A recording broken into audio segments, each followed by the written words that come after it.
Reach your impossible. Lenovo Legion.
We have made it. The rise of chess to the pinnacle of esports is complete. 16 top grandmasters, 8 elite teams, but only 1 global championship. The only thing we don't have is increment. Which players' nerves will hold up best over the next 4 days? Day 1 begins now. Let's head inside.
Hello, everyone, and welcome to stunning Riyadh, Saudi Arabia for the Esports World Cup. And more specifically, welcome to chess at the Esports World Cup. You're getting a look at the sights and sounds outside of the arena that will play host to our chess competition over the next 4 days. 16 of the top players from around the world enter. Only 1 will reign supreme here at the Esports World Cup. I'm your host, James Dash, and I'm very happy to be joined by 2 brilliant chess minds in the studio here. It's GM Ben Feingold and GM Maurice Ashley. Of course, we'll also be joined by IM Yovi Hauska as well later in the broadcast.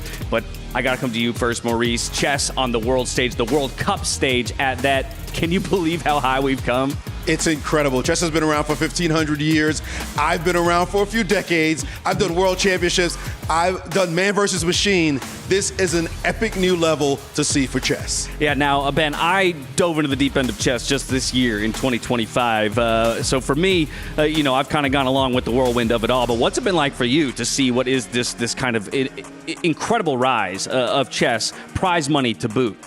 Yeah, it's like a maturation for chess. It's like chess was a baby, and then it was a toddler, and then it was a teenager, and now we're all adults. We're sitting in the adult room with the big boys, and chess has now become one of the top sports in the world. Lots of famous players, lots of action, and we're going to see it all here today. Speaking of some of those famous players arriving in style thanks to Jamil Motorsports, really treating, I think, these top chess pros as they deserve. They are stars, man. They are superstars. Are you kidding? The biggest names in the world of chess, the top players, you start looking at the top list, the top 10 players, and they're basically all here. And so they should be treated this way. They're used to being treated this way in the chess world with all the adoring fans. Now we're seeing it happen in the esports world as well. Well, of course, I've got these 2 incredible gentlemen with me to help break down all the action, but it's not just here on site that are helping bring the Chess Esports World Cup to you at home. Let's hop over to Mike Klein, our man out there in the field, for him to help us kick off this event.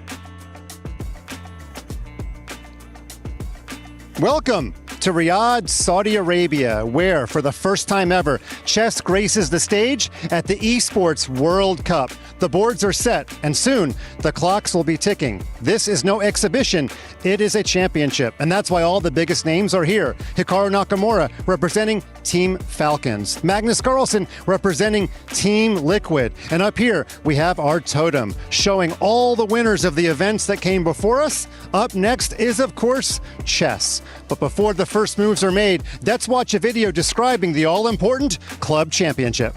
This is the Esports World Cup Club Championship, the ultimate cross-game competition that will crown the best esports club in the world. Let's break down how it works.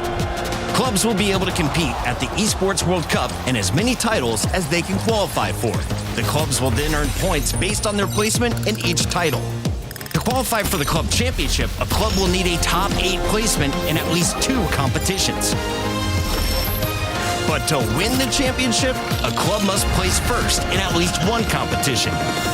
At the end of the Esports World Cup, the 24 clubs with the highest number of points will earn a share of the $27 million, with the winner taking home a staggering $7 million.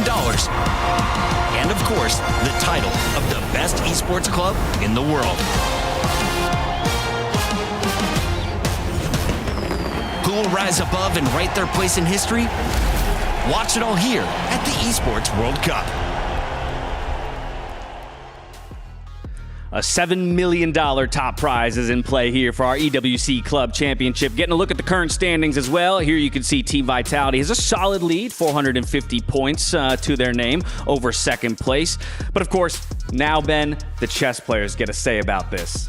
Yeah, and the teams that have the best chess players by rating are Team Liquid and Team Falcons. Falcons with Nakamura, Liquid with Caruana and Carlson, and they're going to want to make a big splash and improve the situation for their teams in this overall standings. Team Falcons, the winner of the club championship last year. Team Liquid was number 2 in that club championship last year. But Maurice, the idea that none of these guys were on an esports team in maybe the last 3 months, the fact that they had to go out there and it was basically a fire sale of who could get the best players. And they got the best players, and you can best believe that they're going to try to smash the other players. This is personal, yes, but it's also for your team, and you want to get that big prize in the end. So naturally, we're going to see them bring out their best play. Yeah, and of course, we do have eyes on that club championship, but you mentioned the personal element. It's not just fighting for that $7 million for their esports club. It's also about what they can take home individually here in the chess event. So for a quick explainer of what's at stake here for each of these guys individually, let's dive into a quick video. No competition is as ruthless as the Esports World Cup. Its trophy system is no exception. The Club Championship Trophy, awarded to the one club that rose above the rest and reigned supreme across all EWC games. The Game Trophy, when a competitor closes their eyes, it's all they see, and it's not complete until it's sealed with a champion's key. Every participant earns a key engraved with their name. That's their right to compete. This year, returning champions hold a key unlike any other. Only one can place their key into the Game Trophy and become an EWC champion. The frame of the champion's key is embedded into the totem, a stone marker of legacy displaying every champion of the year. The keys of the eliminated will be crushed. The champions select 3 broken keys as a personal token, a reminder of who they have humbled. Beneath the totem, a resin block holds the remaining keys, a graveyard of fallen contenders.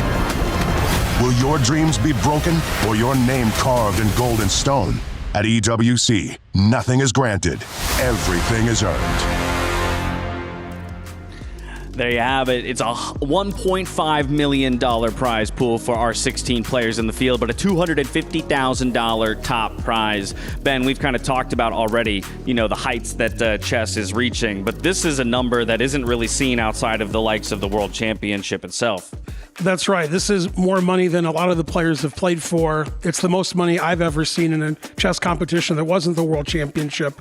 And just going back a few decades, this is more money than they made in the World Championship until just recently. It's a huge money event, and the players must be super excited for their expected payday. But I got to imagine that just adds to the pressure of the moment, Maurice. I mean, the idea that you can have a 4-day payday that's bigger than an entire year's take-home for a number of these guys is a pretty wild thought. Well, the fact is that these guys are used to making some money at the big tournaments, particularly the top dogs. Magnus Carlsen, Fabiano Caruana, Hikaru Nakamura, even guys like Jan Nepomniachtchi who's played for World Championship titles, they've seen this kind of money. It's those lower tier players who are looking at this and going, are you joking? I could win 6 figures in a chess tournament? They are totally stoked, and this might be their one shot. They're not going to see a World Championship. They get it here, and that's the opportunity to really shine. Might be your one shot, so you got to take it. We know what's at stake. Now let's talk about how they get there. Taking a quick look at the format here for chess at EWC.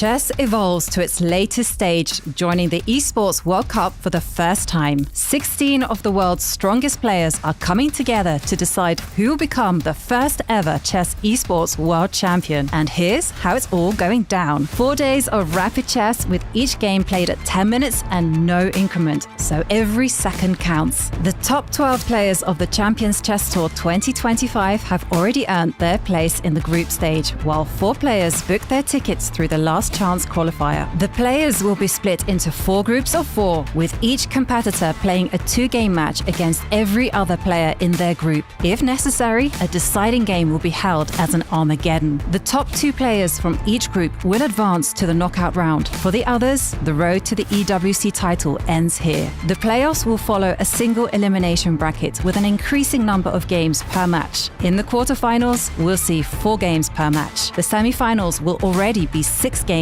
per match. The losers of the semi-finals will compete for 3rd place in the small final, while the winners will fight for the title of Esports Champion. Both finals will be played in a best-of-3 sets format. Sets 1 and 2 will consist of 4 games each. The deciding 3rd set will be 2 games. If there's still no winner after 10 games, an Armageddon will determine the champion and who gets to lift the trophy. So get ready for 4 days of high-stakes, high-speed chess. This is not your average tournament. This is EWC 2025. Chess begins again. The highest of stakes and an unforgiving format to boot. We kick things off in the group stage. The important thing to know is 2 wins, you're through. 2 losses, you're out. So Maurice, it really does come down to have your best day of chess, or you might be going home early. Listen, the format sucks for the players, but it's great for the commentators and the fans. With this, yes, indeed, you better start strong or else it's goodbye. So you know that we're happy about the format. We're happy to see some bloodshed over the board, but let's hear from the players themselves, how they feel about the format here at the EWC. I personally love that there's no bonus time on the clock, and I think it's truly going to be the 17th piece because time management will be as much of a skill as what's happening on the board.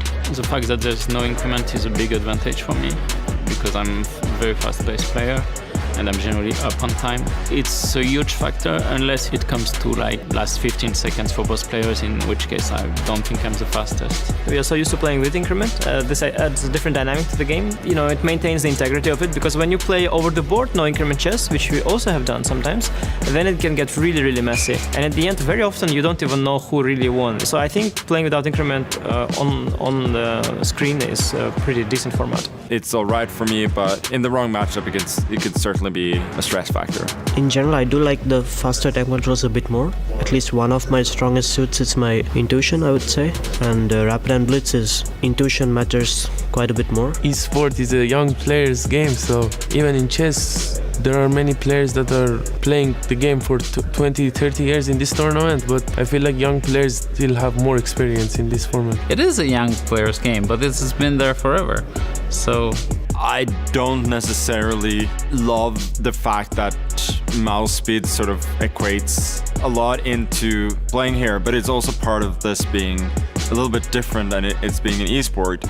And I do love the fact that the time control is done forgiving. So overall, it's a good thing. To be honest, that's a bit of a mess, but I would say that all in all, this favors me a little bit because, okay, I'm like very, very quick. You know, one of my nicknames on some online gaming zones was like fast player. To play faster after the openings, and I think it helps me in the last chance qualifier, so we will see. Maybe it will help me in the finals also. I think the players, they're embracing the fact that things will be super fast and they'll be thinking on their feet, and as audiences, we'll have to do the same. Well, and I gotta be honest, the players better embrace it. You know, straight from David Howell's mouth right there. They have no choice. It is going to be a brutal and unforgiving format. What do you make of all those player interviews? The confidence out of some, maybe the tempered expectations of others? Yeah, I thought most of the players showed a lot of confidence, saying that they were fast. They play well in fast time controls. But MVL said it best. When both players have 15 seconds or less, it's just a toss-up, and you don't know what's going to happen. And that's again, for the players, it's rough, but for us spectators and commentators, it's great. Yeah, it starts to become any man's game when you get down to that 15 seconds a piece and no increment. But now let's try and put a little bit of a picture to our player field, our 16-player field. Some favorites, some contenders, some dark horses. It's not an easy task that I'm asking you to do, Maurice, but when you think about favorites, where does your mind go? Come on, it ain't rocket science. We know who the big dogs are. It's Magnus Carlsen, it's Hikaru Nakamura, and definitely Alireza Firouzja. You know, you look at Magnus, the guy's just the best player on the planet. Hikaru Nakamura, number 2, and it's been a bullet king forever. And Alireza Firouzja, the youngster, has shown that no possible time control will ever phase him. He said it was a young man's game, esports in particular, right? And so maybe he's looking to prove something here for the younger generation. There's a name missing from that favorites list that might cause some controversy. Fabiano Caruana definitely should be in that favorites list as well. Well, what's going on then? Why is he not top 3? Well, because the fact is these 3 are better, but you look down to the contenders list, you might think that he belongs on this contenders list for sure. And you see Maxim Vachilagrov, who belongs on the list, and Abdusatorov, who's mercurially quick as well. So he certainly belongs here. Jan, these are players where you say Fabi. I think Fabian, he belongs on both lists, if you will. He's right in the middle. He's like 3.3 if you're going to talk about the top 3. He's straddling them all. So yeah, we've got a number of contenders there. I think, Ben, these are guys we wouldn't necessarily be surprised to see make it to the final table or even take the whole thing, but maybe not the person you're betting on. Maybe your thoughts on a couple of those contenders as well as the dark horses, the ones that can really make a mess of the tournament. Yeah, one of the contenders who I think would have been a dark horse a week ago is Levan Aronian, who just won the freestyle chess in Vegas. So he's used to the hot weather, he's used to the desert, and he's going to be going on to be one of the contenders. We see here Artemiev is one of the dark horses. Iragasi, boy, Arjun Iragasi being one of the lesser. I don't know about that. Sindarov, another young player. All these players have chances. They're all dangerous, and none of the results would surprise me at all because even the lowest rated players can beat anybody on a given day. Nihal specifically has been a name that's been thrown around behind the scenes pretty much by every commentator on the team that this is the guy to watch out for. He really could surprise a lot of people in this field of 16. Nihal Sarin is sick on the mouse. I mean, when it gets down to like 3 seconds, it seems like he could play about 14 moves. And I'm not kidding. It's just all of a sudden, it's a blur, and he's dropping brilliant ideas, and he just shock his opponents, and suddenly he's winning, and the game's over, and somebody's crying as a result. Yeah, and I'll just call out players like Arjun Aragaisi and Javakir Sindarov, also dark horses on our list. I've had the pleasure of watching them in freestyle chess, and in the group stages where we have faster time controls, they've been taking it to players like Magnus Carlsen, one of our favorites. So these are guys that definitely should not be discounted because of the format that we have here at EWC. Of course, there are 16 total players in the field. We had 12 of them that qualified through because of their chess Champions Tour rankings, and then 4 of which had to come through the LCQ. So that's a whole nother conversation as well. We're going to get a quick look at those 16 players here. You can see the 4 on the right-hand side of your screen. They're the ones who had to play in to this tournament. My question is, do they have a little bit of momentum? Is that maybe a little bit of an advantage kind of warming into the format of the tournament here right off the bat? That's a huge point. The fact that you got to warm up with this time control, you also got to have some of the thrills and the spills, got the heart palpitations, and then started to think, okay, how do I handle this? Because we're used to playing with increment. This generation forgot about the old days where you had no time. They have had that practice. It'll be a big deal. Now, those 16 players are divided into 4 groups. Ben, within those 4 groups of 4, only 2 will make it out. 8 in total going to the bracket where we go to single elimination. But I want to know from you, who do you think is going to handle the pressure of the moment? Who's going to handle the big stage? Who's going to handle the live audience the best? Well, you got to think the people who have been there before, who have been under big pressure moments, have the best chances. And that would be Magnus, Hikaru, and Jan Nepomniachtchi, who have played World Championship stage, have been top players in the world, and they're used to the pressure. Some of the other people haven't played on such a big stage before for so much money, and they might have a problem, especially as it gets more tense in the game. So I'm rooting for the guys who have been there before. They have the championship pedigree, and I think they're going to do really well. Now, yeah, obviously the guys who have been in these kinds of situations before could probably fall back on a bit of that experience. But I also am curious, Maurice, the idea of preparation, both for, this format in general, but also, again, because I'm coming from the world of freestyle chess where it's get a good night's sleep and eat a good breakfast, right? And then you show up and you evaluate the position that you see in front of you. This is a different beast. It's a different animal. You know your matchups ahead of time. So what does GM preparation look like coming into an event like this? They've played each other so many times that openings will be quite familiar. They know exactly what each other plays. You'll see some of that. But I think the biggest preparation, and we've got to make this distinction, is it's a mouse game. It's speedy, and there's no time on the clock. So the people who are the best bullet players, the Nakamuras, the Faroujas, the Nihal Sarins, they probably spent all last night, all last week, just playing bullet after bullet after bullet, so that the nervous tension is not in their bodies at all, and this, I think, is going to be the biggest advantage playing in this event. All right, I mentioned that our 16 players were divided into 4 groups. Let's get a picture to it so that we can see who it is that's kind of battle it out over the next 2 days of our group stage for one of those top 8 spots and a berth into the bracket. Group A, B, C, and D. Just when you look at these holistically, Ben, do you feel like there's one group that we could make, like, you'd identify as the group of death, one that you really would not have wanted to get placed in? Well, personally, I wouldn't want to be placed in any of them. But so I pick all 4. But seriously, Group D with Magnus and Fabi, basically 2 of the top 5 players in the world for the last 12 years. And also having Duda and Abdus Satarov, that's we were discussing this earlier. That's the group of death.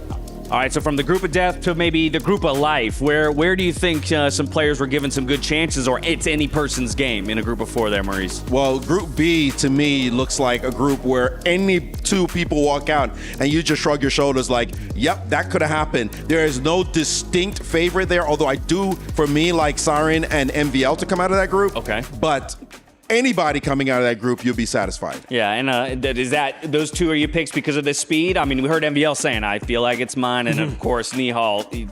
If I had to bet, it would fingers. If I had to bet, it would be those 2 for sure. Okay. Outside of that, we've talked a lot about the favorites. We've talked a little bit about preparation. Now I think it comes down to stepping onto a stage in an environment that you've really never been in before. I think you're going to look at a lot of players like, Hikaru. You're going to look at a lot of players like Magnus and Jan Nepomniachtchi. But these are all guys who've been here before. And we heard straight from Alireza Firouzja, esports is a young man's game. So are we not giving enough credit to the youngsters? I think that's what the youngsters want to say and want to believe. But when the players play each other, I don't think they figure out what age their opponent is. They just want to play fast. That's the older players, maybe not as fast with the mouse, but they know how to play quickly also. They've been doing it for such a long time. So Firouzja, obviously one of the favorites. Sindarov, also very young and very good with the mouse. As Maurice pointed out, Nihal Sarin, really good with the mouse. But it's going to come down to nerves and who's the most confident. And I think in those aspects, the older players like MVL, Hikaru, and Magnus, if I can call them older players, they're not worried about the confidence part. They already have that in spades. I'm going to tell you, I got to say, I think we're going to be shocked at this tournament. I don't think it's going to be that obvious, despite the fact that we have our favorites. We know who the strongest chess players objectively are. But you heard Magnus say, it's going to be kind of a bit of a mess. You got the mouse, you got no time on the clock, you've got a screen, you've got people screaming in the stands. You got a whole different kind of vibe, and that vibe is unlike anything they have really seen. The whole combination of it I'm talking about, plus the team element, plus $7 million for your team, $250,000 in your pocket? What are we talking about here? This is new for all of them, for all of us. I don't think we're going to see anything predictable come out of this. I think something shocking will happen at the end. Speaking about, predictability or things going against prediction, I'm not sure anybody necessarily could have predicted how the groups would ultimately be determined or play out. We actually gave it to the players themselves, the top seeds in a draft, to pick the groups. Let's take a look at how these groups were formed. I'm here at the Esports World Cup where the chess event is about to begin. It's the big finals, and I'm here with the top 4 seeds. I'm here with Magnus Carlsen, Jan Nepomniachtchi, Maxime Vachier-Lagrave, and Hikaru Nakamura for the draft, where they will be picking their groups. We're going to start with seed number 1, Magnus Carlsen, who is going to be picking a player for one of these guys' groups. since we are the first top seeds here, and apart from Levon, the oldest players as well, it kind of feels like we're assigning our kids to schools, so it depends on which kids we really don't like. This Falcon kid will be assigned to another Falcon, so here we go. Well, since Magnus decided to pick Alireza for me, I'm gonna put Fabiano. This girl. Some big mind games. Yeah, I think it's your turn to My turn, yeah? assign me. Which one would you like, left or right? I'll pick right. Your right or his right? His right. My right. Okay, then Arjun. Arjun for you. So probably I keep it. You can keep it, but no, I want to give it to you. Okay. Yes. Okay. Levan's here for you. Thank you. And because this is a snake draft system, that means Maxime, you were the last to pick in the previous round. Now it's your turn to pick first. So there's Jan-Krzysztof Duda, Nihal Sarin, Vladislav Artemiev, and Wei. And I'll give Jan-Krzysztof to Magnus. Okay. What was your thinking there? It was really random, basically. So I thought they're against Fabiano. very equally matched, and I thought, why not? So now it's my turn. Happy, Magnus, first of all? Yeah, it's all right. You know, they're it's not the easiest players that I'm playing, but there aren't a lot of easy choices here. Maybe we have to have All Indian Derby in the first round. So you got Arjun, right? So then I sent his compatriot Nice. the match, and yeah. It's yours. For Maxime. Okay, so Nihal Sarin in your group, Maxime. And Hikaru's turn to pick. Yeah, okay. You'll have the last one. I'll give you another Okay. face. Vladislav, Družiša. Okay. Now the final group of players, and Magnus, your turn to pick who goes in some of your rivals' groups. These players are probably like dangerous for different people, including myself. Like, I know whom I'd probably least want to face among these, but it probably wouldn't be the same for everybody. I think I'm gonna go with Sinora for Hikaru. I would like to keep them all, but Okay. So I have to pick one for Magnus, yeah? Oh. You don't have to pick for me. This is actually not a choice. It's very easy who I have to give. Yeah, I have to give. Okay. Okay, so Magnus gets Nodibek. Yeah. Okay, so now I'm choosing an opponent for me and for you. Yes. We have like already like all Russian group, yeah, like basically. So You me, do. Vladislav, Yes. Livon, and Andrei. So at least one of us makes it like to the, maybe even two of us, yeah, make it to the. 4 Russian speakers for sure. Yeah. But Anish also knows a word or two, yeah. Whom do you want, Maxime? Left or right? I say number one.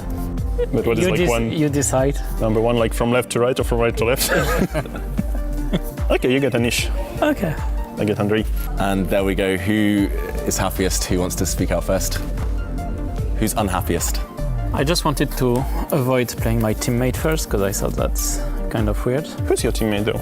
Javokir. Yeah. Javokir. Okay. Magnus happy in general? No, but I didn't expect to be very happy.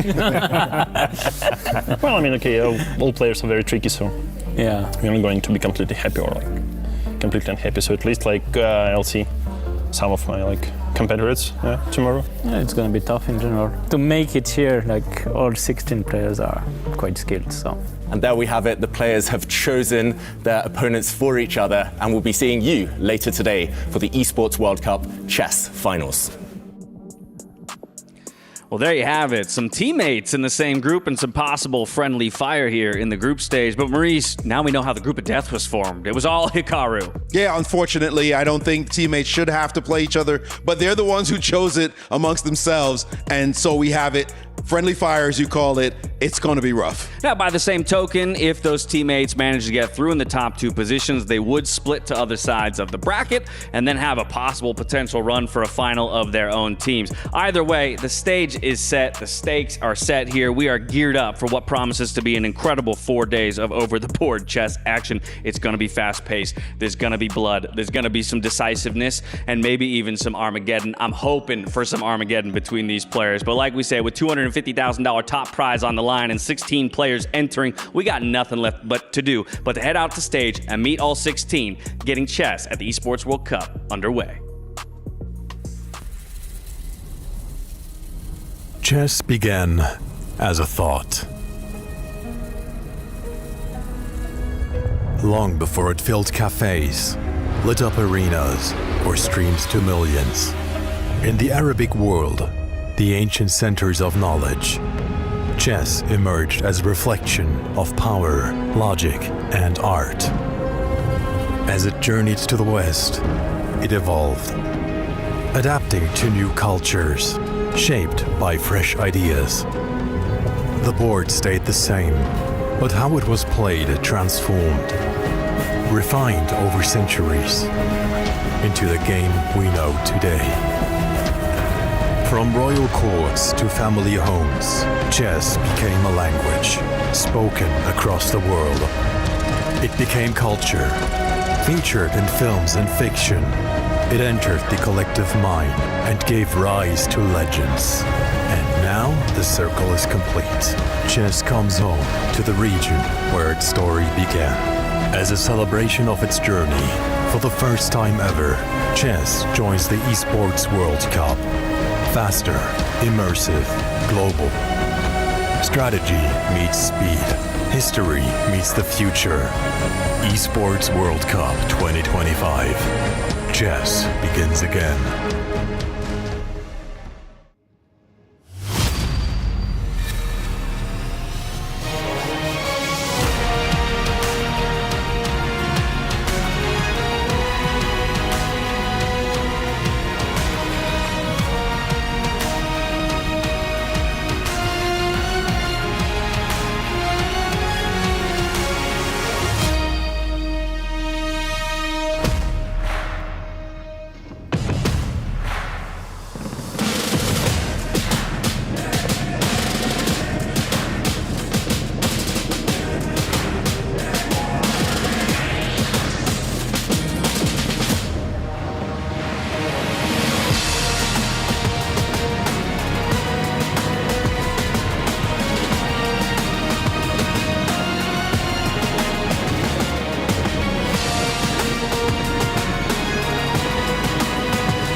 For the first time in Esports World Cup history, chess is here!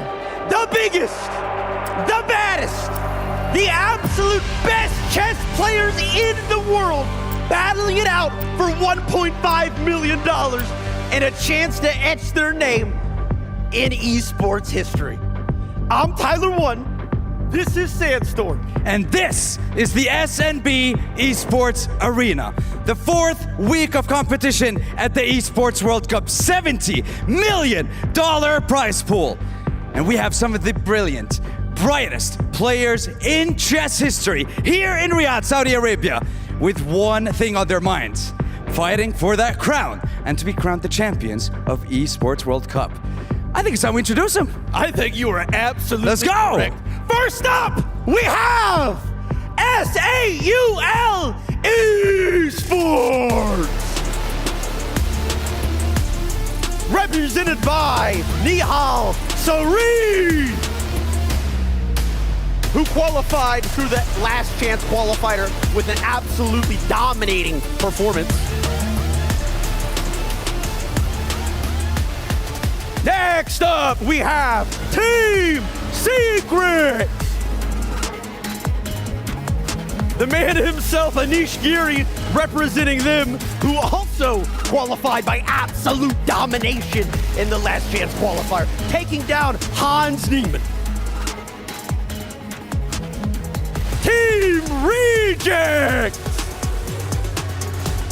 represented by Levon Aronian, making a historical last chance qualifier lower bracket run to make it to EWC. Next up, the bees from the hive, it's Team Vitality! Represented by Yabukir Sindarov and Maxim Vachier-Legrave. The two from Vitality. Yabukir coming up through the LCQ and Maxim qualifying just because he's so good at the game. And next up, it's Virtus Pro. Represented by Andrei Yasipenko. Regardless of what may have happened, he may have missed out on the top 12, but still, he earned his spot here. Let's see what he can do on the grandest stage of all. And for the first time in the SNB Arena, give it up, it's Aurora Gaming! With Jan Nepomniachtchi! Qualifying as third place after getting third in Chessable Masters, getting 40 more points in the Chess Classic as well. Now he's looking for a shot at history at EWC. Followed up by Gen G Esports. You know him, you love him, it's Arjun Erigaisi! A total of 60 points in the CCT. Also one of the top 12, earning a direct invite to the main event. And now, on the stage in the SNB Arena, it's Navi! With Nurbek Abdusaturov. He locked himself in a top 12 spot. Once again, direct invite to the main event. The question is, what can he do here against some of the best players in the world? And now, here comes none other than Team Spirit! With Vladislav Artemiev. Mastering in both the Chess Masters and the Chessable tournaments. 50 points in total, but can he get more for himself and his organization? One of the hometown heroes, it's Twisted Minds! With Jan Krzysztof Duda! 60 points to qualify, a strong 50 at the Masters. Can he lock in the 1,000 Club Championship points here at EWC? Next up, we have Weibo Gaming, represented by Wei Yi, being consistent all year round, securing a spot in the top 12.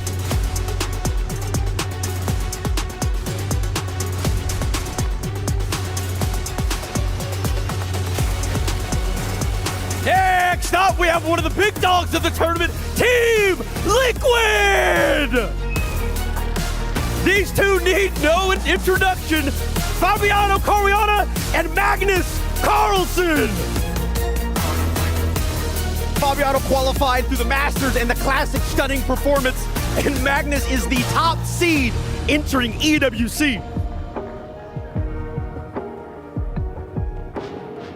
And finally, your reigning EWC 2024 champions, Team Falcons!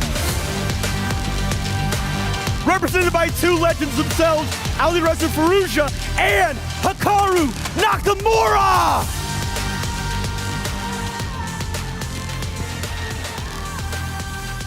The best 16 players in the world join us in the SNB Arena. And in 4 days' time, we will crown our champion. The journey begins today, Tyler. I can't wait, brother! I'm shaking! Listen, you already burst your sleeves. I don't want the whole thing to burst. So, before that happens, let's head on over to the studio and prepare for our first match of the day. Let's play some chess, baby! Let's go, baby! Yeah! Woo! How could you not be ready for some chess after the energy that those two guys just brought to the stage? Tyler 1 and Sandstorm. I mean, come on. It's got to be coursing through your body just like it's coursing through mine, Maurice. We got to bring them to every single chess event. You name it. Bring those guys. They bring the energy for sure. Those two guys who just popped up on our screen, Jan Nepomniachtchi, Yesepenko, they're going to be the first match of the day here in Group A on Stream A. So, Ben, let's start getting down to brass tacks. Talk to me about these two guys. What are your expectations for this matchup? Well, I think we can agree that Jan is the favorite in this match. And I just want you guys to remind me, don't use Tyler 1 as my tailor, because he's got a little too much energy. But I think that kind of energy has to be brought to the game, and I think Jan's going to bring it, and I expect Jan to do well this match. Tyler's tailor has to work overtime, that's for sure. That's repairing those sleeves after every single bit. But that's a new experience for most of those 16 players, what they just went through, right? Getting that huge announcement, having the intro, again, having that live audience. Did you get a sense from anyone out there, Maurice? Somebody's feeling it more than others? I think they just did the formalities. You saw them come out and it was like, you know what, I got to do the beauty wave. Let's get down to the chess. But I would like to say, yes, Nepo is the favorite, but Yesepenko burst on the scene as a youngster, as a 19-year-old when he beat Magnus Carlsen himself. And we're talking a classical game, so don't count him out. So all business for a majority of these players. They know what's on the line today. Let's take a look at that bracket for Group A. As we mentioned, it's Jan Nepomniachtchi up against Yesepenko. That's here on the A stream. But for those of you at home, we actually have two streams running simultaneously. Over on the B stream will be this other Group A matchup between Artemiev and Aronian. So if you want to check that one out, make sure you're hopping over to our B stream. We'll, of course, keep you updated on results all throughout the day. I think what's interesting about this group is that a number of our players came in through the last chance qualifier, right? Yesepenko, Levon Aronian, both of them through the LCQ. And so I think no better place to go to understand their journey here to the EWC than the players themselves. Let's look back at the LCQs here for chess at the Esports World Cup.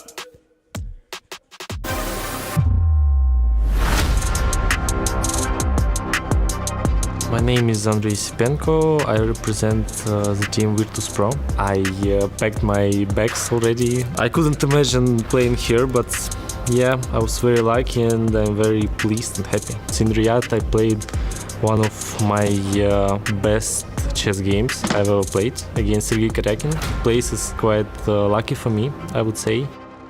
I'm Levon Aronian. I'm representing Reject. The first time I came in 2017. I was really upset that I couldn't qualify straight to here. Yeah, it's such a tough tournament. So many people missed out on this opportunity. So I'm planning to do my best, not just over the board, but also outside to promote our game. My name is Anish Giri. I'm Team Secret. You know everything about me. I tweet all the time, man. Well, I mean, I guess it wouldn't be nice to be in a group with like all the best speed chess players all at once. Like if I'd have a group where there's Carlsen and Hikaru and maybe Alireza, let's say, all three, you know, it's gonna be really tough. Everybody is so strong that there isn't someone I consider like a client or anything. But there are some players with whom I have better score than with some others. My name is Nihal Sarin. I'm a chess grandmaster from India and I'm representing Team SATL. This format for chess is, maybe you could say, the future, because I think it's extremely entertaining. Yeah, I think the whole setup is very good and I hope this will be the future of chess. I would love to play against Magnus, for example. Also, it sounds a bit strange to wish for Magnus to be in the group. I mean, if I had to say someone is an underdog, then I guess I'm among the ones. I am Jawahir Sindarov. I'm representing Team Vitality. Everyone was here very strong, of course, but mostly I want to play, of course, against Magnus, yeah, because he's the best of the best. Maybe also I want to play with Hikaru, players which I want to play.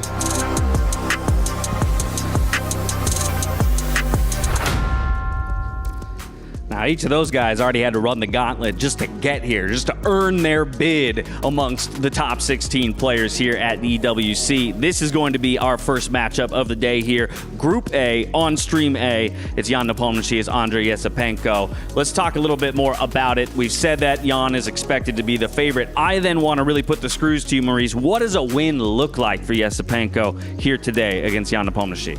it's all about confidence. He knows that his elder, his countryman, is the one who's more experienced. He's looked up to Jan, no doubt, all his career as the best player in his country during this time period. So he's got to find it in his heart.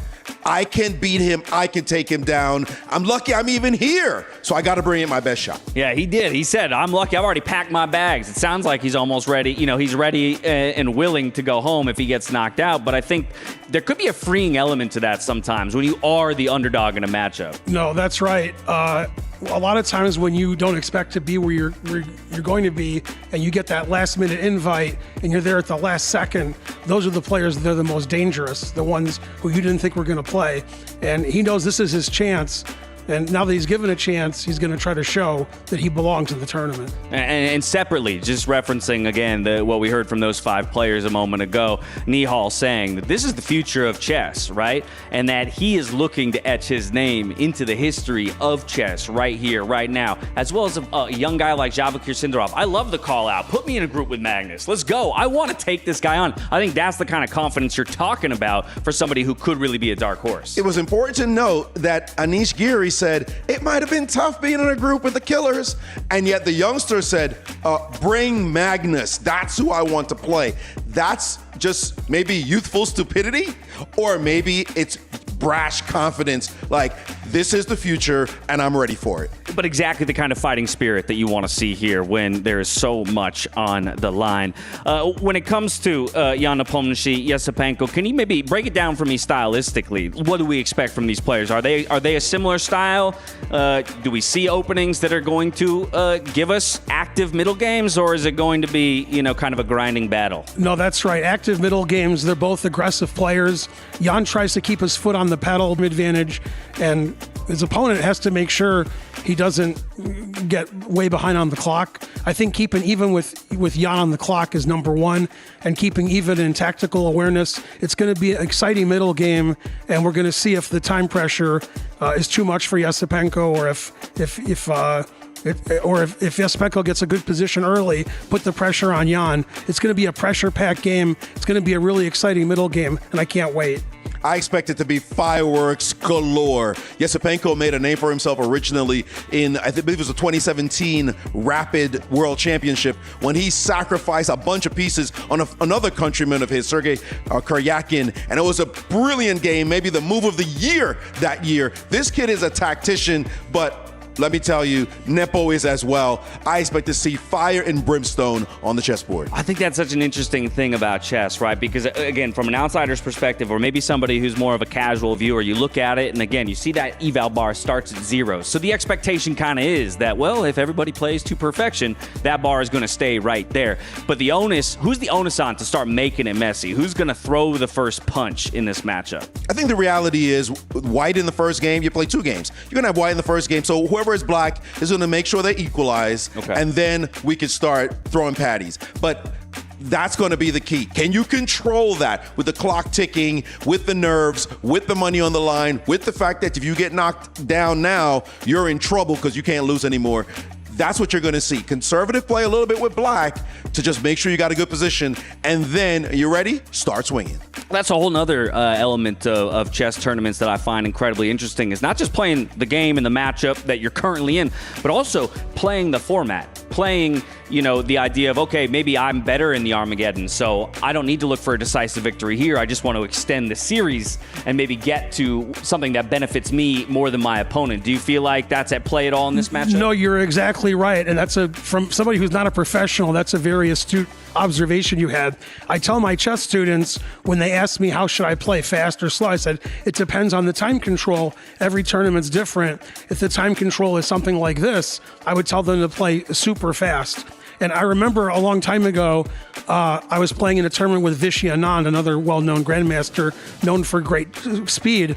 He said the reason he plays fast is he's afraid to get into time trouble, and he wants to play fast at the beginning and have more time than his opponent. And I think that's going to be critical in the first game. And also the person with the white pieces knows they have to try to win the game, because having black in the second game and being forced to win is a lot to ask. This is a good opportunity for us to break it down very specifically for the audience on how the tiebreak tiebreak scenarios work. Each of these players is stepping on stage to play 2 10-0 games. They'll flip sides of the board between those. If they're still tied, they go into a tiebreak scenario. And if they're still tied after that, we go into the best version of chess, my favorite version of chess. That's Armageddon. But to better understand it, take a look at this quick video. Welcome to the most exciting format in chess, Armageddon, the ultimate tiebreaker. Armageddon grants White more time on the clock, but in return, White must win. A draw secures Black the match point. White will start with 10 minutes. Each player submits a confidential bid with the amount of time that they are willing to play with to take Black and get those coveted draw odds. The lowest bid gets to choose their color, usually Black, and plays with the amount of time that they bid. The opponent gets the full 10 minutes. Let the Armageddon commence.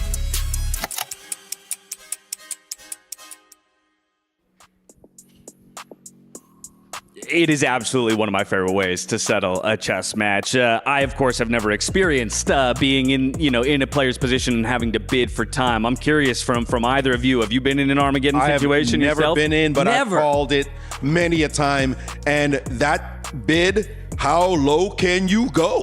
That is the question, because you go too low and you have no time on the clock and your opponent's looking at you like, yeah, fool, you were the one who took on this challenge and I'm going to make you suffer by putting moves on you, and now your clock is ticking down and you can't solve all the problems I'm going to throw in your face. I mean, this is just we're just adding a psychological layer onto an already very heady game in chess, right? So the idea that you would have just played through your 10-0 matchups, then a tiebreak, now you have to sit down and play the psychology of your opponent, who's going to bid what and who's going to try and get that edge of only needing a draw for a win. You were talking about your students and how you would maybe coach them approaching certain chess scenarios. What would be your advice when going into Armageddon? Boy, I've never played Armageddon myself, although I thought about bidding, and I've actually helped people Armageddon bid and get the bid that they wanted to be a few seconds below their opponent. I think typically you're trying to have the black pieces, so you have those draw odds, but there's a fine line between having like 10 minutes to 9, which is very reasonable, and being unreasonable, having something like 10 minutes to 6, having the draw odds. There's a number there somewhere, I don't know where it is, and I advise my students, like, don't bid too low, and if you have white, just win the game. So sometimes you just have to win. And so if you have the white pieces and more time, you're expected to win. And if you have the black pieces and a similar amount of time, you're expected to hold the draw, which wins the match. It's very difficult, and it's exciting to watch the bidding process and see how the players react. And don't forget, the fact is there's no increment whatsoever. So if you bid really low, you ain't getting no extra time. So don't think about it. And part of that then becomes, as white, not only am I playing you on the board, I'm just letting the game last as long as possible, because at some point you're going to panic and make some stupid move and make it real easy for me to crush you. Yeah, flagging is in play throughout the entirety of this tournament. Again, with no increment from the beginnings to the Armageddon. I think, again, we're going to be very curious to see who really puts that clock pressure on their opponents. It's not only in play, it's encouraged. Yeah, nobody's going to feel sorry for you. Absolutely. Nobody is going to feel sorry for Dirty you. Dirty flagging is the new black. Who's the best flagger in the tournament? Sarin. Sarin? You agree? Sarin or Faruja. Okay, all right. Keep your eyes on those two. 1 minute to go until we dive into that first matchup of the day. So let's go ahead and reframe. Back to Jan Nepomniachtchi and Yesipenko. Final thoughts from each of you. I'll start with Maurice. Nepo all day. Yesipenko has got his back against a wall. Maybe it's destiny that he somehow slipped into this after we saw Fedoseev had to leave. But Nepo's got the experience. He's like going to be like a wall to try to get through. I don't see him losing this one. I want to disagree with Maurice, but I can't. I got Nepo all the way. He's the favorite. I think he's going to win both games. And Yesipenko has his work cut out for him. It's going to be a tough match for him. Sorry, we got 4 days to disagree, so we can find That's some right. disagreements. Oh, we're going to disagree plenty between all of us. I'm receiving word they're trying to corral the players and get them ready to walk on stage. So we actually have a couple more minutes to chat about it. Whether or not it's this matchup or looking at other big matchups throughout the tournament, is there one that you're particularly excited for? You know, that's like, ooh, that one is already. I've got my calendar set. The alarms are set. If you're on the other side of the world, you should be waking up for this one. What would you be looking at? it's got to be Fabi versus Magnus. Yeah. Teammates in the same group of death, Group D for death, for devastation and destruction. Somebody's going to be dejected after that matchup. And to see them play again, they've been playing now for easily over a decade. And now they're teammates who might have to beat each other's brains out. That is going to be must-watch TV. All right, well, there you have it. That's about all we can say to set up this tournament. Once again, there's a lot on the line. A $1.5 million prize pool, a $250,000 top prize, and you're trying to earn points for your team in that EWC Club Championship. Nothing left to do but to get chess at the Esports World Cup underway. It's always been my dream since I was young to kind of grow the game of chess, to spread the word. So it's incredibly exciting to see chess alongside these mainstays of the gaming world. Chess is going to feel like a roller coaster with no time on the clock. I think we're going to see a lot of hits and misses, a lot of brilliancies at the end. Magnus is always going to be considered the on-paper favorite, and for good reason. Of course, there are like some major favorites like Magnus or Hikaru or me, and so on. If I had to pick someone to avoid, perhaps it would be Magnus. Everybody's very strong here, so you just pick your poison. Every player in this tournament can give a real fight. Jawahir is very strong, and he might be one of the surprises of this tournament. I know he's taking this very seriously. He would be the one who I think could put together a very, very big run. I mean, if I had to say someone is an underdog, then I guess I'm among the ones. Nihal is a fast-time control expert. I was very impressed with his speed and his precision in pressure situations. He could do really well. Players, they tend to underestimate me. I'm sort of modestly waiting for them to overpress. That happens a lot too.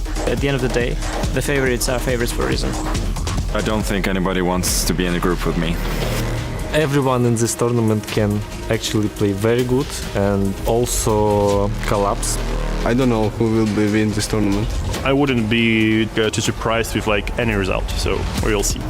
For chess, it's super exciting. I'm hoping this is just the beginning. It is time. It is finally time.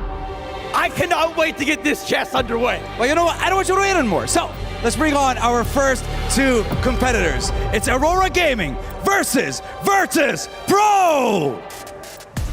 A clash of generations. Lightning fast mind on one side, and Jan Nepomniachtchi versus Sharp, fearless, ready to seize his moment. It's Andrei Yasipenko.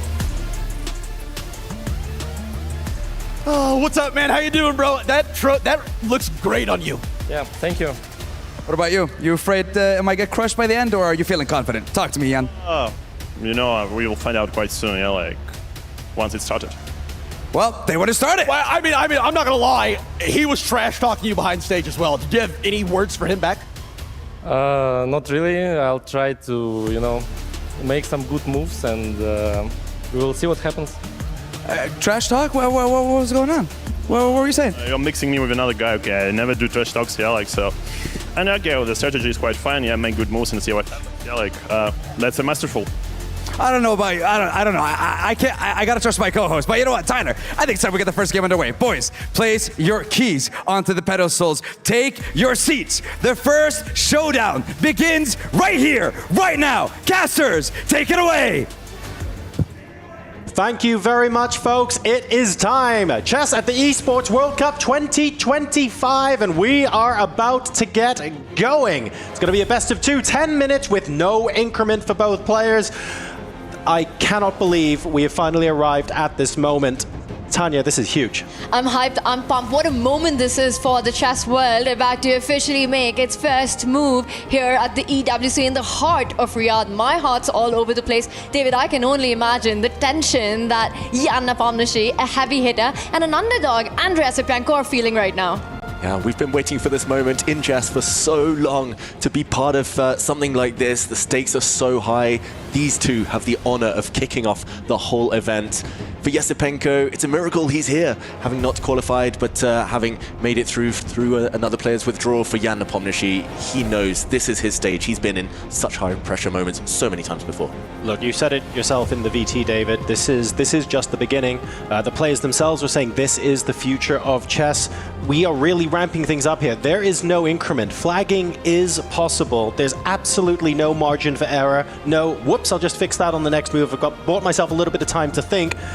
There's no take-backsies, including on the clock here. This is an extra layer of pressure. Yeah, you don't get to the top of World Chess without being ruthless. The players have dealt with a lot of pressure in their careers.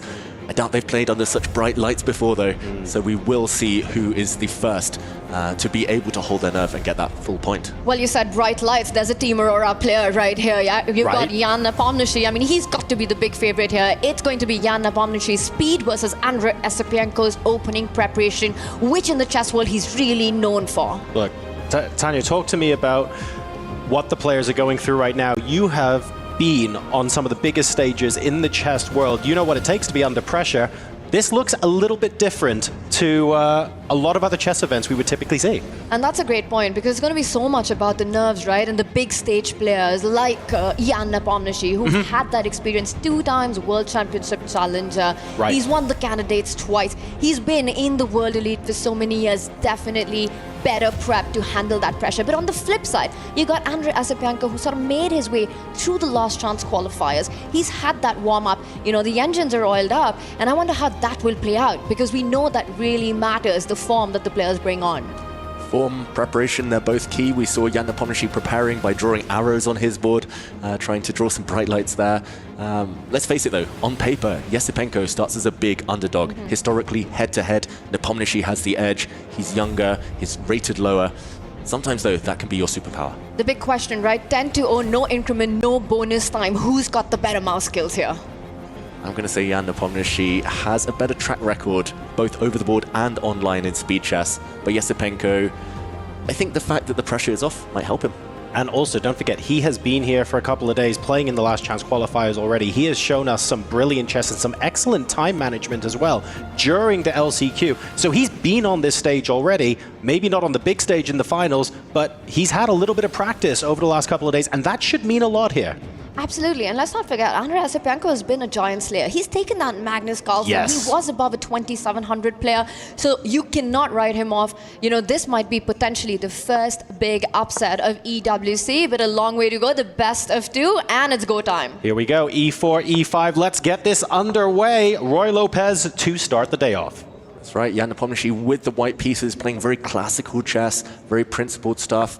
The Roy Lopez, the Spanish opening, is one of the favorite openings of all of the top players in world chess. In the meantime, Esipenko reacts by going for the Berlin Wall, the Berlin defense, known to be rock solid with black here.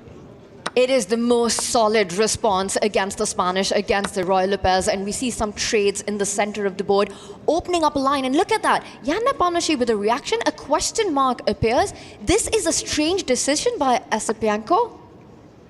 Wow, big decision here. This is known to be bad for black. That was quick. Yeah, this is quick. The previous move, given a question mark, taking one of the pawns in the center. Black is up 2 pawns right now, but look at the black king. It's on an open line. It's unlikely to be able to castle to safety anytime soon. He's playing with fire here, Esipenko. He's playing super provocative chess. And White is about to pick up one of those central pawns and the open diagonals and the lines that you pointed out. But look at Esipenko. This, again, smells and reeks of opening preparation. Something that we touched upon is one of his biggest forte. Now, with the 10+0 time format, if you can get your opponent to think early on, you know you're going to be up on the clock for those critical decisions. Is that part of Matt's strategy here for Esipenko? Exactly, right? If you are able to go out of book early on, if you're able to get your opponent in the tank as far as using time is concerned, you can see that Jan hit down to under 9 minutes, 9.5 minutes for Esipenko.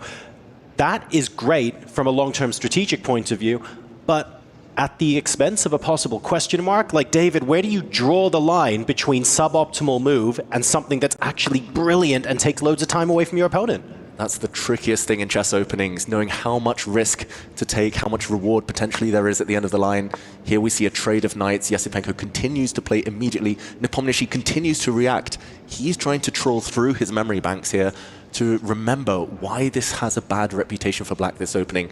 But he doesn't have too much time. We see Esipenko, though. He is with the higher heart rate. He's the more excited of the two. So I'm scared here, Tanya, because obviously that rook on the line against the king, I'm just looking for the first opportunity for White to play f3. What's the black plan here?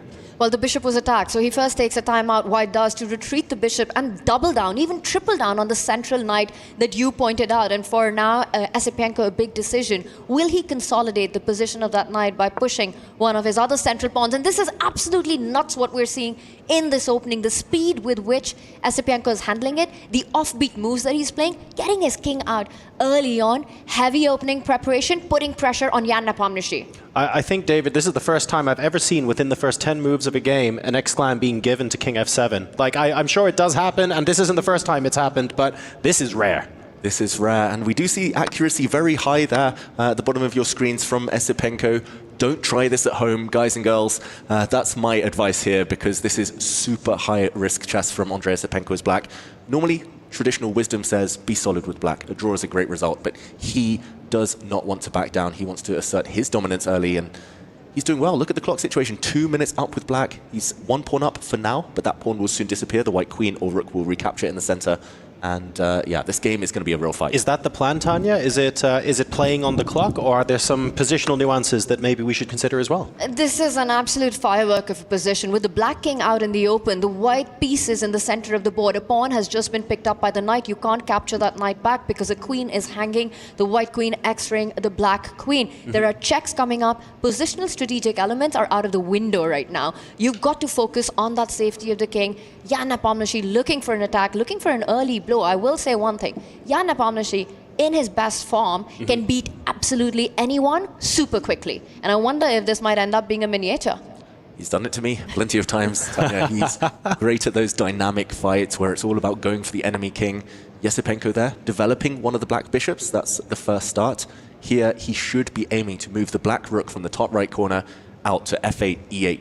Get that black king back to safety. Yeah, castling would have been useful, but if you have to do it manually by hand and it takes you 3 moves to get there, so be it. This is a really interesting, really dynamic start to the day. I wasn't expecting to see this in game 1. I love it. This is what we love about this format. And notice how this is the first time in the game that Andrei Esipenko, he takes a pause, which means that he's now out of his preparation. This is the position where game starts for him, and it's a tough one to handle. You have to decide which spot to put your rook on. Eventually, how do you have the time to get your king onto safety? Will white be able to strike in the center by pushing the pawn next to the queen 2 steps forward as well? So big ideas on the board. Jan Nepomniachtchi took his time, but handled the opening, surprise, perfectly. Yep, very decent play, very solid play from Jan Nepomniachtchi, recovering from that early shock. But for Esipenko, he needs to keep his time advantage. He was playing super quick. He landed the first blow, but now clock's leveling out, and he just needs to play solid. Black here is doing very well long term. Black has 2 bishops. When the board opens up, that is a great trump card to have up your sleeve. But I do fear if he plays too slowly, that will not come to pass. And I also noticed, like you said, clocks are leveling out. Heart rate, far from leveling out. It was Esipenko with the higher heart rate. And now that we've got the 7-minute mark, you know, Jan will shift focus to his forte. He'll start pushing the pace. He knows he's out of that opening surprise element. He's going to now just make sure he gets the moves in quickly. He's already up on the clock. The piece is looking great. Material balance in place. Now, Esipenko starts with attacking the white queen, which falls back. It might be time to get the rooks off the board, get that black rook to the central open line. I have to say, Esipenko looks pretty chilled on the camera. He looks pretty chilled, but from my experience of rapid chess, you can't afford to relax too much. Sometimes you go into a bit of a lull, you tank for a couple of minutes, and suddenly you realize, whoops, I've lost the thread of the game. Another quick couple of pawn moves there, both sides just solidifying their positions, but the key moment's still ahead. I find it interesting that Esipenko brought the surprise here in game number 1, but was also the player to go back into the tank and end up with lower time than Nepomniachtchi. It's interesting that we've chosen to play several other moves, including h5, rather than bring the rook on h8 into the center of the board. So he's thinking more creatively. He's thinking, great, I've caught Jan with one surprise. Where's the next one? That must be what he's thinking right now. Yeah, I love to see it. Just the ambition by the youngster Esipenko, pushing his pawns, pushing his opponent's pieces back. That's a retreat from the white knight, a retreat from Jan Nepomniachtchi. I'm expecting the black light squared bishop to come out now, hit the white queen on the f5 square. But yeah, it's just the attitude is spot on from Esipenko. I do worry about the clock situation though. He's taking the fight to Jan in this game, you know, with his approach. Not something you need to do against a player like Nepomniachtchi, because you know that he'll always make that chaos. I will point out that Esipenko does have a long-term strategic advantage of the bishop pair. Yes. The positions are open. There are diagonals to play for here.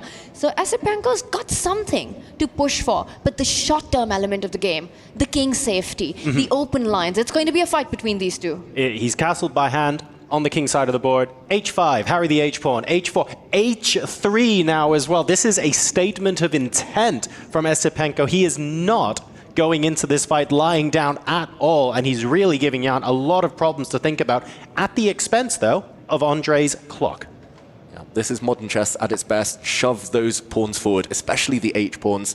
That black pawn sitting right near the white king now, it's going to be like a bone in the throat. There's going to be so many tricks, tactics, checkmating ideas later. But of course, very much long-term. Jan tries to block up that flank meanwhile. And if you're black, you're probably thinking about, I want more diagonals. I want to get to that square in front of the white king, throw open the position by pushing that d-pawn, get some trades in, get the bishops more active, maybe potentially clear up a square for your queen eventually to land on. And there it is on the board. d4 does happen. Once again, Esipenko is the one putting pressure with black against Jan Nepomniachtchi. This is such a strange dynamic position here, David, but I'm going to let you take a look at c4 first, because we have had our first question mark for a little while. What's going on here with those raking bishops? This looks dangerous. This looks very dangerous, and I'm just going to try and draw a couple of things that might happen, try to predict the future here, and it's the black queen trying to get in to the g2 square. The white king is in a mating net.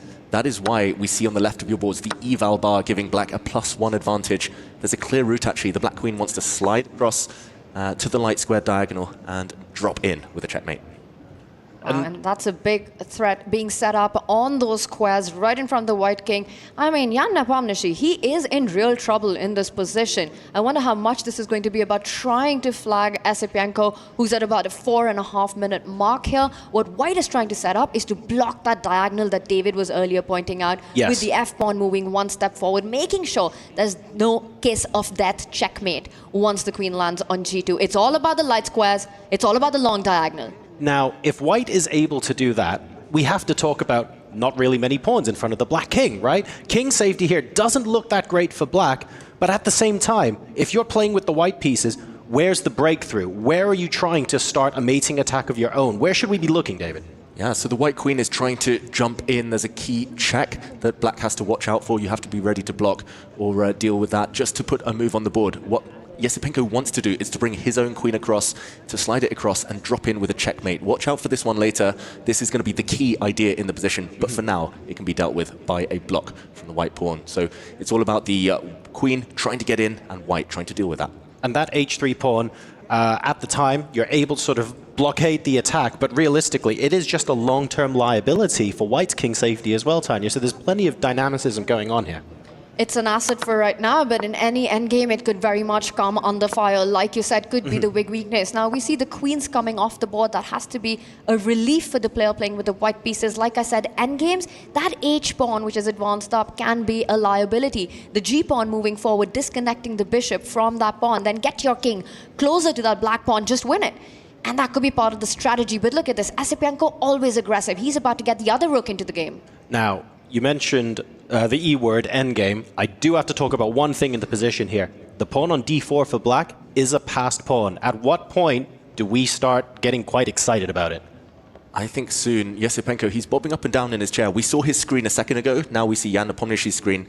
Esipenko had pre-moved to recapture that black rook, which might be taken on the next go. He'd pre-moved d takes e3, that beautiful black passed pawn in the center, getting closer to promotion, and I think he's hoping to maybe, if all the rooks come off, that passed pawn will paralyze the white knight and or the white king. In the meantime, Jan here desperately seeking exchanges. The knight retreating, given a question mark, but begging now for the rooks to come off. And they do come off. At least one pair of rooks come off the board, and the bar says that that might not be the best way, but a practical decision here.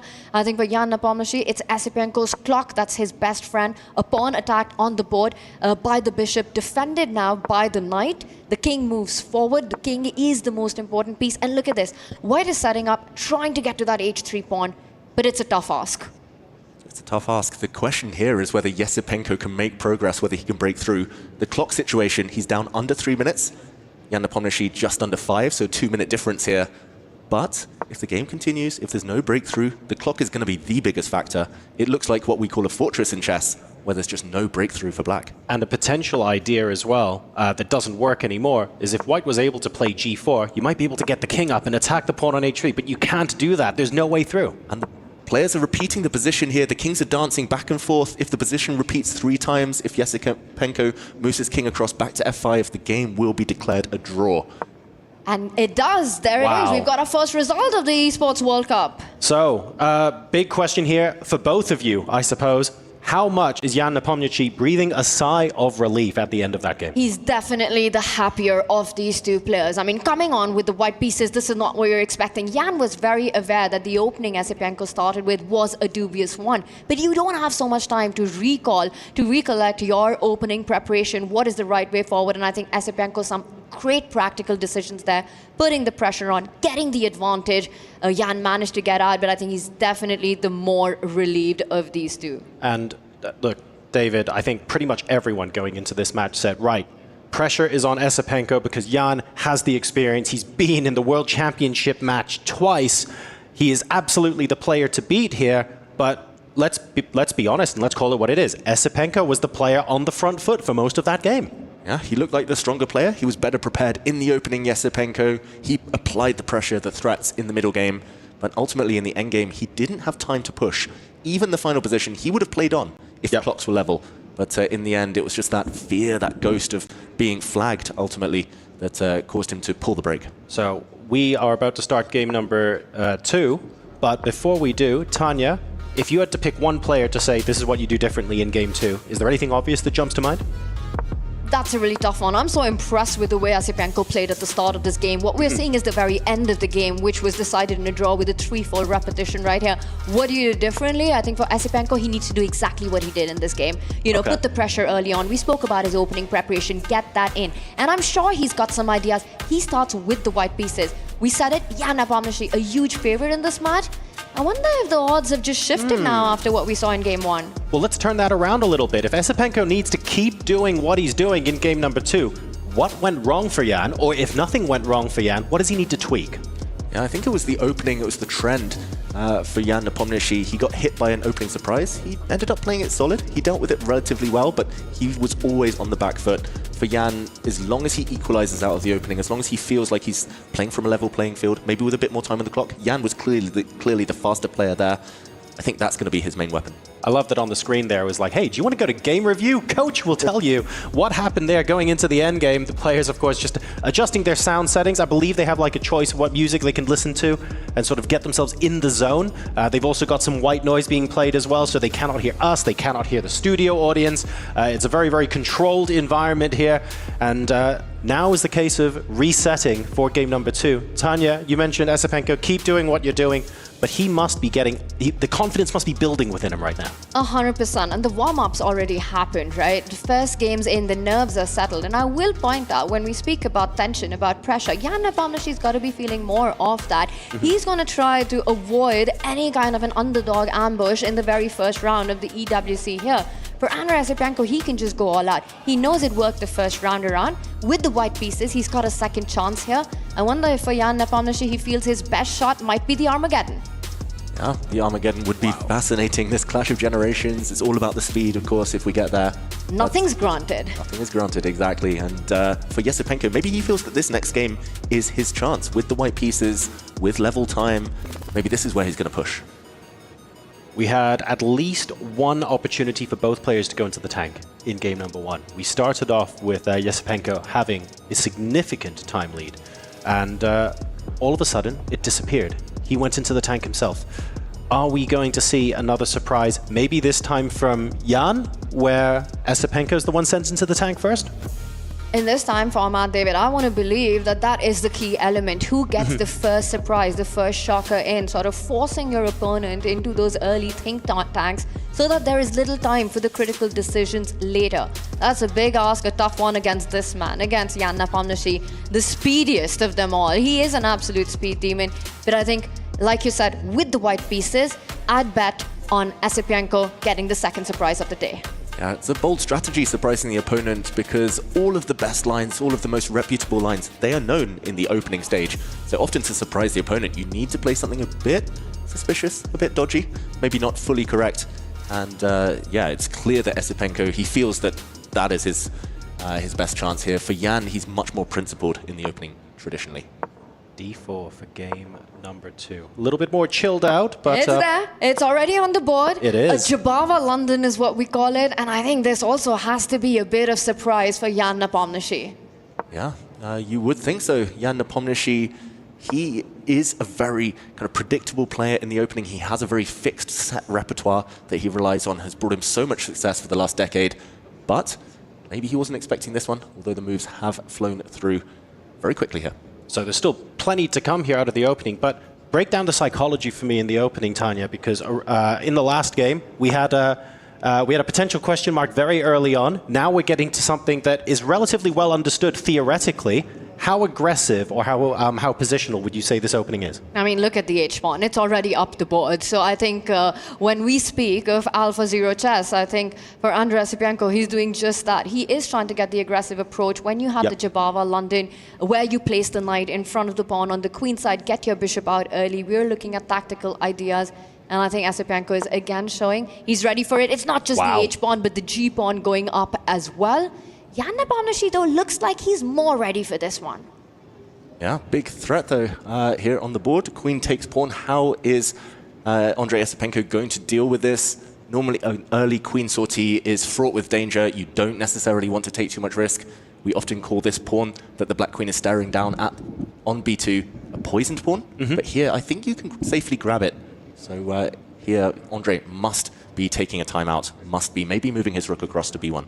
Look, the H-pawn is possibly going to be the theme of the day if we keep seeing stuff like this. H4, G4 very early on for Andrei Esipenko. With the white pieces, he was pushing the H-pawn with black. He's pushing the H-pawn with white. It's very clear where his intentions lie. And very early on, showing that he is absolutely fine from a nerves point of view. Well, both players are showing just that, right? Jan Nepomniachtchi matching the speed as well on this one. It's Esipenko who's behind on the clock already. Jan doing Jan things. He's putting the pace, he's putting the pressure. I'm amazed with just the speed with which Jan's handled the Jabava London in this one. It's almost like he's played it out flawlessly with the black pieces, getting the queen out, blocking the king side, making sure there are no advances there. Also gets a stronghold in the center with a capture on e4. That is incredible speed. Jan Nepomniachtchi, he's barely used 15 seconds to get to this point. We're already 10 moves in what is quite an unorthodox opening here. There was a pawn hanging in the center of the board, but Esipenko was bracing for impact. Black here, Jan Nepomniachtchi is trying to blow open the center. If that happens, white's pieces on the back rank here, on the bottom row, do not look ready. A little bit of tension there with the pawn structure in the center. You had the doubled pawns on e4 and e5 before, but instant take. It looks like the tension's being resolved relatively quickly. You see lots of chess openings, Tanya, where there's loads and loads of tension building up, building up. This doesn't look like it's one of those. The tension's all over the place here right now. It's not building up, it's already exploded, right? Yeah. You've got these open lines, you've got these two pawns which are at the center, and both are targets right now. In fact, white could potentially pick up black's pawn. Bishop takes pawn is a possibility, but that's playing with fire. Would have opened up the rook line towards the white king. A safety first approach, getting the castle in. Black defends the pawn, white doubles down on it. But there are potential trades. Black could capture the pawn at the center, get the queens off the board, and I wonder if this is headed towards an endgame. And because of the pawn formation on the right side, more space for white might be better for white. Yeah, let's talk about that briefly. What should we be looking at earlier in the game, David, to give us an idea of whether white or black would be playing for a win in the endgame? Yeah, it looks fantastic for white. Here, Jan Nepomniachtchi making a bit of a face on the camera. Maybe we just highlight a few key ideas. Firstly, there's a huge threat on the board. There's a game-winning threat that white wants to land. It's all about the white knight.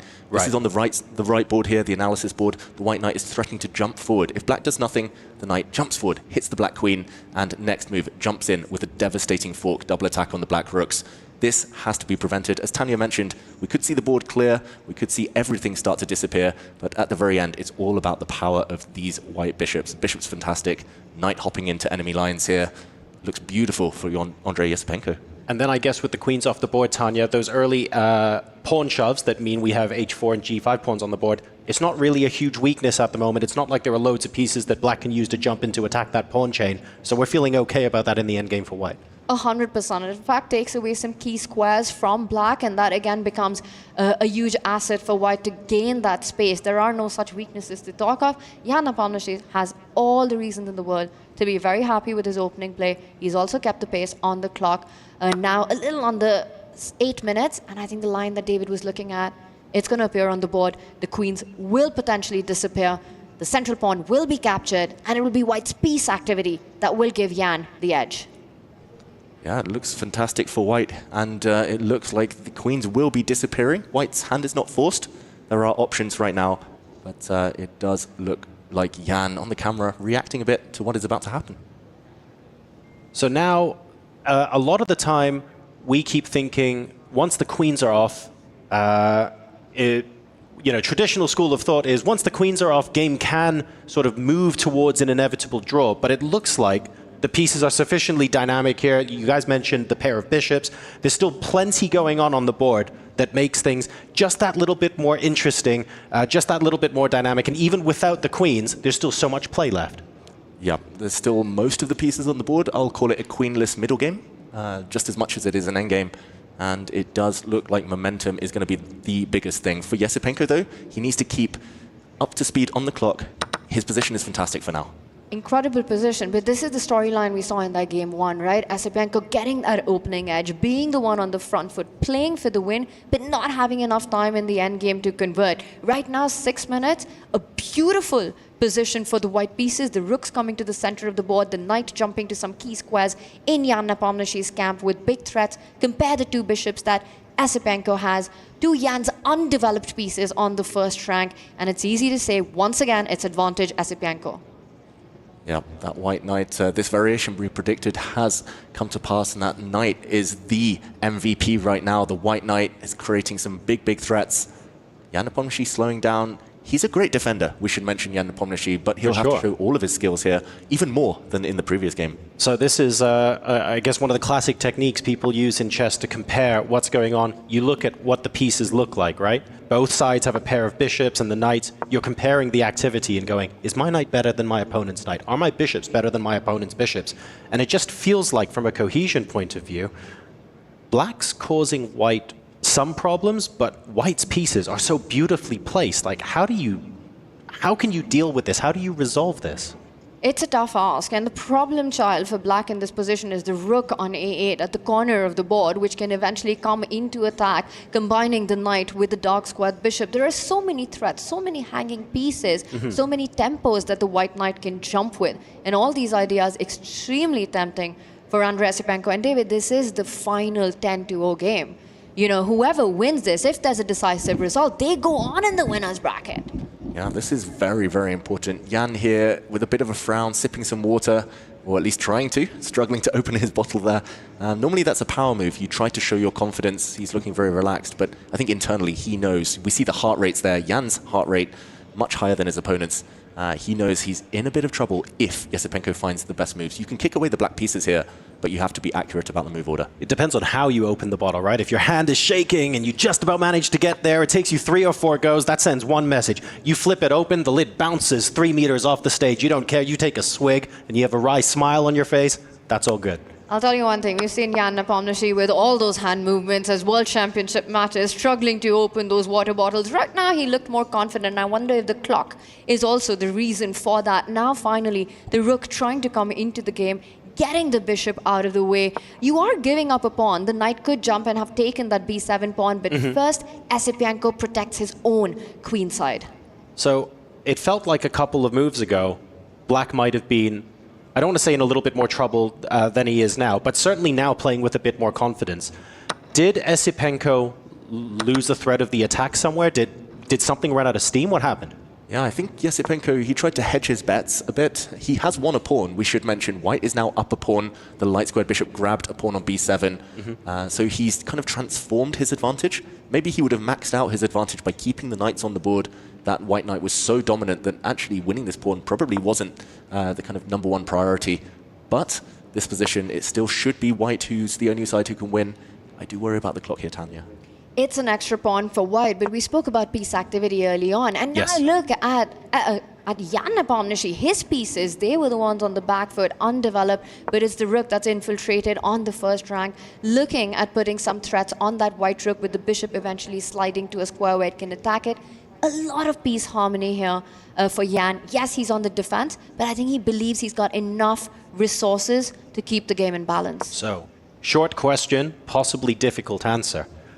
White, piece activity, extra pawn. But what's the breakthrough we're looking for here? Like, what should we be looking out for at home?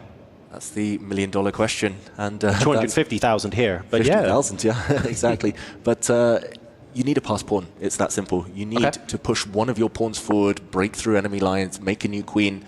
But that's kind of a distant dream. So it's micro plans. First here, Yesipenko, this move given a question mark, but logical. He wants to trade off dark squared bishops. Later, he might want to trade off light squared bishops, maybe the rooks as well.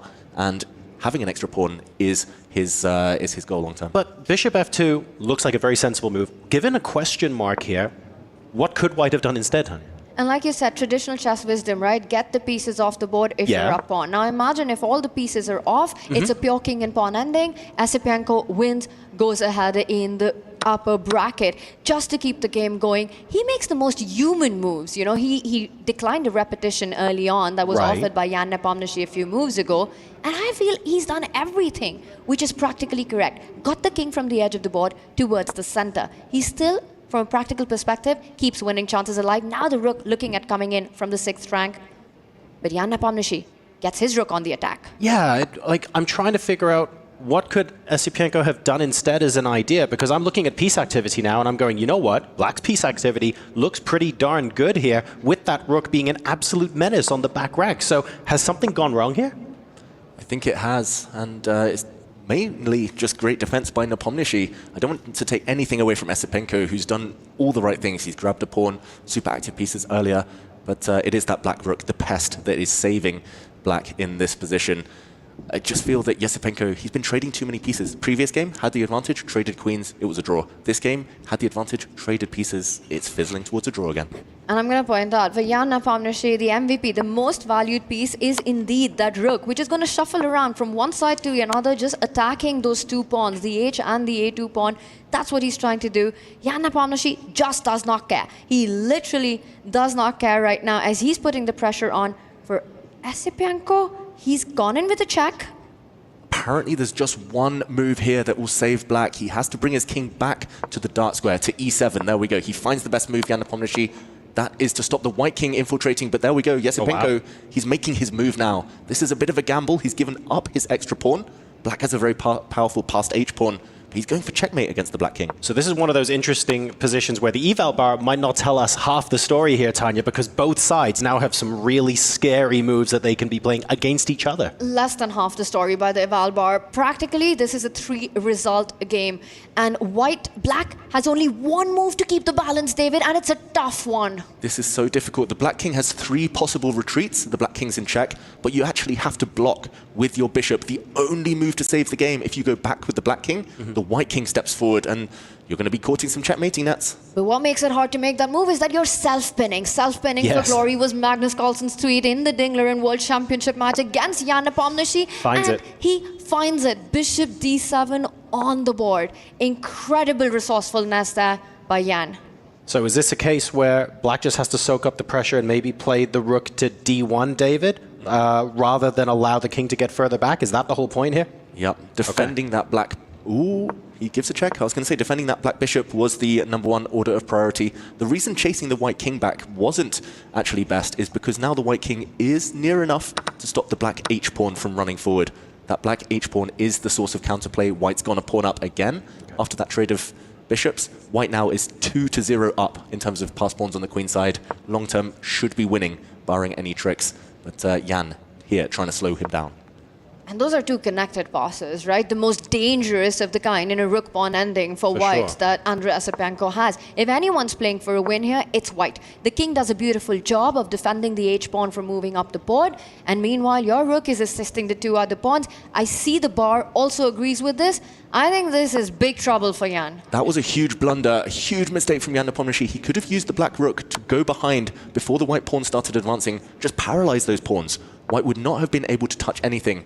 Now, white's construction on that left flank, on the queen side, it's easy. You can just push your pawns, push your rook. It's unstoppable. Well, in short, White's king is playing an active role in defending while still able to push his passed pawns. Black's king is sort of neither doing one or the other at the moment. He's trying to create some chaos on the other side, Jan is, but it's too slow. And David's plan, we're seeing that being played out. Push the pawn, give a check, push the pawn, give a check. And that's how this will play out. He's going to bring the rook back exactly where it came from and continue with the idea of advancing. But obviously, you have to be just a little bit careful. 2 minutes on the clock for Andrei Asipenko. Is that going to be enough to convert this? Oh, the clock is his biggest hurdle right now. Yesipenko, he waits with his king. Very logical. The white king is just biding its time. Now you can start checking with the white rook, but it's a bit of a race. The black is going to create some counterplay against the white king. No fully safe square to hide it on, but pushing your pawns, getting your pawns forward, that is what he wants to do, Asipenko. He gives a check first. Those pawns are moving. And wow, the race begins. It begins, and it's the toughest one to handle with little time on the clock, no increment. And look at that, Jan, he keeps the pace, he keeps the pressure on the clock, he brings the king forward, now threatening some checks to win a pawn, and there's just one move. There's just one move that White has, and he doesn't find it. He messes it up. He had to give a check with the white rook, and in return, Jan Nepomniachtchi blunders. He could have given a check with his own rook, and there was counterplay. Instead, he's giving away one of his pride and joys here. His passed pawn, that pawn has to be taken. You cannot let it survive much longer. Yesipenko does get it off the board, and a check. This was his plan. Again, only one winning move here for Andrei Yesipenko. He needs to find the right square for the king, and he does it. He moves the king forward. It was the right one, and now it's going to be the 2 pawns on the left side of the board. This is winning. Still, he needs to show accuracy. He moves his king across, but why that square? He could have chosen a square that blocked the advance of the white pawn, and now it's pawns versus rook. We're going to see a queen versus rook. Those 2 pawns are unstoppable. One of them will become a queen. This is going to be a crazy race against the clock now. Under 1 minute to win what is a very difficult position to convert. This is a bullet ballet, and if anyone's playing for a win, it's White with the queen. He comes in with a check. The idea is to surround the black king with your own queen and king. Try to win that rook, but 47 seconds on the clock.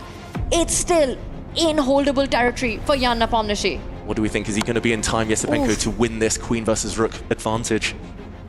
It's such a tough call, but I want to say, look at him on the screen. He's locked in, he's zoned into it.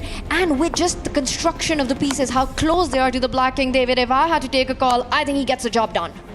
He shook his head there, Yesipenko. He's driven the black king away from the corner into the center. Now it's slightly harder to get that winning advantage, to win that black rook. But you can see how nervous he is, shifting up and down in his chair now, Yesipenko. He knows he's so close. Reaching the 30-second mark, and you can see it on him. Jan Nepomniachtchi, his only hope, keep playing fast, keep playing as quickly as possible. There are stalemating ideas that Black wants to set up as well, but with the king at the center of the board, that's not going to be possible. Well, for Asipenko now, 30 seconds. Gives a check, the king needs to stay connected to the black rook. It does. Shake of the head from Jan Nepomniachtchi this time, but he's eating away at Asipenko's clock. The white queen dropping back. Now the black rook is going to give a check, and no, it doesn't. Apparently it's checkmate in a few moves if White finds the right path. And that's because the black king has been cornered to the flank of the board. But White has to be precise with the checks that are chosen. Does Asipenko, does he have it at the back of his hand how this is done with 25 seconds? Key moment, the black king and rook are so separated now that there might be tricks, double attacks to win them. Jan Nepomniachtchi has to invest some of his time to find the best defense, to keep this game going as long as possible. And the more time Jan takes, the more time Andrei Asipenko has to figure out those queen dances, those queen maneuvers on the board. He gives a check. Oh, he's getting closer though. That black king's in the corner. He's so close now. The black rook has no safe squares to go to. It's going to have to divorce itself from that black king. This spells danger. And with the speed with which Asipenko is playing, it almost feels like he's figured it out. Notice how there are no big checks that Black could have given. White coming in closer with that death trap on the black king and the rook.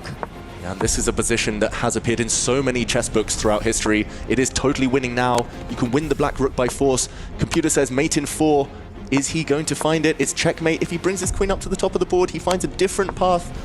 He's struggling here, Yesipenko. The nerves are getting to him. It's the clock against Andrei Asipenko right now. 13 seconds, so close yet so far. Oh, he had a forced win. If only he had a few seconds more. Now, Nepomniachtchi pauses. He's going to try and make things as complicated as possible. He's going to try and run away with the black rook or the black king now. He might be losing his rook, though. I don't see any safe moves here for Nepomniachtchi. It's so difficult to make a choice, and maybe there are no good ones, and maybe that's exactly what's dawned on Jan Nepomniachtchi right now. Checkmate is threatened in one move. We should mention the White Queen coming back down to D1. It's starting square. That would be very appropriate as an end to this game. The White Queen, the MVP. Nepomniachtchi sitting back. It looks like he's about to resign. He's going to give up. Okay, a check, and now the black rook falls. And 10 seconds has to be enough for a queen and king versus king. This is about to end in checkmate. 9 seconds is an eternity at this level to finish this off. Yesipenko's been practicing this since he was born. This is checkmate next move, and Yesipenko takes the win. And Andrei Esipenko takes down Jan Nepomniachtchi in this incredibly tense first best of 2. Look, game number 1, tense draw. Esipenko was on the front foot, but that game ended in a draw. Same story in game number 2 with the white pieces. Esipenko trying to break through, and it took until his 3rd or 4th attempt to see the first cracks appear in the armor of Nepomniachtchi, and that is an upset to start off the Esports World Cup. Wow, who would have thought it? Our experts in the studio were saying Nepomniachtchi was a favorite on paper. He was a huge favorite, but here are the closing stages as Yesipenko found such a smooth conversion under clock pressure, Tanya, but he never looked like he was going to let it slip. Brilliant stuff this was. You know, if you love an underdog story, then this game was the narrative that one had to follow at the Esports World Cup. What a banging start by Andrei Esipenko, the last-minute substitute to Vladimir Fedoseev, coming in as the big underdog with everything to prove, trying to show the world that he does belong, and he does belong, taking down Jan Nepomniachtchi not just on the scoreline, putting the pressure in that first game, getting it done in the second one. That right there is the man of the moment. Oh. A winning start for Andrei Esipenko and a winning start for Virtus Pro. Let's go ahead and hear what our shredded nerves and his calm composure has to say about pulling through in that match. Well, Andrei managed to get the first win of the day after I want to say a very, very long game towards the end, coming down to the last seconds, but congratulations. Heck of a way to start the first day. How are you feeling? First win. It feels amazing, and yeah, these games were very tense, but yeah, I'm very happy to convert the second one. I was thinking it will finish in a draw because I couldn't find a way at first, but then I put my king on a3 and somehow it's winning immediately, so yeah, I'm very happy. I would say they were tense. Did you see those heartbeat monitors? I know, man. Okay, so like game 1, you were crushing. You had that crazy attack. I was like, dude, this guy's cold-blooded. You had your king out in the open, man. I was like, you got to cancel, right? You traded queens, ended up in a draw. Game 2, you did not want to trade material right away. You kept it all up. That little time crunch at the end, you did it, man. So congrats on the win. Yeah, thank you so much. And yeah, in the second game, I wanted to attack, but then still we exchanged the queens, and yeah, I think it was no, I don't think it was a draw. I was trying to push, and this rook and game, I think it was winning, but then somehow I made some problems for myself, and yeah, maybe at some point it was already a draw, but it was still hard for play for black, and yeah. It's that 10+0, baby, right? It's that 10+0. I think we were all ready. Are we going to have our first match go to Armageddon? But nope, Andrei gets the win. Congratulations. 1.5 there at the end. Let's head on over to the studio as we prepare for the second game of the day. Take it away, boys and girls. Thank you so much, gents. And it's Andrei Esipenko who gets the victory in match 1 of the day here at the Esports World Cup. And he does it, Maurice, against one of our contenders from the top of the day, Jan Nepomniachtchi. We said he had to be the favorite, and yet he falls down here. He made fools of us all, did Yesipenko, but I did say we're going to see some shocking results, and it's the kid, it's the youngsters. They know about the mouse, they know about no time on the clock. They've been doing this all their young lives, and the older players have had to adjust to this, so we see it happen here. Just an amazing match. The brashness with which he played it. Yeah, and Ben, it felt like he really was bringing that aggression even from game 1. While game 1 did end in a draw, if anything, he felt like he was on the front foot, trying to apply some of that clock pressure early. Jan escaped with the draw, but he kept that tempo up moving into the second game as well. Yeah, just as I predicted, Yesipenko wins. No, that's not that's not what I predicted at all. Little revisionist history there. Only took one match for me to be completely wrong. But Yesipenko in the second game had the advantage, and he had that time situation, which we were all worried about. And he had just enough time on his clock to deliver checkmate. So it was an exciting finish to a game that could have gone either way. But Yesipenko Nepo was on the back foot the whole game. Yesipenko was pressing, and he won this really nice queen versus rook endgame with no increment. So a very exciting win for Yesipenko. A great start for him to the EWC. Yeah, break that down for me. Queen versus rook endgame. Obviously, the queen's the stronger piece. I'm thinking, okay, you've got a material advantage, but with 25 seconds on the clock going into that endgame, how impressive is it to actually find that checkmate? It's very impressive. And let me tell you, the most important name, one of the most important names in all of chess history is a guy named Francois-André Philidor. He figured this stuff out in the 18th century, the 1700s. And this is just basic timetables you got to know your endgames. And one of them is queen versus rook. And Yesipenko definitely knew it and got the job done. Now, he got it done in the endgame, but let's maybe talk about the opening, because there were some utters of surprise seeing the Jobava London come out. Maybe even a surprise for Jan to run into that. Do you agree? The only surprise is if we don't have any surprises. So these things happen all the time at the top level. You see the Jobava London occasionally, especially when it's a 10-minute game.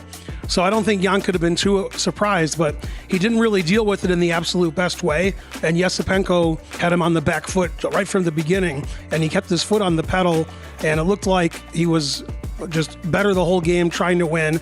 And it looked like time might catch up to him, but it eventually did not. And Yesipenko got the victory. I mean, so what's the value of pulling out an opening like that? Is it just that you're asking questions of your opponent? Maybe it's not the expected repertoire there from Yesipenko, and so now all of a sudden Jan has to go, okay, let me go back into my memory reserves, playing openings like this and learn and trying to figure out the proper way to refute it? I think that happened in both games. The first one, you saw what looked like it could have been a staid, boring Berlin turn into absolute madness and mayhem on the board. It shocked Jan at first, even though he stabilized and handled it and got a draw. He had to be thinking, but I had the white pieces. How dare you just play like this against me? Right? And then the London, same deal. You saw a position where, yeah, it's supposed to be solid, but Yesipenko said, H-pawn, baby, G-pawn, baby, let's go, let's get it busy. And he just showed that he was not afraid of his elder statesman. It's here, we're gonna go for it. I'm gonna come right in your face. If you don't deal with it, then I'm gonna take you down, which is exactly what he did. I gotta be honest, I was a little concerned in game one when I saw king move to f7, right? To me, again, it goes against all principles that I know as a chess player, thinking of how dangerous and how long it's gonna take for that king to end up getting castled. But he wasn't playing for that. He's playing for the king activity in the late game, never needed to move that king back to the 8th rank. He also played it instantly, and he played it leading back. He already knew all that stuff, so he wasn't afraid at all. I wasn't concerned. I was laughing, actually. I was in the playing area with everybody else, watching it on a big screen. An amazing experience here in Riyadh. But watching that, I knew he was ready, and he's shown it. So how about this? Right out the gate, already an upset on the board. It's Andrei Yesipenko who moves right along there on the winner's side of the bracket. One more win for him, and he is through. One more loss for Nepo, and he's out of the tournament. Things are already starting to get ugly here at the EWC. You can see there the scoreline of the other matchup happening over on Stream B. They look all tied up, but for a better perspective of what's going on between Artemiev and Aronian, let's hear from Mike. Thanks, guys. Well, our first update from over here in Stream B, and we also have our first Armageddon. Each player won one game as white, which means they went to bidding. And Levon Aronian bid 6 minutes and 58 seconds, while Vladislav Artemiev bid 8 minutes and 15 seconds. And that means because Aronian bid less time, he takes the black pieces, he takes less time. But if he draws against Artemiev's 10 minutes, that means he still advances. So we're going to see how that Armageddon plays out. Now back to you guys. Thank you so much there, Mike Klein. I mean, Armageddon already on the B stream. Get over there if you want to see those guys duke it out. We were talking about the time of betting, or rather bidding for time. An incredible 6:57 for Aronian. I'm curious to see if he can get it done. We're heading to a short break on this stream before we come back for our second match of the day. It's Maxime Vachier-Lagrave up against Anish Giri here on Stream A. After this short break, we'll break it down for you here in the studio. But in the meantime, go check out Stream B in that Armageddon game. We'll see you back here in just a bit.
We are here at the SNB Arena, and the future of Saudi chess is right beside me. Basil, I met him the other night. He's playing a side tournament. Are you excited about the best players being here? Of course, it's a big tournament, big performances. It's going to be exciting to see all the amazing players joining us. Who do you want to meet the most? Maybe MVL or Fabi. Why them? MVL is one of my favorite players of all time. I love his aggressive style, and Fabi just is amazing all-rounder, in my opinion. Okay, well, I know you're excited to be a fan, but you're also a great chess player. What is your over-the-board rating? 1700. And on chess.com? 2150. Okay, you're only 11, but you told me the other night you want to be Saudi champion. Is that right? Yes, I am. I want to become one.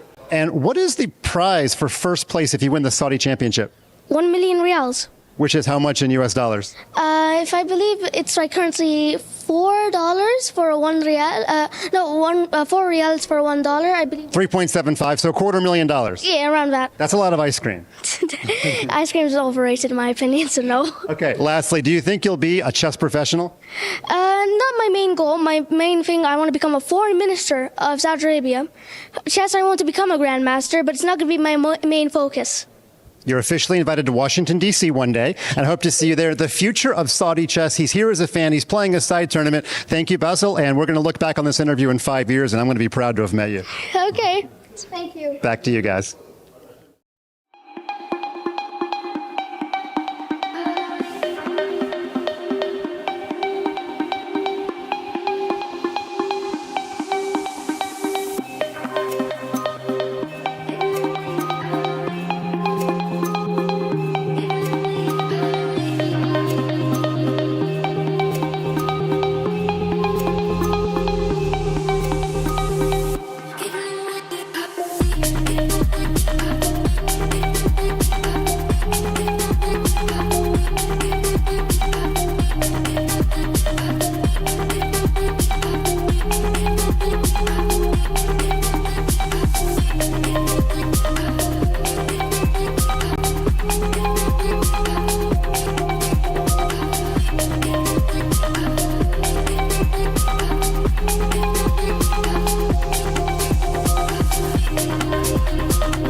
Welcome back to the Esports World Cup, where things are already heating up. We had an upset here to kick off the day, but now we must turn our attention to the second bout here when it comes to chess at the EWC. It's Maxime Vachier-Lagrave up against Anish Giri, and to help us set the table, we're pulling a little bit of a swap here in the studio. None other than Jovi Hauska IM is joining us. First of all, how are you? Second of all, what a kickoff to the day. And third of all, help us break down this matchup between two chess greats. I mean, what a day. Already started with a bang. That's what I've got to say about that match. But I'm just super excited to be here and also looking forward to what the players are going to be bringing on. Because I can tell you, these two guys, Anish and Maxime, they are incredibly experienced. They're close rivals and they have very different styles. But if we've learned anything, it's that we know nothing already here at the EWC, Maurice, because results of game one flew in the face of expectation. Yeah, and I was wrong about the first guess for sure. And I'm going to guess again, because that's what we do. I like and it. I like MVL in this one against Giri. MVL is wily, he's fast, he's tricky, but naturally Giri's a great defender. So we're going to see a clash of styles, as Jovi said. Should be a ton of fun to watch this match. Who are you picking? You going with the same? No, I'm going to go for Anish. Okay. He's on form. He's the man of the moment at the Coming minute. out of the LCQ, maybe feeling like he's got what it takes to take down MVL. Either way, I love a split studio desk. The players are just about ready to step on stage, so let's get out there. Let's meet the guys who are about to do battle here for their first match of the group stage. Now listen, game one lived up to the hype for sure. It was adrenaline pumping. I'm sure game two won't disappoint. I mean, you saw the heartbeats from the last game. That got my heart pumping. So, without further ado, second game of the day. It's Team Secret taking on Team Vitality. Represented by Maxime Vachier-Lagrave with Vitality and Anish Giri representing Team Secret. Two veterans, two styles, one stage. Now, they faced off multiple times before, but who will take the dub home today? Now listen, guys, I'm gonna be honest with you. Okay, we all saw that last game, 10+0. A little bit different, isn't it? A little bit of a time troubles. How's it got you feeling? No, I mean, it was good to see Levon, from all generation, breaking on the stereotypes, going, following the new way, flagging ruthlessly. Good stuff. MVL, what about you? Yeah, I'm fine.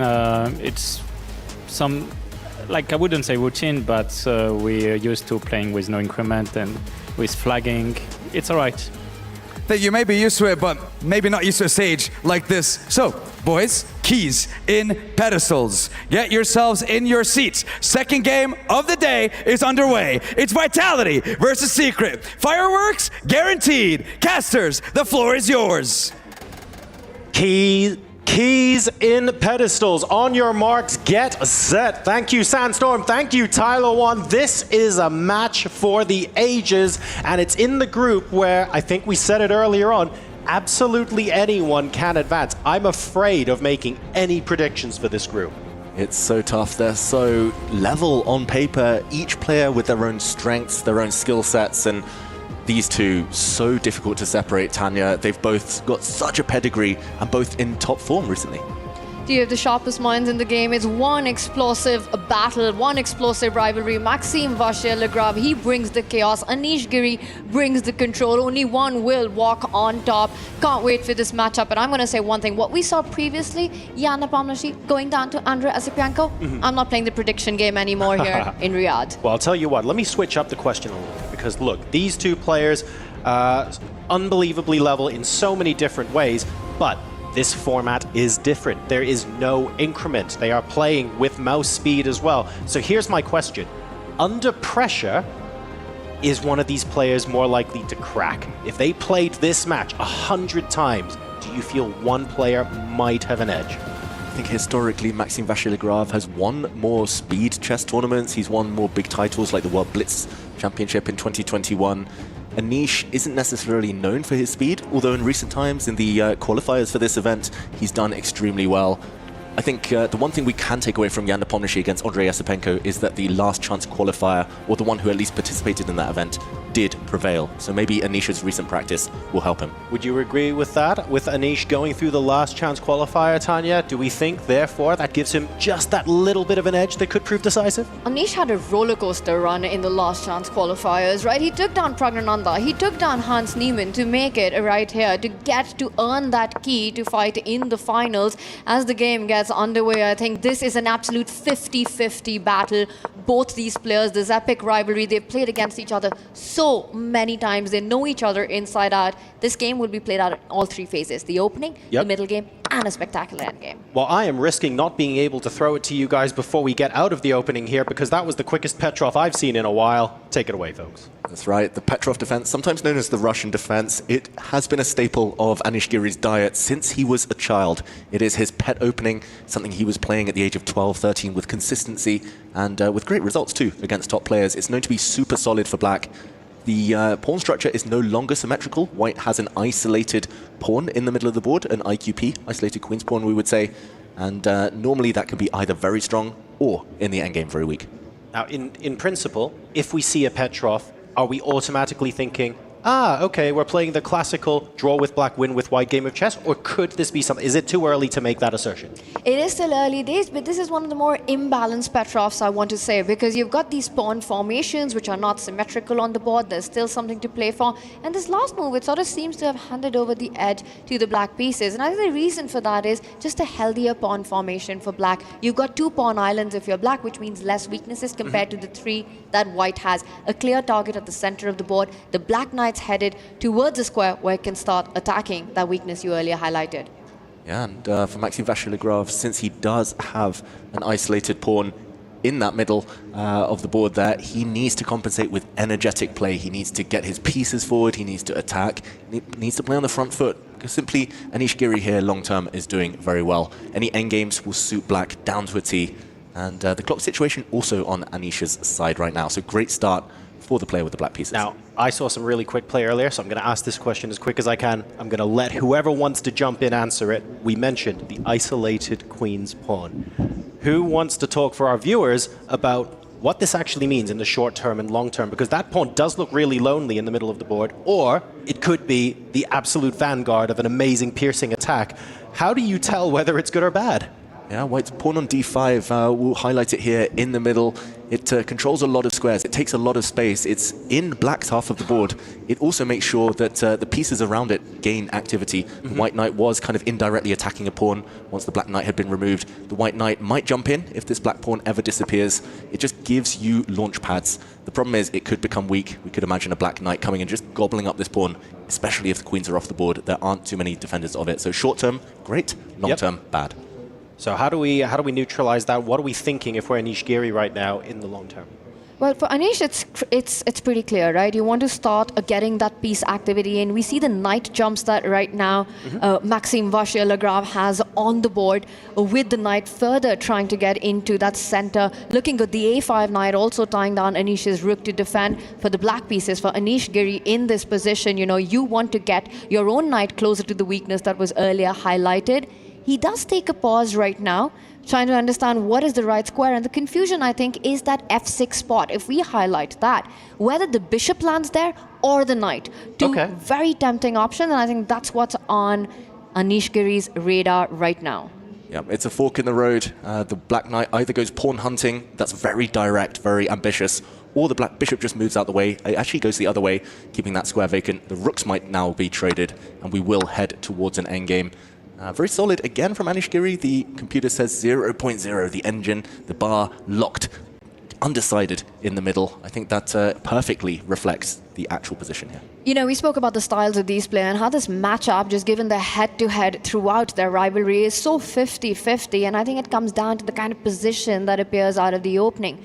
If we get more chaotic, more intuitively attacking positions, perhaps that's where Maxime Vachier-Lagrave would have the edge. But this is Anish Giri's position for breakfast, lunch, and dinner. It's solid. He's in control right now. No big weaknesses. There is a threat on the board that he needs to watch out, though. Maxime's knight jumping further on, attacking a pawn on the flank, the a7-1 under threat. Those knights looked menacing. I spent a good couple of seconds busy negotiating my way through the potential blunder that was one of the knights to c6, and I was desperately trying to make that work as white. I don't think I could, but those knights, like even the knight on the rim on a5, is actually looking like a huge thorn in Black's side right now. On the other hand, if Black manages to solve that problem, Bishop looks reasonably well placed to rake across the board. There's flexibility with the dark squared bishop. The other minor pieces, they look okay for Anish. Yeah, everything looks okay if you can fend off the immediate threats, but momentum is definitely on White's side. We talk about threats, that's the side who is kind of building the initiative, and it's definitely MVL trying to put Anish on the back foot. Just a couple of minutes ago, Anish was a minute up on the clock. Now he's a minute and a half down almost, and that, again, reflects the trend of the game. And it's because there's a big question on the board, right? It's not just one pawn that's under attack. It's actually two pawns that are being threatened right now with the knight that's moved forward, the a7, the c7 pawn. So Anish needs to find a move that stops both or blocks the attack on both. We see the players head in hand. And I'm trying to figure it out. What are the ways that you can actually keep your material intact here if you're Anish Giri right now? So I'm embarrassed because I feel like I dismissed the move that they might play. Because I was thinking, there's no way you'd play bishop c5. I'd be so afraid of a3 and b4 coming in. You're not going to play that bishop out there to try and hold this, are you? But maybe that's the way forward. Yeah, only one move to stop going down a pawn here for Anish Giri, and that is to bring the black dark squared bishop out to c5 to block the white rook's line and to cover the pawn in the corner. No, Anish sacrifices a pawn. He jumps forward with his knight. Problem is, for the white knight now, you have a choice of two. No matter where you go, there might be no way back home. Very committal decision here. Either way for Maxime Vachier-Lagrave. And you probably have to burn the clock on those decisions. It's just so tempting to go pawn hunting, to go pawn grabbing right now. But is your knight too far gone in that place? Is there no way home? Then for Maxime Vachier-Lagrave's knight, I really liked, even though Anish Giri did not find the move that you were talking about, which felt like it would fend off the threats that we were talking about, I think he's found a very practical decision. You know, he took his time. Now he's sort of tempting Maxime into those dangerous waters. What do you think? Does Maxime take the bait? He's so ambitious, Maxime Vachier-Lagrave. I grew up with him, and he's always been the type of player to kind of start games in this fashion, slight advantage, and then he tries to take risks to go for it. Rook takes pawn, given a question mark. And look at this, the white knight, white bishop, they're all overloaded. That white rook might have to give itself up. Look at this, a transition here. White wins a rook. In return, black gets a bishop and knight, but white has so many pawns in this position. Was that all forced? It felt like someone highlighted the queen side and hit the delete key there. What on earth just happened? Everything hoovered off the board there. All the pawns gone. It was a tactical tsunami, a sequence of moves, and this is the material imbalance that we've got right now. A rook and 3 pawns ready to push up the board against the 2 minor pieces. Now, if you're playing black, if you're the side with the minor pieces, you need to combine an attack against the white king. That is where your compensation lies. Any endgames, get the queens off the board, it's advantage Maxime Vachier-Lagrave.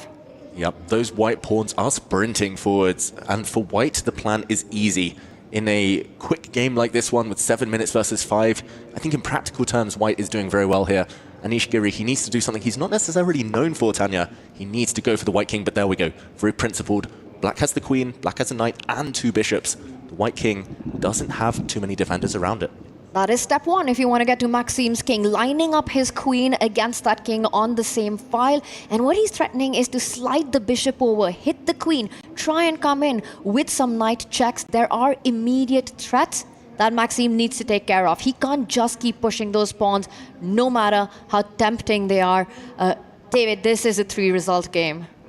Great move from Anish Giri on the previous turn, bringing out the black queen, and great response by Maxime Vachier-Lagrave. Blocking the dart squares. White has no dart square bishop, so the white pawns around its king are trying to hold that color complex right now. Still looks scary, though. The black knight is going to start jumping soon. The imbalances in this position are fascinating because you can see the pawns on the queen side for white with absolutely no opposition from the black pieces. On the other hand, I'm looking at the position of black's minor pieces and the queen, and I'm going, hang on a second, Tanya, this is all pointing rather menacingly at the king side, and there's potential for f3 to become weak as well. It feels like whoever lifts off the gas first, if you like, and loses that initiative might lose the game, and it's almost a game of chicken now, and people keep raising the stakes. You know, Maxime Vachier-Lagrave for Team Vitality here. He's playing with all that vitality with his pawns, trying to get them rolling. But Anish is making no secret of going for that king on those light squares that you're talking about. The bishop could slide over, threatening that big check on the board. But what Anish is relying on is the attack. What Maxime is relying on is trying to trade those light squared bishop to make sure there are no checks. Once again, using that light squared bishop to stop the knight from jumping into the game. Yeah, bishop controls light squares, pawns control dark squares. And there we go. We see Anish on the screen there, dropping his knight back. He looked like he wanted to move it forward, but this is definitely one of those games where the eval bar is deceptive. It's going to swing one way or the other very, very soon. A draw, by far the least likely outcome in this game. Let's talk about how the eval bar is likely to swing, because I'm seeing one player soon with double the time of the other. 6 minutes, 36 seconds, pardon me, for MGL. Plays 3 minutes 15 for Anish Giri right now. Tanya, the clock here could be decisive. It's the biggest factor in the game. I mean, 3 minutes touching that mark with your opponent 6.5 minutes, and the pawns rolling up the board. Bringing your queen back is not an attacking move. And look at that. Maxime Vachier-Lagrave sets up a trap right now. You cannot pick up that pawn. Yeah, that white pawn is poisoned. It's only 2 squares away from touchdown as well. A new queen could land on the board. The black queen couldn't take it, as the white rook would have jumped out of the way. Let's just go back one move, quick action replay. Queen takes pawn here, would have lost due to some X-ray action.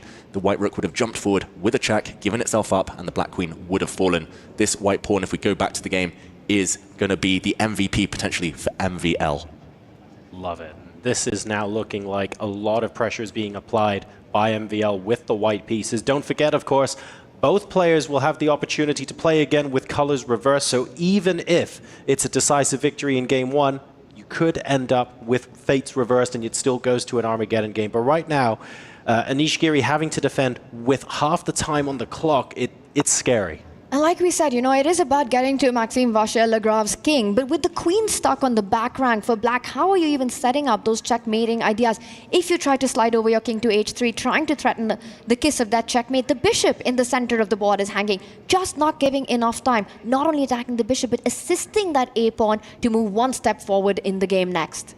And a huge hidden threat, just to point out, if the black bishop in the center moves, runs out the way, rook takes bishop is a nice short-term sacrifice due to the fact that the white queen comes to the top of the board, check, wins the black knight on the next move. This game is only getting more complicated. Anish Giri throwing in a last-minute gamble here, but this knight check can be captured. Let's see what unfolds. Maxime Vachier-Lagrave, he needs to be quick, he needs to be accurate.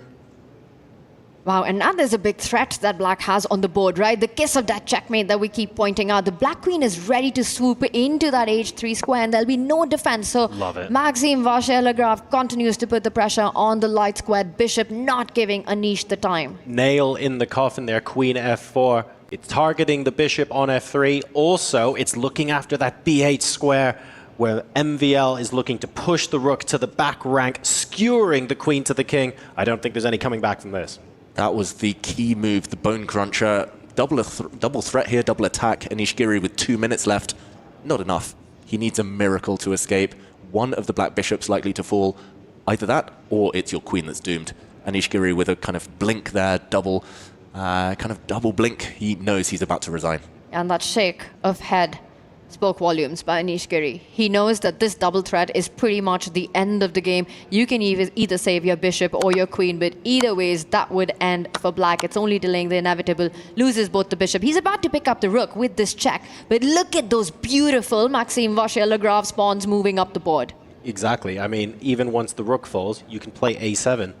And unfortunately, queen b8 is a check. There's so many different ways now that white can try and finish off the game. He's going to resign. I think so. Anish, over the next... this might be the moment. Gives a check. The white king is about to march up the board. These are what we call spite checks. You just throw in a couple of checks, kind of come to terms with the fact you're about to lose this game, and we will see the end of the first encounter. Maxime Vachier-Lagrave taking the lead, but he still needs to be slightly careful. Goes forward with his king. King's in the center of the board. Again, we recommend not to do it usually, but here black just doesn't have enough attacking ammo. And that's because white's queen will block, will play the bridge in this checking party, as Anish's only hope is to keep attacking the white king. Now the pawn to the defense. The king about to step back. Notice how the white queen also beautifully defends the German glory in white's position, the a7 pawn. Yeah, you could give Anish Giri 1 hour here and he would not save this game. 1 minute, this makes it hopeless. Maxime Vachier-Lagrave, he's ruthless in these types of positions. He's known as the professor, the calculator. With his mathematical degree, he has worked out how to convert this to a win. The clock is least of Anish Giri's troubles here. And just the way masterfully Maxime is combining the queen and king at the center of the board, defending the pawns, he's now going to step up with his queen, potentially block the check. He could also come back with the king, all plenty of options, but what's most impressive has been his time management. 4 minutes, 20 seconds in a completely winning position. The king keeps going up the board.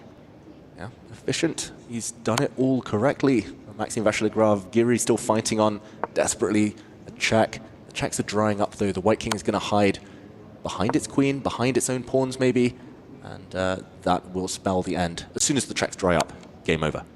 That's when the handshakes will happen, and I think we're very close. I actually do not see a check in this position, which is going to force either the handshakes or Anish Giri's queen to step back in defense. And he gives up. MVL, a comfortable conversion at the end in game number 1 with the white pieces. Anish Giri now very much on the back foot. That said, has got the white pieces in game number 2, an opportunity to equalize and take this match to Armageddon in this group of life, I think we want to call it, where literally any player can step through. And all of that struggle, to be honest, was very much through the middle game. Yes, okay, the last 10 or 12 moves looked extremely one-sided, but that battle was really won or lost in the tactical complications in the middle of that game. Yeah, Maxime, he pressed the chaos button at some point. He grabbed a pawn, transformed his position instead of a static, slow, grindy advantage into pure dynamism. And Anish Giri there, looking at his opponent, couldn't keep up. He knew that the clock was never on his side, and unfortunately the position as well started to drift away, but very impressive MVL. So impressive. Excellent play by the Frenchman with 3 names, Maxime Vachier-Lagrave. You know, he had the tactical ideas when they presented themselves, always ready to take it. Also countering the defenses here, just the way he handled the checks coming in towards the king, finding the trade and sliding his queen over, the double attacks. It was a perfect combination of strategic play against activity here, and the final blow was the move that was played in that moment by the white pieces. Flawless by Maxime. It's very much spinning plates when you're in Maxime's position, right? You will have noticed knight f3 check many, many moves ago, and every single time you make a move, you go, can this be played in response? And that's fine, that's one move. But when there's 5 possible moves that Anish could unleash at any moment, you always have to make sure you've got it all covered. And it felt like MVL just spun those plates really well. Yeah, I love the rhymes there. What can Anish unleash? And the flawless Frenchman, Maxime Vachier-Lagrave, he had definitely calculated 4, 5, maybe even 6 moves ahead in that variation in order to win a piece and go into that decisive endgame. And it looks like the players are itching to get going with game 2. Anish with the white pieces is a dangerous beast, an opening specialist. I'm not going to write him off yet. Both these players, their opening walls, they're the biggest theoreticians, 2 of the biggest theoreticians of their generation. And I think it's going to be so much about the position that comes into play. Anish, traditionally a very solid player, but in recent years, he's added a sharper edge to his game. And I think he needs to get that. He needs to get those complicated battles where there's an opportunity for both players to go wrong if he's looking for a comeback win in this one. Now, heading into game number 2, Tanya, we said before the start of the match that MVL, the player more likely to hit the chaos button, as we call it. Anish, extremely calm and composed in all situations. Does he have to break out of that mold now and hit some of that chaos button himself? I would think so, because yes, Maxime is the tactical beast, but he's also got a more universal style of play. And as the players are ready, they're set. I think that's exactly what Anish will be looking for with white. As early as possible, maximize your chances. Don't go for the safety first approach. Don't be cautious early on. And as soon as you can, make it muddy on the board. All right. Well, Anish now being pressured to make it muddy with the white pieces. Let's see how it goes. Knight f3, b3 this time around. Yeah, and cool fun fact here, the players were so impatient to get game 2 going that they started prematurely. We had to abort that one and we go again, but these are the exact moves they played last time as well. And a short think here for Anish Giri, who develops his bishop. Not the most direct of openings here, Tanya. Absolutely, and I think apart from what the strategy Anish will have with the white pieces in this one, it's also going to be time management. He was behind on the clock for the majority of the game, under 1 minute in that previous game, and unable to defend despite having some complication and despite having the fight in that material imbalance. So extremely important for Anish to keep the pace on the clock. All right, well, let me ask both of you a question in principle. Because you're playing 2 games back-to-back like this, it's not like you can go away and take a look at your database and sort of plan some new opening ideas. So you have to prepare and you have to get ready with what you've got in the bank already. Knowing that, what are some other techniques other than opening that you can have to keep controlling your time? Is there something else that you can do other than database prep? Well, there are other things. I think players often do rely, especially Anish, on this opening prep. There are systems, though. He's gone for something non-direct. I think he just wants to keep the tension, get in the flow, build his way into this game. In the previous encounter, we saw how speedy both players were in the first 10, 15 moves. Sure. We kind of blinked, and they were already into the middle game. Here, it's going to be all pieces on the board and maximum tension. Anish playing the first dozen or so moves here super quickly. Very different nature of the game. So if you can't rely on knocking your opponent out in the opening, at least test them in a different style of position. So lots of tension here, nice and positional. We finally see a capture in the middle of the board. We have the pawns getting traded on the e-file. The pawn structure still looks identical for both players. Are we able to now ascertain, okay, this is what the kind of theme going into the middle game would be, whether white or black or both are going to be pressing on opposite sides of the board? What do we think we're looking at here? Yeah, traditionally we would call this setup that white has gone for the King's Indian attack. That's mirrored by the King's Indian defense on the black side, where you have a light squared bishop in front of your king. You have this nice, healthy pawn structure. Usually it is white attacking on the king side, the flank that both kings have castled here.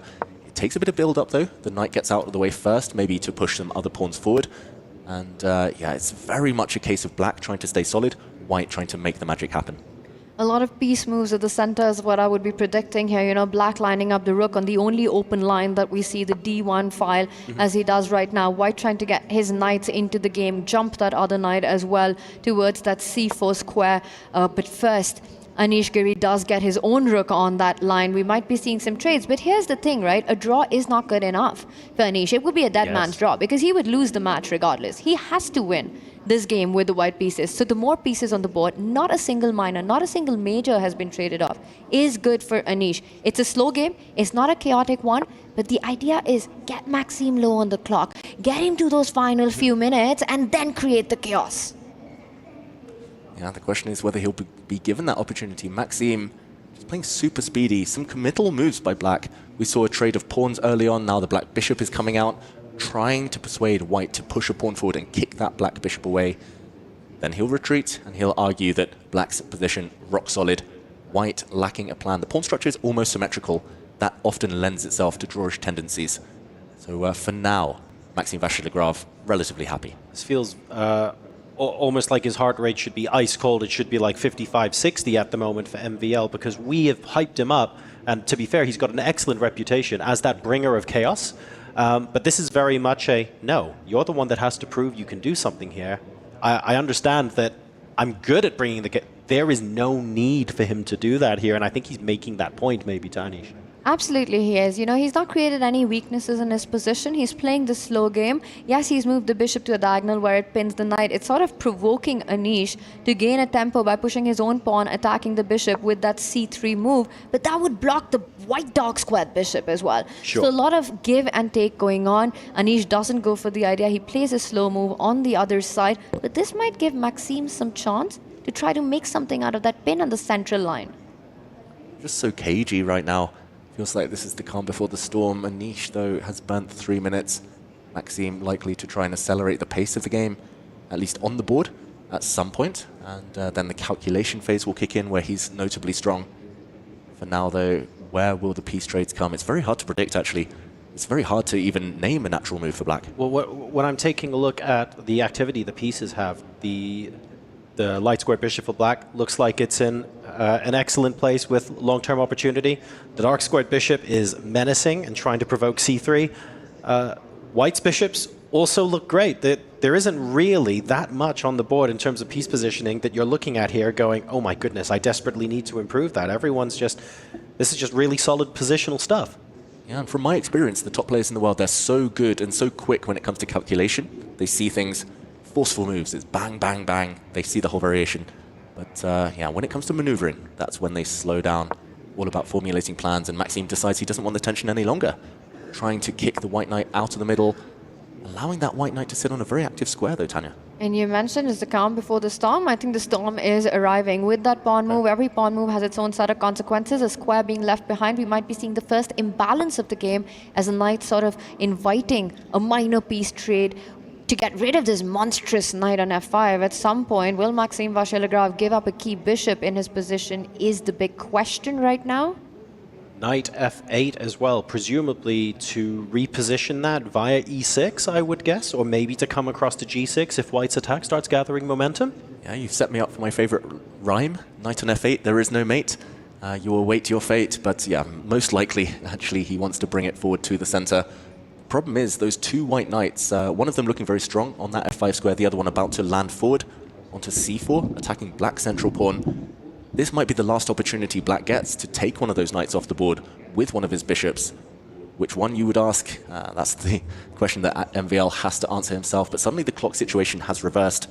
And that, again, shows how difficult black's choices are now. Yeah, and as a chess player, you really don't want both these knights alive on the board, right? Putting so much pressure on black, the central pawn, the king as well. And Maxime continues to make these big pawn moves, these extremely committal pawn moves, because now this one also appears to be giving up a pawn. It feels like a gambit, but the opening up of the files that will happen will give Maxime the chance to recapture. Yeah, okay, we see a trade of rooks instead. Anish playing a very logical move, trying to attack black's central pawn, but defended. And as Tanya points out, if there is a trade of pawns on b5, the black queen opens up. That c file is going to be key, very important. I don't think you want to kind of get itchy fingers here and do anything on the queen side as Anish Giri. But the biggest question is, will Maxime give up his bishop for that knight, which is a bit of a nightmare for black currently sitting on f5. You know, the other saying, knight on f5 and we live. So he's got to be feeling good about planting that piece there. If you do that, you're giving up a bishop pair. And that's a big one. You're opening up white's light squared bishop as well. So a huge decision. How much tension can Maxime take, allowing that knight to live on that square? Well, let me turn the question around a little bit. And I'm perfectly willing to get egg on my face here. I'm going to suggest the knight on f5 is a beast, but it's also the one piece that's like indirect attack for the king right now. Is it the case that maybe MVL doesn't have to think about taking the knight until more pieces get involved in the attack? Does he have time to consider that? And he's not being pressured really into making that decision. Yeah, I think that's a key thing in chess. Like trades, exchanges, they're one of the hardest decisions to make, and often you want to leave it to the last possible moment because then you keep your opponent guessing, then you don't show your hand.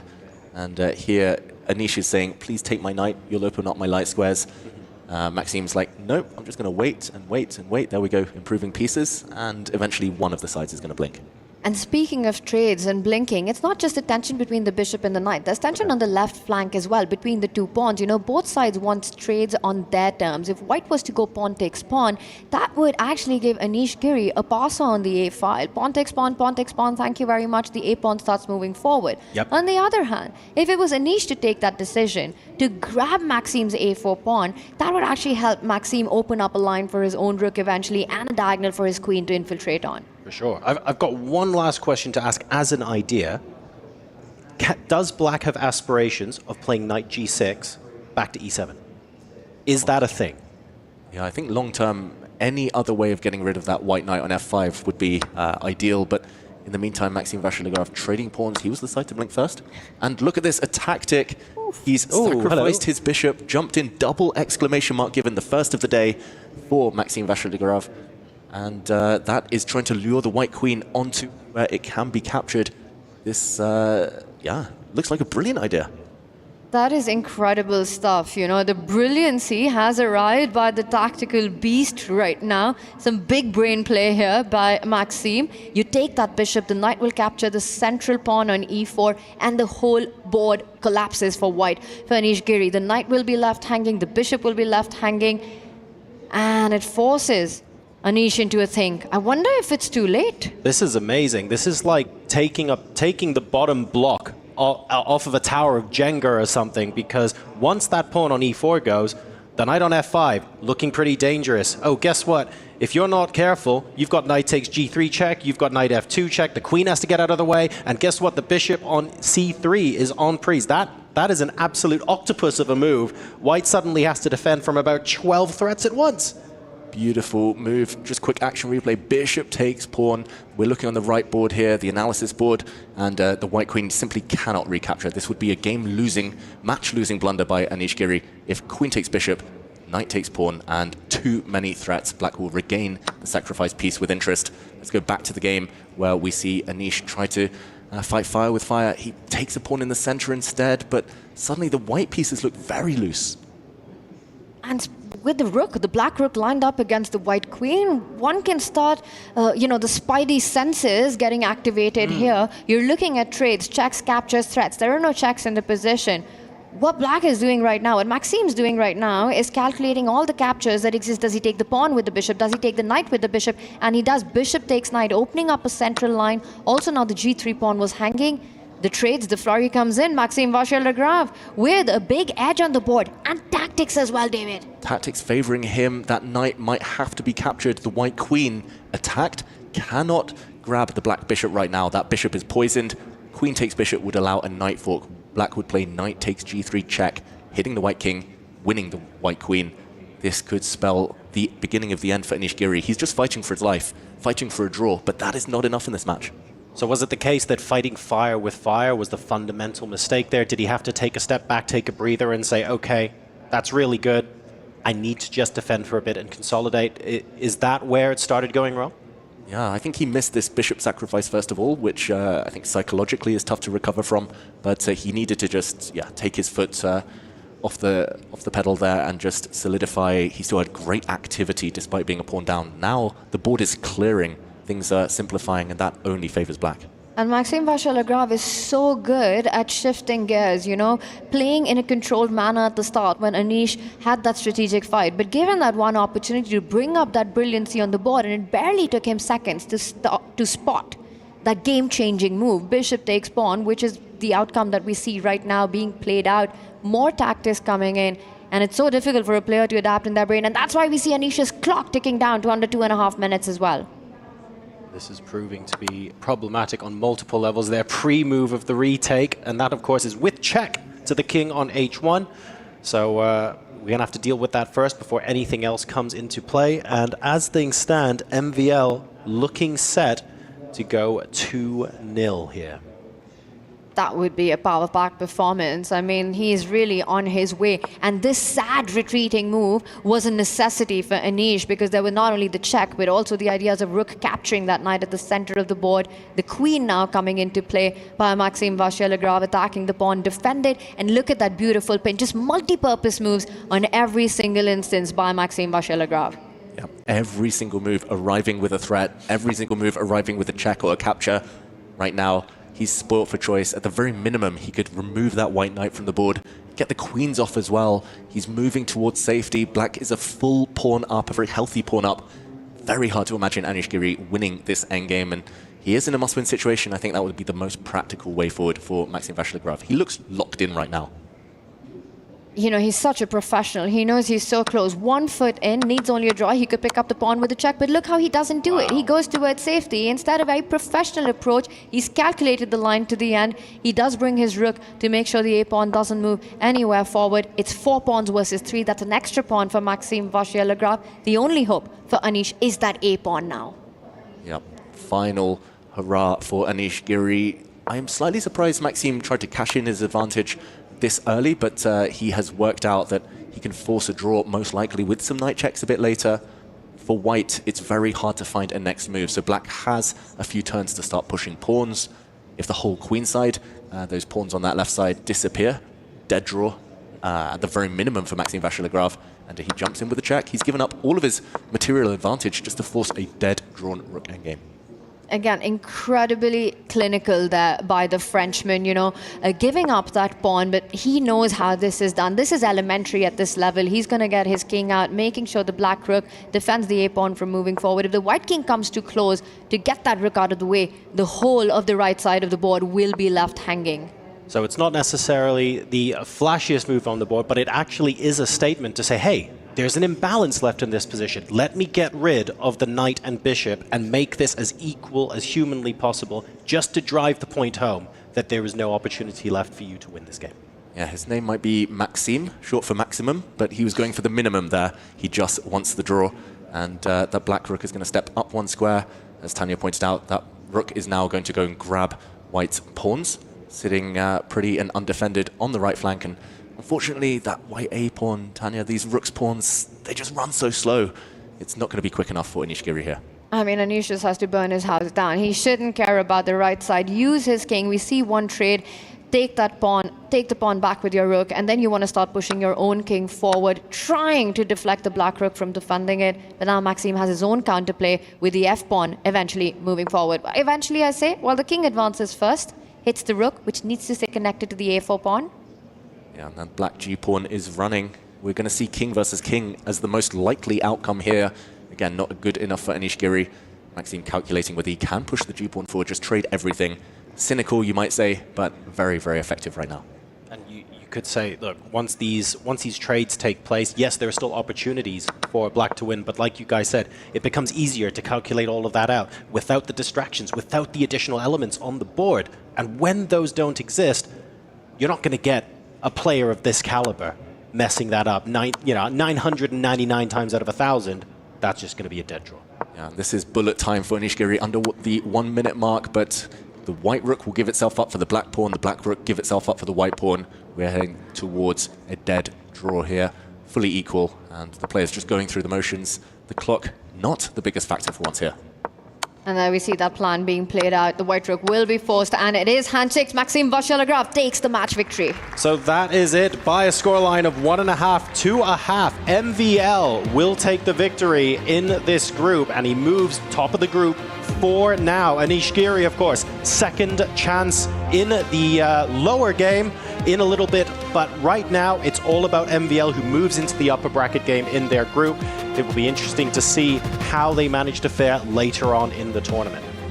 And it just goes on to show that in these mini matches, best of two, just what an important role, what a key factor that game one plays. If it's decisive, just how incredibly hard it is. Even if you try to create your chances, create your imbalances, as Anish Giri did with the white pieces, but it was this moment that was decisive. Maxime Vachier-Lagrave, so sharp, spotting this beautiful tactic. We saw the mutual respect between these two discussing the game afterwards, but ultimately Maxime was just too sharp, too quick. Anish couldn't keep up. Deserved result there as the Frenchman moves on. And he really gave us a great example in game number 2 especially of when to turn the taps on. I think you mentioned it on air as well, Tanya. It's so amazing to see how he can flip his mind from one to the other and to get a little bit more insight into how he's able to do that so consistently and with such deadly effect. We'll head to him on stage now for a winner's interview. MVL and Vitality take the win in our second series of the day. MVL, congratulations. I want to say, compared to the first series that we had, that looked pretty chill. Your heartbeat was kind of relaxed, but were you nervous? I was pretty nervous. It felt very different. Like I don't know how to explain it, but it was a different experience to my normal games. But it was fun. I'm glad to hear that my heart rate was chill because I could feel it bouncing. All right, so he came off screen and he was like, "Oh my God, my heart was going crazy." I was like, "Brother, it was like 85." like you were chilling. So those games were way calm. You kind of just crushed both games. Very strategic, very precise. Did you prep at all for this, or what's your preparation? I think everybody prepped for this. So like I was looking at Anish games and in general at my own games to know what to do. I was happy with the outcome in the first game, but there were really some tense moments. Second game, after I found my tactics, I had more control.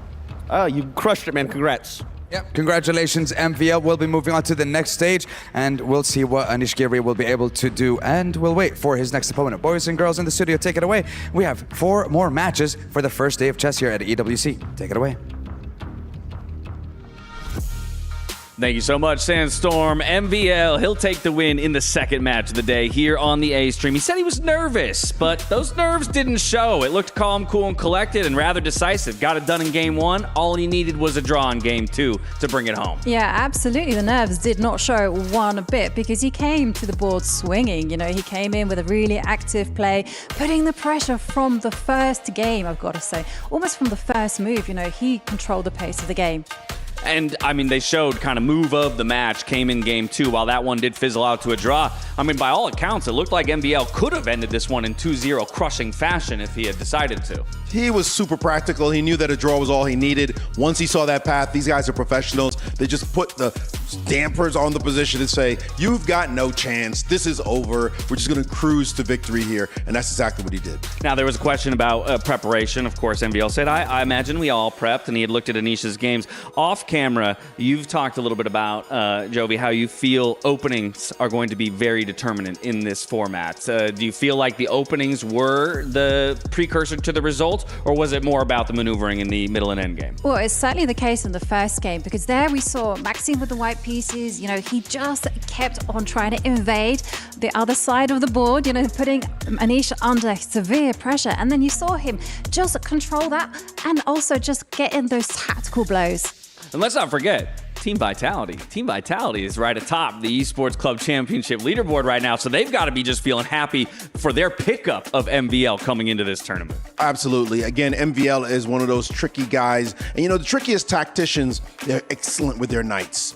It's not just about the moves, it's the crazy moves of the knights. And you see MVL, his knights were dancing and prancing in that first game. And then again, the geometric movements of those knights, again, confuses everyone. You saw the Bishop F2 sack. Yes, that was a good move, but it was based on knight takes on E4 on the very next move, just absolutely destroying all of Anish's positions and his hopes. This guy, he can get it done. If he ends up winning this whole thing, you'll say, yeah, sure. It made sense. It's MVL. Did you see the way he started this whole thing up? I mean, it's brilliant play out of him, and already our brackets are starting to take shape. Let's get Group B up on the board so you can see how things are playing out. With MVL, he's going to be moving into that upper bracket matchup. Again, an extra win for him, and he's already straight through to the top 8 for Anish Giri. Now the pressure really mounts. He was probably already feeling it today, but now he's gonna have to win back-to-back matches over the course of the next 2 days if he wants a shot into the top 8. He just needs to refocus and reset, because he saw that there his style was being used against him. Because there you saw Anish in a must-win situation. He was sticking to his principles, playing his kind of chess, and Maxime just turned it all around. So Anish will definitely have to rethink things tomorrow. And while, of course, we were watching Group B games over here, I do want to pull up Group A's bracket and just make everybody aware of what happened over on the B stream, because you'll see a result filled in here between Levon Aronian and Artemiev here. Of course, we were watching Yesepenko upset Jan Nepomniachtchi at the beginning of the day, but it's Aronian from the black side of the board in Armageddon with 658 to his name, finds his way to a forced draw. To hear more about how that matchup and that Armageddon played out, though, we're going to the man with all the info. It's Mike Klein. Take it away. Over here in Stream B, we have our first result. Levon Aronian has advanced past Vladislav Artemiev in the Armageddon game by virtue of playing 2 brilliant rook moves in a row. They both came up with double exclamation mark on the screen, and in the end, he ended up forcing a draw by repetition. Remember, because he bid lower, he had the advantage of draw odds as black. In the actual 10-minute games that got us there, both players won as white. Now, in game 1, it was really interesting because Levon, the oldest player in the field, he did what we call dirty flag in chess. It was king and rook versus king and rook, but he played faster than Artemiev, and he got the win on time. Artemiev struck back in round 2, played a really nice discovered attack that forced Levon to resign, and in the Armageddon, as we said, Levon made the draw with those 2 brilliant moves, so he gets the first win. Artemiev loses, and that's the story from Stream B. Now back to you guys. Thank you so very much, Mike. Here you can see our competitors for the next matchup, though, here on Stream A. It's Hikaru Nakamura up against Javokir Sindarov. It's going to be another fireworks battle between these two. One of the best fast time control players in the world, and Hikaru Nakamura up against one of the young guns and a dark horse pick here for us in the EWC for chess. Up next, it's Hikaru Nakamura, Javakir Sindarov. Stick around. We'll be back to preview the matchup in just a bit.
Welcome back, everyone, to the Esports World Cup. It's the world number 2, Hikaru Nakamura, stepping on stage next for Team Falcons up against Javokir Sindarov, one of our dark horse picks from the beginning of the day. We're welcoming Ben Feingold back into the studio to help us preview this matchup. I'm coming straight to you, my friend. Hikaru, I think by many, as we put him in our favorites, would be the expected winner, but we've already seen how that's worked out for the expected winners today. That's right. I'm afraid to pick somebody because I don't want to jinx them, but I'm going to have to pick Hikaru, even though yesterday I saw Hikaru somewhere and he said, "What are you doing here?" And the answer is predicting a victory for you in the first match. So I got Hikaru. I think that's everybody's pick. Sindarov is going to try to prove me wrong, but Hikaru's been here before, done that, and against almost anybody in the world, Hikaru's a favorite. It's pretty clear. And it's not just because I'm American and that Hikaru and his wife are expecting a new baby. That's not why I'm picking him at all. I just think he's the better player. All good reasons to pick him, though. Can Javokir get it done? Can he do what Yesipenko did? He's going to be closer than you think. Javokir Sindarov, only 19 years old. He has beaten Hikaru before in official random chess earlier on in the year, so anything can happen. He's also taken it to the likes of a Magnus Carlsen, the world number 1 player in 10-10 over in freestyle chess world. So I think this kid can absolutely get it done, but it's up to the players to decide. They're ready to step on stage to do battle, back out to the arena to meet Javokir Sindarov and Hikaru Nakamura. 2 games down, 4 to go. Yes, sir. So let's bring on down our next contestant. What? Can I get one? Do one? Yeah, go for it.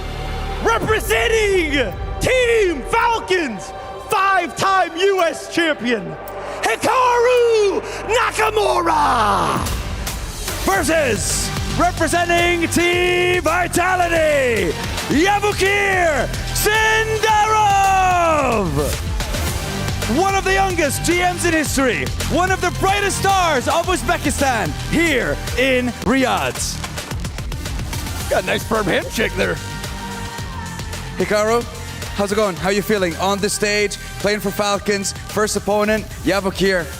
Feeling excited? Nervous? I think it's really exciting to see the fans here, and it's an exciting new event, so really just looking forward to the competition. I'm not going to lie, bro. He's part of Team Falcons. They're going to be cheering like crazy and probably booing you. Is that going to change the way you play? No, of course. Hikaru is one of the best players in the world, so I will just try to enjoy from this match. All right, well, boys and girls, let's get ready for our next match. Boys, place your keys in the pedestals and get yourselves ready. This is a fight on the stage, a battle on the leaderboard. This isn't just personal, it's also business. Vitality versus Falcons. Let's get it on, casters! Here we go. This is another fight for the ages here. Nakamura Sindarov. I mean, Nakamura, many would even say like the greatest speed chess player the world has ever seen. And it's him versus Carlsen all the time, forgetting, of course, that frankly, other players are in knocking on the door, looking for the opportunity to dethrone them. And Sindarov, he has history beating some of the world's best players. He is capable of doing absolutely anything in a chess game to any one of the participants here.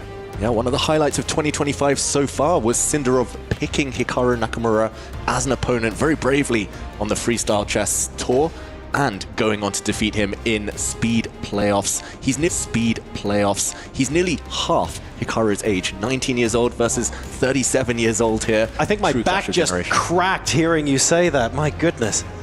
Yeah, this is amazing. I mean, Hikaru Nakamura in the house, watching him here play the teen sensation, you know, part of the Uzbekistan young golden generation. Sindarov, he was part of the Olympic gold medal winning team. And as David was earlier pointing out, Sindarov has already handed Hikaru an L earlier this year in a big quarterfinal matchup. He knows he's done it before. I think he was being a bit modest there in that pre-game interview, playing against the best. But he did pick Hikaru as an opponent as well. Went on to prove that pick. Can he do it again? Or will this be the grudge match that Hikaru's been waiting for? I think it could well be a grudge match. Because look, at the end of the day, we have so many storylines where it is sensation versus experience.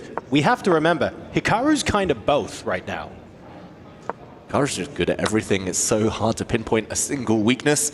You might take him in a match, but to take him down in a longer encounter is difficult. I think for Sindarov, the fact that it is no increment helps. It randomizes things slightly. In the meantime, we see Hikaru with the white pieces start with the Spanish exchange trading off a bishop for knight very early. This has been employed by some top grandmasters, Bobby Fischer occasionally, but this is a provocative pin, Tanya, that Sindarov has employed. He's actually sacrificing a pawn. If Hikaru wants to push a pawn in front of his own king, he doesn't. If he'd pushed the g-pawn, he could have won a pawn in the center. And I think the Hikaru from 10 years ago would have done that at a blink of an eye. That was his trademark. That was the brand of chess that Hikaru Nakamura got. But in the recent years, we've seen him take a more universal approach, a more strategic fight, getting those positional battles in. I like that he did barely take any time to make that decision, because that is absolutely key in this format. You know, you can't burn the clock deciding, do I play tactical? Do I keep it positional? He said, safety first. Safety first, Hikaru brings out a knight. Knights supporting each other now. This is not the deadliest of pins, but it looks like a very steady start to the game. This opening, the Spanish exchange, can either lead to very direct play or very slow, cagey maneuvering play. It looks like the latter on this occasion, and that was the choice of Hikaru Nakamura. Do we find that surprising that Hikaru has chosen to do this with the white pieces? Did we expect him to maybe, I don't know, like try something a little bit more provocative in game number one? I think he's playing the player as well, right? He knows that Sindarov is fearless. He will take those complications. He will take that bait. He will bring the fight if he has to. So for Hikaru, he believes this is sort of that anti-young player chess that he wants to get on the board. Once again, leaving those critical decisions, those perhaps chaotic positions for later on when Sindarov might not have enough time to make the precise choices. I've heard of the openings like the anti-martial. I've never heard the anti-youngin, but it looks like that might be what we're employing here. Are we in consensus that that's probably what Hikaru is doing? Is it possible perhaps that he can tempt Javakir into some sort of overextension if he just plays slow, calm, methodical chess? I think that's the plan for Hikaru. He's kind of, sometimes there's this misconception he's still branded as this attacking player, but that's very much Hikaru from 10, 15 years ago. Mm-hmm. These days, he's a bit of a strategist. He's very slow, very measured with his approach. He wants to minimize risk, and if he gets a chance, he'll jump on it, of course. But he's hoping that maybe Sindarov pushes too many pawns forward, leaves too many holes for the white knights to jump into. Still early days here, though, of course. When we speak of Hikaru, the two biggest strengths that come to my mind are his tactical speed, the pace on the clock, more than the pace on the board. For sure. And the second is just his resourcefulness, just incredible resilience on the board. So the long fights do suit Nakamura in this battle of experience versus ambition. And to your point, you know, the anti-young player chess, a term coined by none other than the world #1, Hikaru's good friend Magnus Carlsen. Yes, exactly. And I think you bring up a really good point there, Tanya, in that maybe Magnus has a great reputation at being able to, you know, grind any player down. You can also maybe think of some people that have written books on the topic. But at the same time, people might forget, well, actually, Hikaru is basically as good at doing exactly the same thing. There's a reason why he's been at the sharp end of the chess world for so long. Yeah, he's been learning from all of his great rivals. Hikaru Nakamura, he's fought the likes of Vishy Anand, Kramnik, Carlsen, and others, and he's learned from all of them. He's definitely tried to replicate Magnus's kind of grinding technique to an extent, especially in these blitz games, rapid games, where he has the speed to kind of tire his opponents out and change the pace later. There was a bit of a frown on Hikaru's face. I think he was wondering whether he could break the pin of that black light squared bishop on the edge of the board, but ultimately, again, very modest play from Hikaru, but very quick play. That's the key.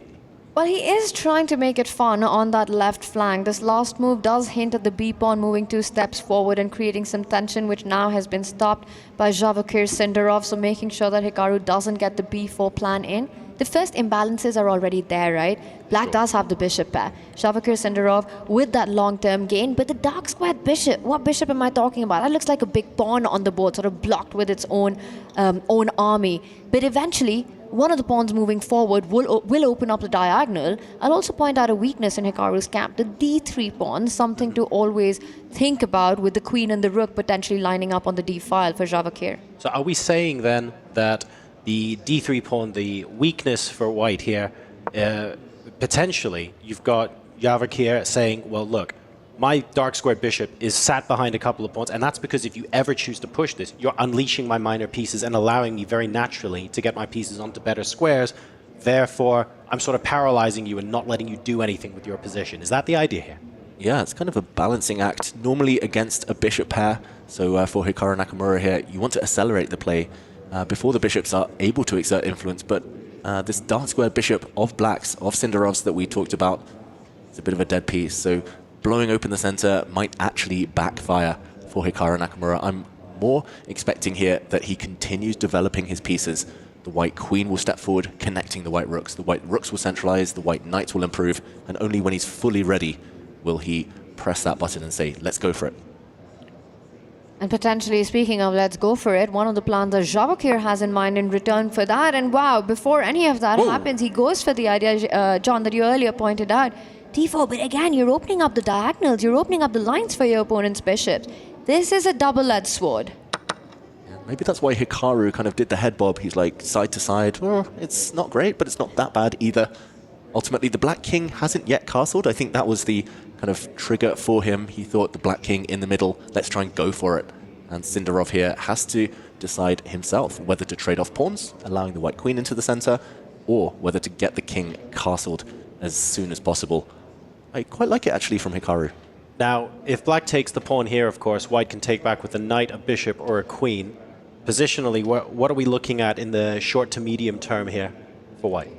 I actually like all three options, and I would be very tempted to even get my knight into the game, into the center of the board. The bishop has its own pros. You might be looking at the e-pawn moving forward next, and David's point of getting the queen centralized. I think it's a problem of plenty with all the moves. You know, chess is a complex game with different approaches. If I had to make a pick, I would probably go with queen takes pawn. Centralize the queen, get the rook onto the open D line next. All right, one more positional question while I have the chance, because they're going to speed up soon, I'm sure. The knight on F1, where's that going? While the bishop was out there, I was thinking maybe the knight would end up on G3. Now I'm not so sure. Yeah, it's unclear. Maybe the knight will jump now. There's a chance it might get chopped off within a couple of moves by the black dark squared bishop if it jumps forward to G3. The end goal is that F5 square, the square we talked about earlier in the day that Anish Giri landed a knight. Not to great effect, but here we go. Because he has more knights than the opponent, he tries to block the center. Knights preferred block positions. Bishops struggle slightly. Very logical move there from Hikaru Nakamura.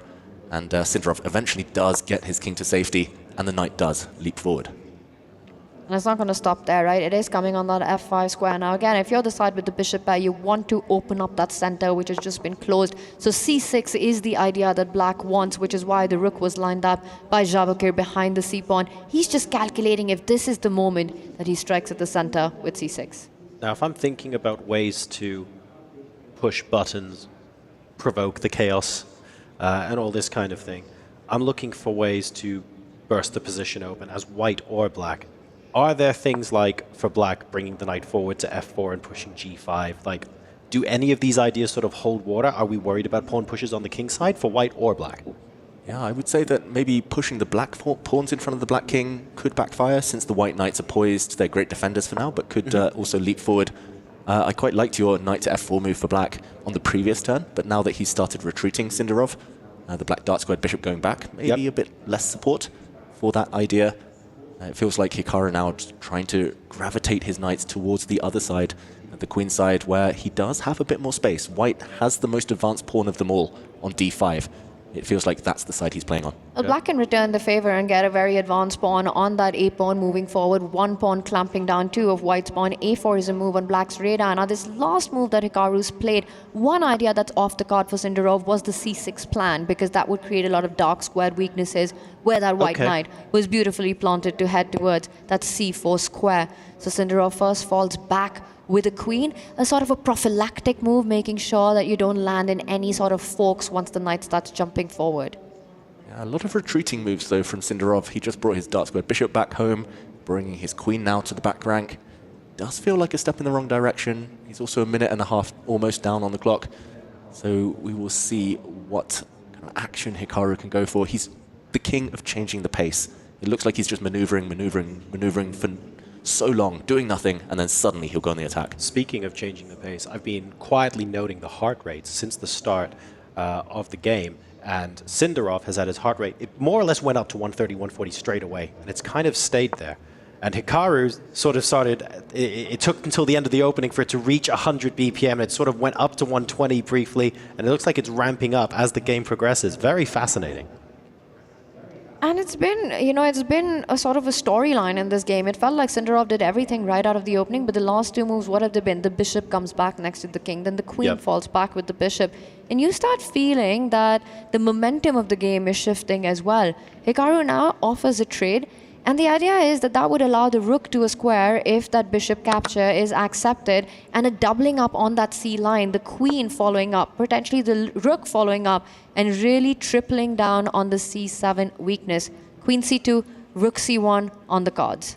Yeah, but the knight move that was prophesied by John here has landed. A knight fork is in the air. The black knight is aiming to jump even further onto the d3 square, hitting both white rooks. That has to be guarded. I like your move there, Tanya, guarding d3 with the white queen, queen c2, hitting black pawns as well. Instead, he improves his knight, Hikaru Nakamura. Visually, it just looks so nice for white. Black needs a bit more activity, some backup for his lonely knight there on f4. The problem is the light squared bishop that Javakir has here. It doesn't have any good active diagonals. The bishop's only as strong as the diagonals that you place it on. Right now, that d5 pawn, doing a beautiful job of blunting it. More piece activity for Hikaru. And again, it comes down to sort of shifting gears, right? Hikaru, from keeping that cagey approach, blocking the center, has gone on the front foot now. It's always scary, though, to play a knight sort of behind the rook like that, because I'm looking at the retreating squares going, ooh, if b6 gets played for any reason, it looks like there's an opportunity for the rook to escape via c6, but it just feels a little bit offside, and it makes me really uneasy seeing possible moves like that on the board. Fully agree. These top players, they know when to break the rules, though, when to go for those exceptions, and the white rook, at least on the last turn, was kind of eyeing up an escape route by hitting that black pawn that has just moved, the a pawn there. And if you attack that white rook with a pawn, it has a square to slide forward to. So for now, it's totally fine, but for Hikaru, it's a job of improving his queen, his other rook maybe, as he tries to push the advantage. Board, clock, heart rate, it all feels like it's in Hikaru's favor right now, but still, he needs to turn it into something a bit more tangible. And also in very tight territory, right? That's barely a little bit over a minute. I mean, one long thing by Hikaru, we'll see the clocks leveling out. But Javakir, he needs to make sure that he's ready with his responses. This last move, a4, is one that we spoke about. And Hikaru on the think here. I wanted to ask you about that, actually, Tanya, because I feel like there's some long-term pressure against the c7 pawn here, if you're playing the white pieces. And that all makes sense. The black knight also looks really well positioned in f4 for the longer term, but I'm also thinking, cool, but if that's step 1, what's step 2 and 3? Like, I'm trying to visualize what the plan is, what black wants his position to be, and I'm struggling to work out what that longer term plan is for Sindarov. Or maybe there's no long-term plan. Maybe there's going to be no time, because that's a short-term move that Hikaru chose, getting that d pawn forward, now coming in with a knight. That pawn could not have been captured because of the knight jumping forward and a fork on the board. This is big pressure and starting to look very scary for black.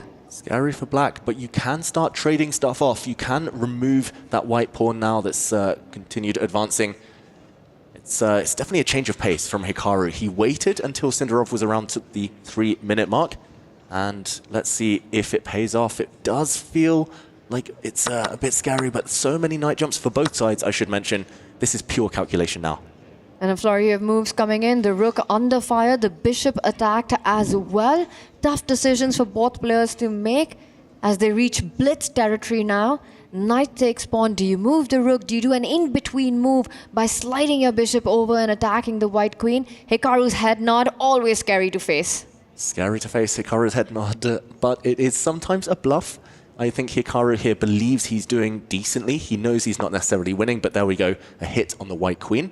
Brilliant intermezzo there, in-between move from Sindarov, given an exclamation point by our all-seeing engines, and Hikaru doesn't actually have too many great squares for the white queen. Yeah, I'm taking a look at candidate squares for the queen. I'm going, well, there aren't really many places where I think, actually, this would be better positioned. Like queen d2, for example, potentially runs into stuff with rook c2. Doesn't look that great. Going further forward, I'm not 100% sure that works either. What exactly you're looking at on f3, maybe g4, but I'm feeling a little bit like there aren't that many options. Yeah, you need to land a blow. Something very concrete, something very direct here with white. Otherwise, the white knights actually don't have so many escape squares, and they can get hit by the black pawns, by the black pieces. White's knights look clumsy. Black's bishop, black's knight, super active in the meantime. Maybe then you anticipate that and you say, fine, queen g4 so that I don't care about g6. I don't need escape squares if you're the one having to do the escaping. Yeah. Also lines up some potential checks with the white knights due to the black g7 pawn being pinned. That's the move Hikaru wants to play, but suddenly he's tanked. He's lost most of his time advantage. It's going to become a race to the finish line now. And queen g4 is sort of the hand move. You play it in 10 seconds. He reaches out the mouse. Well, I want to say the mouse move in this case. I think he's ready, but he hesitates. So unsure about it. What Hikaru's trying to understand is there a follow-up to this devastating-looking move? And perhaps realizing there wasn't an attack to play for, he does put it on a slightly cautious approach. I want to say queen g4 was extremely tempting in that position. Yeah, and the black rook saves itself. Could maybe have gone more active, but Sindarov plays a very natural move, defending a pawn, defending his 7th rank as well. Hikaru needs to get that black knight out of his grill here. He needs to kick it away somehow, but no real way of doing it without losing a pawn himself. A big threat for black as well to kick away the white knight from f5. The only reason that explains why Hikaru chose the f3 instead of the g4 square is that it stops the black knight from coming further into the camp. Knight d3 was prevented by Hikaru with this last move, so taking control of some key squares there. But this is the scary part, right? Hikaru spent so much time coming up with queen f3, and then again took a few seconds before he retreated with that knight, and now he's the one with less time on the clock. Question mark move, though. That white queen is within forking distance. Watch out, the black knight might later land a check. In the meantime, a retreat from Hikaru forced and a shake of the head. He's not liking his position. He's down 10 seconds suddenly. This is a bullet game. It looks roughly level, at least visually, but Sindarov is the one with the momentum on his side. It does feel like if you compare this position, you know, superficially to what was 5 moves ago, the white knights in really menacing positions, black not really able to do much about it because the queen could have come up to g4 and stuff like that. And you compare that position 4 or 5 moves ago to what it looks like now, it feels like the thread is being lost just a little bit. The biggest difference is the 0 to hero piece, and that's the light squared bishop on b3, taking away so many big squares, and Sindarov now improves the position of his queen. Finally, Hikaru kicks out the knight after the h3 pawn was defended, which reroutes itself. David, I have a feeling that Sindarov is feeling ambitious about his chances here. Sindarov thinks he's doing well. Sindarov wants to win this on the board, maybe even the clock. It's a huge time advantage for black. And this is getting extremely tense, and you can see it on Hikaru. He's feeling the pressure. His pieces, the lack of coordination, a big threat on the board. There's a fork coming in. Be careful. Watch out, Hikaru Nakamura. He defends it with his king. But a pawn drops. Sindarov now with the advantage. 1 pawn up, also 30 seconds up. Hikaru Nakamura needs to put on his speed here. Ooh, the white queen coming in with the check potentially. The white queen coming in with a check. That's the resource he's relying on for this move that Sindarov had planted. The knight jumping in now. The rook does defend. Hikaru Nakamura, known as the most resourceful player on the planet. He's got to put that cap on right now. He looks so frustrated a moment ago, Hikaru Nakamura. He keeps glancing up at the clock. Suddenly Sindarov, longest think he's had in a while.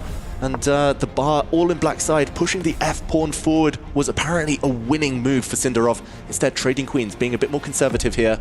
But he's still up on time, up that 1 pawn. And Hikaru just couldn't afford the queen trade. That would end up in a lost endgame. He tries to fight, he tries to keep the calculation going, the complications going, but I'd be scared for that queen, which is now being chased around the board. Ooh, that white queen almost trapped there as it stood, but resourceful from Hikaru Nakamura. That white knight near the black king now, the black rook a bit loose, everything hanging by a thread for both players. Hikaru jumping around with his knight, threat after threat. This is just going to be decided on the clock. This is blunder territory for both sides. And it's 30 seconds. It's almost a hyper bullet mode right now. That extra pawn doesn't matter. Look at the control that Hikaru has on the light squares. The queen and knight, a deadly combination. The queen's forced off the board right now. A close to winning ending for black. But does Jabakir have enough time? Yeah, he's turned it around on the clock. Hikaru Nakamura, those few seconds might be worth a pawn here, as black still with the material advantage, but losing control. Knight's jumping. It's going to be checks. Oh, it's anyone's game now. Under 20 seconds for Sindarov. This is a flagging game. He's got 10 seconds left, and that's it. He gets checkmated. Hikaru Nakamura does the unbelievable. Out of nowhere, mate on the board. Hikaru Nakamura, from a position that could be described as trying to find some sort of resource, pulls out the ultimate resource. Rook g4, checkmate. And out of nowhere, Hikaru Nakamura takes the win in game number 1. Now, a lot of players, a lot of viewers would say, oh, hang on a second, that could be construed as a bit lucky in a difficult position. I'm pretty sure he manufactured that and knew exactly what he was doing. That was experience playing a key role deciding that game. Here we see an action replay. It was black on the front foot, black with the extra pawn, but this final check, this final trap, landing Hikaru the win. And for Sindarov, it's heartbreak. He played so well, but he still couldn't get past his wily opponent. What a beast Hikaru Nakamura. And what we saw in those last few moves in that game one is wintered Hikaru win. Just a complete swindle. You call it luck, well, you make your own luck on the chessboard. And that's what Hikaru did in game one, on the back foot, on the defense for the most part. But again, his resilience, his resourcefulness, and he's the one who delivers a checkmate. And look, that result is all important now because Hikaru Nakamura now just needs a draw from this game in order to advance into the winners match in this group. And that's so important considering he was on the back foot, even losing for parts of that game. He now needs to, okay, let's play slow positional build-up. Not sure we need to go so explosive now. Advantage Nakamura. Exactly, and that plays into all of his strengths. Hikaru, he's Mr. Solid these days. He has so many gears. The previous game, he was in trouble, but mainly because he was trying to make things happen. He was trying to be a bit too creative potentially, and Javokir was able to counterattack. But here we see the Petrov defense, the opening of the tournament so far. It has appeared a few times, and that shows Hikaru's mood. Especially by the player who's got that match advantage, right? With the first game win, you want to keep the second game solid. And look at that, Javokir chooses a response that does try to create an early imbalance, but Hikaru knows this opening.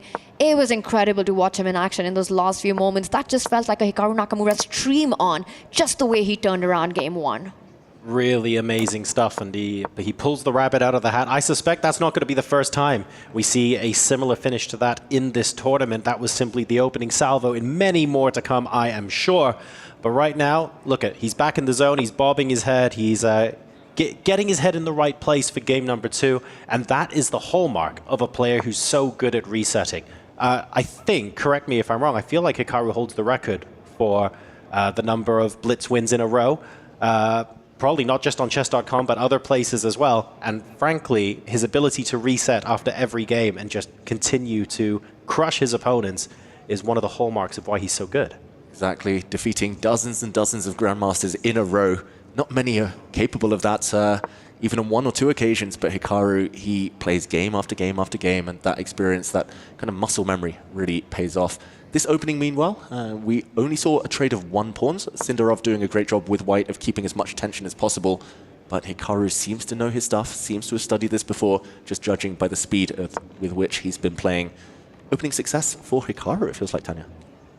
Javokir also equally impressive, I want to say. Yes, opening success on the clock. You know, you also have developed all your pieces, but let's not forget the big takeaways for Javokir. He was the one on the edge for the most part of game one. He was the one putting pressure on as well. So he knows he has it in him to create those chances. And the last 2 moves, H-pawn moving up the board, the bishop sliding with the spin, a potential knight jump to G5.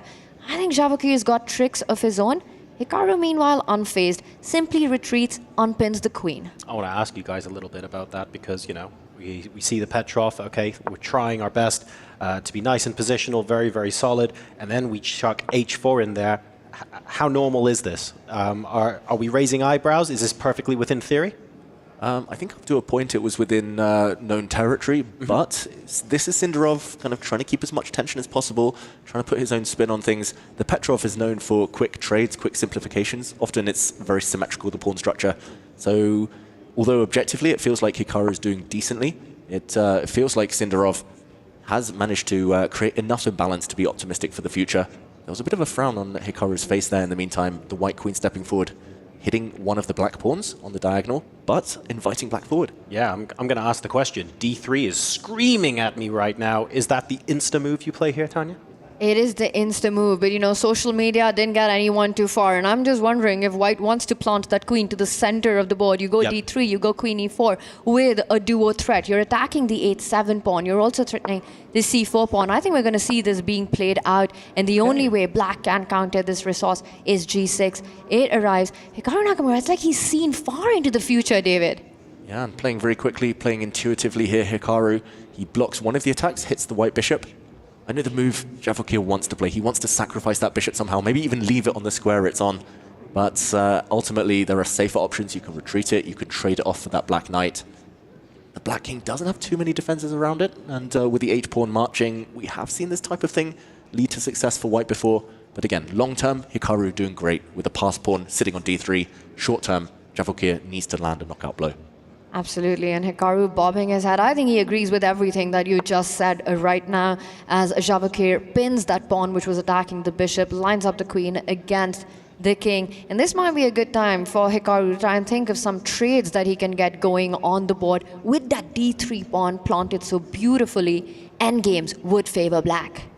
It is worth pointing that this looks hella scary if you're the black player right now, and white to an extent. You've got a protected pass pawn on d3 on one hand. On the other hand, you're thinking, hang on a second, those pawns in front of the king look like they could be seriously provoked with a move like h5. There's a lot of stuff to consider here, and h5 could still be on the cards, you know. Yeah, Hikaru trying to force some trades first, but definitely h5 is Javokir Sindarov's plan. There was a trade of light squared bishops that alleviates some of the pressure. 3 is the magic number when it comes to attacking. White had a queen, bishop, and 2 knights. That was more than enough to overload the defenses. But now with that trade, it feels like less pressure. And the white queen is staring at a pawn on the 4th rank on c4, but then a black knight will jump out the way. Knight takes e5, discovered attack, black rooks, black knight, all hitting Her Majesty there. But definitely in the air. Always watch out for those tricks. One of the trades that I would think Javokir wants to get on the board is get the bishops off the board. You know, you see for Hikaru's king camp, there are a lot of dark squared weaknesses. Yeah. So if Javokir is able to get that defender bishop and then plant his knight on a beautiful f6 square via a route that's already available at the center of the board, that might give him the attacking possibility and the chances to go for Hikaru's king.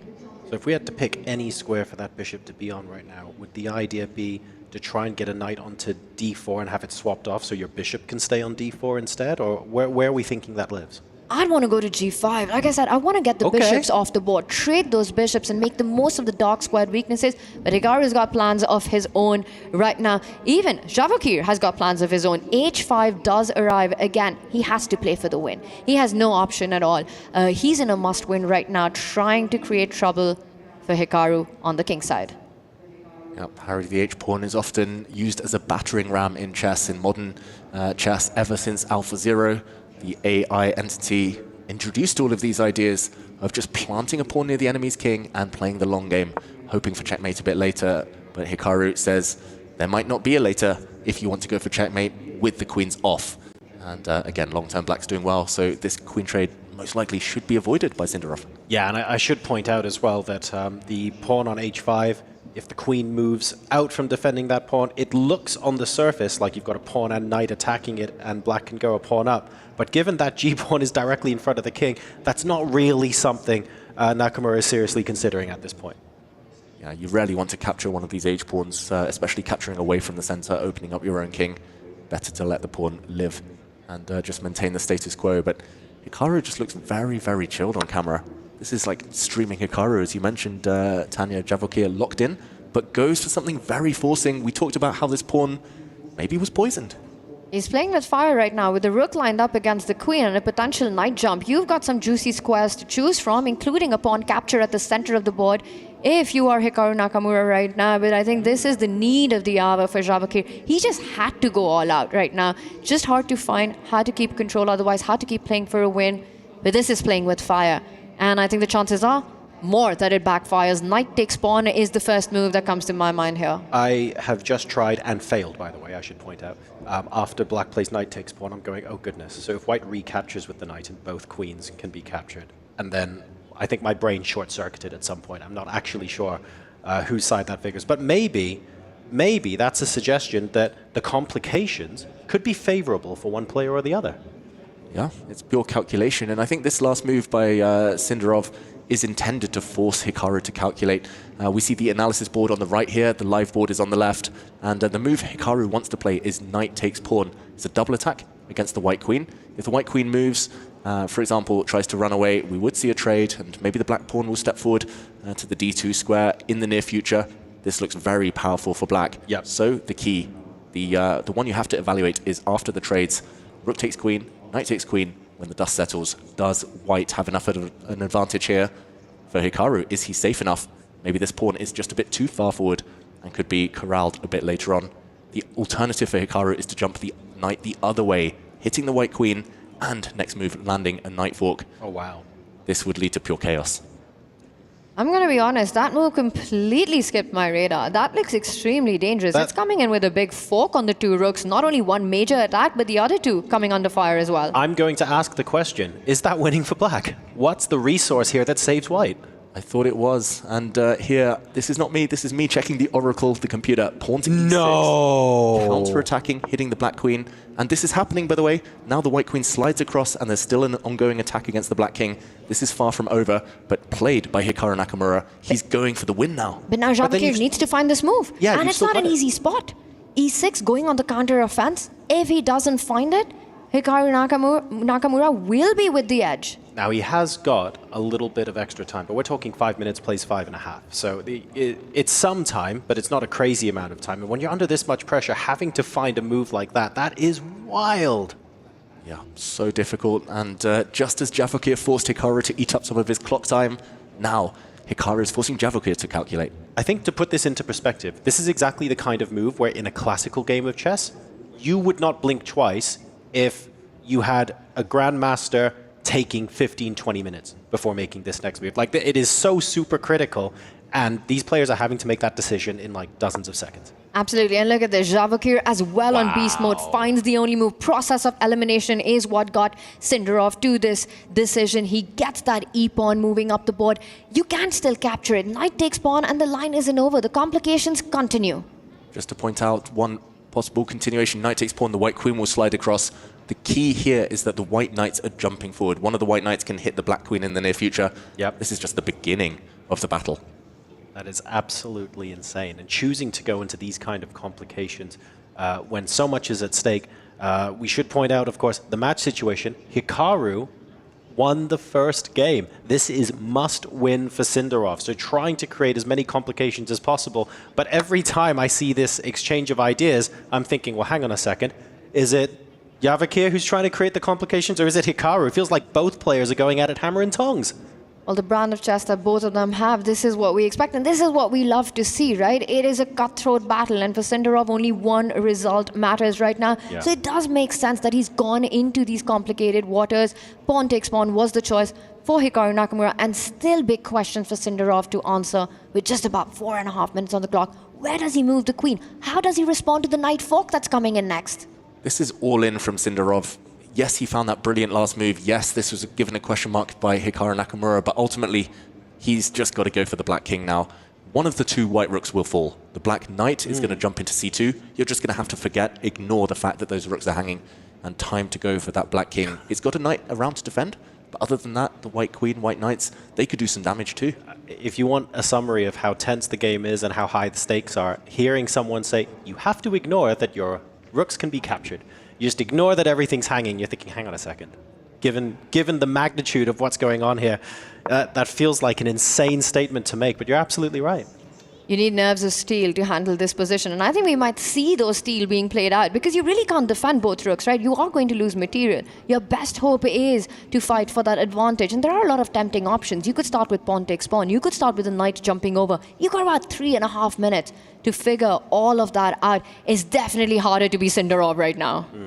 Yeah, this is like a labyrinth. Good luck finding your way through and coming out healthy on the other side. The white bishop can move. You can ensure that you get at least that black knight for one of your two white rooks. But where to put that bishop is a question. How directly to go for the black king is a question. Sindarov, he would love 3 hours on his clock, but 3 minutes, surely not enough now. Time is of the essence, not only on the clock, on the board as well. Does he have time to move that bishop? Does he have time to capture the pawn? And he's fully locked in right now, trying to calculate and navigate his way best through these variations. A tough ask. He does jump in with a knight, comes in with a threat on that queen, which can be centralized to a more active square by Hikaru. Hikaru doing the queen's gambit pose there, starts looking at the ceiling right up. Psychologically as well, it's just, it's so important where Sindarov is trying to create complications. He needs to win this game to stay in the match. And Hikaru is staring him down, saying, you want complications? I'll give you complications. You can't handle complications. And he's really bringing the fight to Javakir here. But do not underestimate Javakir's ability to handle those complications. David, eventually he does go for your idea that at least he wins some material back. Not only that, he places the bishop at a square. That Hikaru's pawn cannot move any forward. He's still eyeing that g6 pawn for trades to open up pathways towards Hikaru's king. That is a crazy move, though. He could have moved his bishop to another square, protecting the knight in the center. This is a full rook sacrifice. He will not get that black knight if it captures the white rook in the corner on a1. If the white rook retakes, the white knight on e5 drops. This is a full rook sack, and he's going all in. He's going for the attack. If the black knight sidelines itself, he's going to go for that black king. So, knowing that, I'll ask the question. Does knight takes a1 win on the spot? For who is the big question? And for who? Yeah, exactly. I'm not even sure. It's very gutsy, this last move. Knight takes rook on the corner of the board. The idea that white has to have is pawn takes Not pawn. played. And it was scary enough for Hikaru to not go for it. Wow. There's something about that maybe we haven't seen, but this is getting into some seriously deep territory. Yep, he's arguing here, Hikaru, that that rook in the corner will not run away. Here we see some of our very special guests in the audience. But pawns f4, given a question mark, it's one of those positions. I think we can forgive the players for the mistakes that are guaranteed just due to the clock time. And this now results in Hikaru capturing this rook. Maybe capturing the other rook would have been the acid test of white's whole sacrificial idea. But still, this one, anyone's position. This could swing either way in a heartbeat. I would love to find out why rook takes a1 wasn't played on the previous move. There's some really cool stuff here that I'm sure we can go and understand. A check getting played in the meantime. And this is, regardless of how this game ends, it feels like it's been chaos unleashed. Well, Hikaru, with every move, is just not giving Sindarov the opportunity to go pawn takes pawn on that right flank, to open up the line for the white queen towards the black king. There have been trades and captures in every single move, forcing the capture back. Now the white rook hits the queen, and Hikaru Nakamura needs only a draw. So will he force further trades there? He seems undecided. Will he put the rook to block? Will that be the bridge, or will he find a square for the queen? Hikaru looks tensed.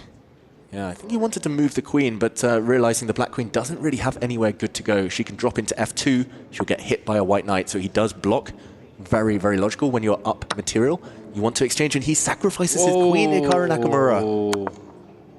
It's a big move. He picks up the knight, and that is a queen, a sacrifice. The queen falls back, trying to activate to get to those pawns. Look at that beautiful centralized rook, defending b7, defending d3. There we go. He solidifies that rook. Very hard to kick that rook out of the middle. We should clarify here, black has two rooks and a very powerful passed pawn in return for white's queen. It is small advantage, at least objectively, for Hikaru Nakamura, but queens, they are so tricky. And this is not going to be one-way traffic for now. The white bishop is the problem. Cannot really get into the game. Purely a blockader. But the black knight, not impressive either. And that's because of Hikaru's last move, right? Sindarov's last move, the g-pawn moving forward, taking away some jumps from that black knight from getting into the game. This is still anyone's game. Yes, the bar says that Hikaru is the one who's doing well right now, but if the queen is able to infiltrate with some devastating checks or get on those dark squares on the longest diagonal on the board, you know, plant it on e5, get the bishop on c3, there are big ideas for Javakir to play for. Meanwhile, Hikaru Nakamura wants a post for his knight. He runs away with his king. That does drop the g6 pawn, but if the white queen ever runs away, c4 is hanging. The black rooks would enter. If you could pick up the black rooks, put them anywhere near the white king, this is Hikaru Nakamura's game. But for now, it's very, very tense. And Hikaru is down on the clock. He's down 20 seconds. Javakir needs to use that as a weapon. He does, because that's the weapon that Hikaru used against Javakir in their game one, from a busted position to eventually deliver checkmate. Can Javakir get the whole story done again in his favor right now? But now the clocks are leveling out. Not an easy decision. Queen takes pawn is what you want, but that allows the rook activity. He has to move fast. Javakir, he's thrown away his 20-second advantage. It's currently 93% accuracy against 92% accuracy. Such a high-level game. Javakir going for it, trying to blow open the black king. This is great play from him, but did he spend too much time? Hikaru now 1 minute versus 1 minute. Can he hold it together? Hikaru can always hold it together, and we are in a bullet ballet right now. The rook's coming into the attack. There's a threat of a rook sliding onto the e2 square, coming in with a check. You could pick up the pawn on d3. Did Hikaru just miss that? He never misses anything. Wow, Javokir didn't take that black pawn. A frown here from Hikaru Nakamura. Watch out, the black king is caught in a mating net. There are some back rank checkmate ideas. The white king now, only one way to go. Has to go back, otherwise it would have been mated itself. Do not take that bishop. The white queen will deliver a killer blow. Retreats this rook. Any checks now on the back rank can be blocked by the black rook. And if no check, then black just simply picks up that power pawn on g6 and no checkmate, thank you very much. This might be forcing a repetition with the rook going back and forth. A yo-yo dance between the rook and the queen. That's not good enough for Sindarov. He needs to win. He's down 1 point. The white queen goes a different direction, grabs a pawn, but now the black rooks coordinate and harry the h-pawn marching forward. Whose pawn is quickest? It's a pure race right now. I mean, it looks like it's going to be the h-pawn, right? Which comes in with a big check on that h1 square, assisted by the beautiful 2 black rooks as well, as Javokir clears the squares for his own pawn to move up the board. Here we go. It's going to be checkmate on the board, potentially. Nope, he trades off queens. A new queen is born. And here, it's all about the clock. Sindarov down at 12 seconds. It's not enough. The white queen fighting a losing battle. And there we go. It's resignation from Sindarov. Hikaru with a fist pump. And by a scoreline of 2-0, but my God, what tense action over the board. Hikaru Nakamura for Team Falcons takes on a very successful match, 2-0 against Sindarov from Team Vitality, but not without its shares of ups and downs. The first win, getting the checkmate from a losing position at 1 point, and then what a grind. Queen for 2 rooks, imbalances all over the place in game number 2, but the pawn race is won by the player of the black pieces. Wow, 2-0. It could have been 2-0 the other way. And Sindarov so close. Ultimately, the time scrambles. Just that extra millisecond of speed, giving Hikaru Nakamura the win. This guy just has this unique ability to piece together all these strengths that he has, playing on the clock, strategy, tactics, all of it together, and it worked to perfection in this one. 2-0, but it could have been anything but. What an incredible way to start this group. Let's head now to Hikaru Nakamura for his post-game interview. Yeah, we're here with Hikaru. Bro, I'm not gonna lie, that first game looked a little bit dicey. We all saw you shaking your head a lot through it. You were not happy. You got to that little time crunch at 1 minute. I see your YouTube shorts, bro. You're really good at bullet. And you delivered that checkmate. What was going through your head in that moment when it was all going on? Yeah, I mean, basically, I know that with the time format the way it is, if I get low on time, but my opponent has the same amount and we're under a minute, I'm a favorite. So I was just moving quickly. The main thing was I had to avoid the trades, and I knew that my speed would just be better, and it worked out, so I'm happy. Honestly, you should be after that performance. Now, your next opponent is going to be either the winner between Wei Yi and Alireza Firouzja. Do you have any preference when it comes to those opponents? I mean, it's tough. On the one hand, I want to play Alireza, so one of us is guaranteed to make it through to the top 8. But objectively, I'd prefer to play Wei Yi because I think he's a little bit weaker, but we'll see. I think this is the first trash talk. Oh my God, that was absolutely trash talk, by the way. That's what we love to see. We want more of this. Boys and girls, 3 games down, 1 more, and then we're going to be starting the qualification matches at day 1 for just here at EWC. Congratulations once again. Let's head on over back to the boys and girls in the studio. Thank you so much, gents. We want the trash talk. We want the decisive games. Our rapid time controls are delivering us rapid results. It was a 2-0 in this one, but Yovi, I think it was all about game number 1. Yeah, that was wild. It was a little bit topsy-turvy, to say the least. Hikaru Nakamura just living his life there, and seconds left on the clock, you know, just getting that checkmate at the end. That was absolutely fantastic. Lucky. Game was balancing on a knife's edge, but we heard straight from Hikaru there. He said, hey, if we're both going into 1 minute on the clock, I'm always confident that I'm the favorite. Yeah, I can't disagree with Hikaru on that. When he has less than a minute and so does his opponent, there's like nobody in the world that I'm going to take over Hikaru. And even though he was fortunate to get the checkmate at the end, it looked like time situation was good for him anyway. So Hikaru was looking good at that point. Then the mate in 1 just made things real easy. So nice win for Hikaru. It could have gone either way, but when the chips were down and the time was short, Hikaru was the one who shined. We saw the fist bump because he's got to feel good to get the victory, but I will wonder how he evaluates his performance today, because just the fact that he kind of had to fight back from what was a losing position against Yavakir Sindarov in that first game is probably not a situation he really just had the foresight of. Yeah, well, he's not going to be feeling like ecstatic about his play, but you know what?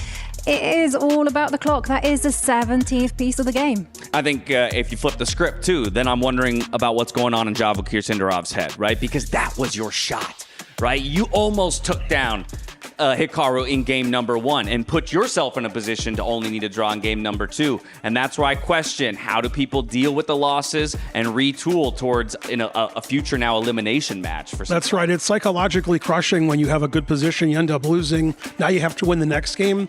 But these players have had this situation happen before, so they have to be ready for it. Sometimes things don't go your way, and you have to put it out of your mind, clean slate, and just play the next game. And unfortunately, Hikaru, with time scramble, was the stronger opponent again. And talking about slates, let's take a look at the bracket, because like you say, you got to wipe this one from your brain. You now got to refocus on what's coming ahead of you. You heard the interviewer Sandstorm Tyler 1 out there on the stage talking about Hikaru. You know, who do you want to play? Of course, if I play Ali Reza Farouja, it means one of either myself or my teammate is going to go through, to that top 8. By the same token, he thinks the better matchup for him would be Wei Yi. Either way, he goes upper bracket. Javakir Sindarov, he drops down, and now he faces do or die in future games. He's got to win 2 in a row. He loses one more, he's out. His road here at the EWC is done. Yeah, absolutely. Tomorrow is all about survival, right? You lose, and that's it. You are out. But of course, everyone is going to be fighting hard. Everyone's fighting hard, and as the group fills out here for Group C, there it is, 2-0 fashion for Hikaru Nakamura. We're awaiting the results for Wei Yi versus Ali Reza Farouja. Moving a little faster here in the A stream than the B stream. Some more decisive results. But that's why we've got the man, Mike Klein, over there in the field to report everything that's happening over on Stream B. Let's hear from him now.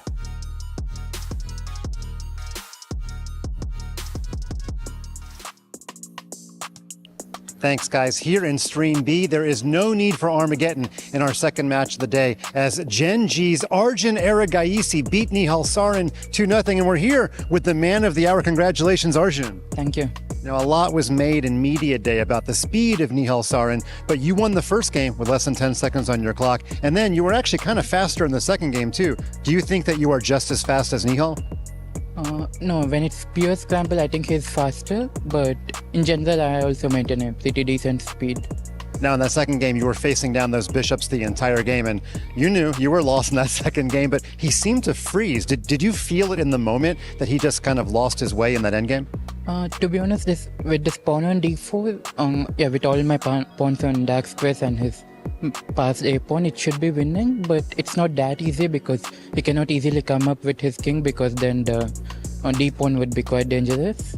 So he had to make progress further. He had to find a plan, and he thought a bit and he couldn't find, and I think it was a dilemma between whether to think more or just to play something. And that kind of got him. And we had this interesting structure of the match. If you win again, then you'll actually get a day off tomorrow. How important is that for your progression in the tournament?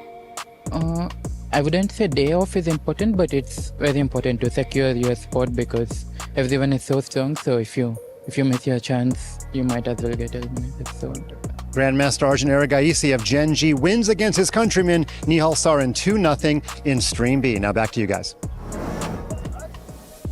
Thank you so much, Mike. Great respect shown by Arjun Erigaisi to his opponent as he takes down Nihal. But now we're getting a look at Magnus Carlsen, the world #1, arriving courtesy of Jamil Motorsport here to our esports arena. He dives into our next matchup to see if he can follow the likes of Hikaru Nakamura and buy himself a bid into the upper bracket.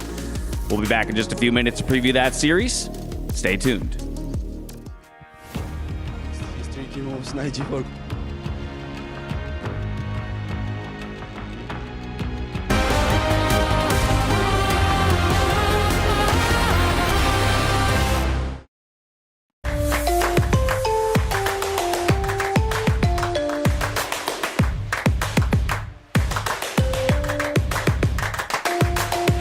Level up your gaming experience with over 8 billion playlists, only on Spotify, the official audio streaming partner for the 2025 Esports World Cup.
Thanks, guys. We're here with Team Vitality's Yavakir Sindarov. Things did not go well against Nakamura, but you had him on the ropes in game one. What happened there at the end? Yeah, in game one I was completely fine and have a big advantage, but also I saw in some moment I have 20 minutes more and my position was completely good, and I was thinking like, okay, I don't need to play very fast and just find best moves, but some moment I missed his three key moves, knight g4, queen a6, and my king was not safe, and then I lost a lot of time, and and the last position I saw my clock was on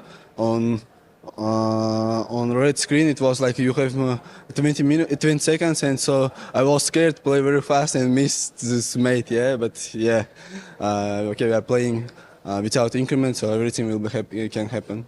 So what you're saying for fans who don't play on chess.com very much, when the clock gets below 20 seconds, then the color changes. And that's the exact moment where the blunder was made. Maybe we should change that or something on the screen? No, I think it's fine. Just I'm just thinking I have more than 30 seconds, but then I was realized I have 20 seconds, and just play fast. I was like, right now I was also thinking I have a lot of moves which I'm winning, but in the time increment it's very hard to find. You played very energetically and you almost evened the match in game two, but couldn't quite break through. So just tell me about your thoughts going forward. How do you regroup mentally after that loss? After that loss, I was thinking I need to play more tactical positions because strategically it's very hard to beat Hikaru. So I take the position I think very interesting, but in my opinion he found the best moves for maybe blitz. I don't know, maybe I have somewhere a chance, but I didn't find anything. Anyway, it was a very interesting match. Yeah, second game I was played the opening which I didn't prepare. The line which I prepared it was I was prepared after draw, but yeah, I want to get some position which I will play for 2 results. But after losing, yeah, I lost a lot of things, and so that's fine. Well, it's good to see with a smile on your face. He had one of the best players in the world on the ropes. Yavakir Sindarov, good luck in the rest of your matches. Thank you. Back to you guys.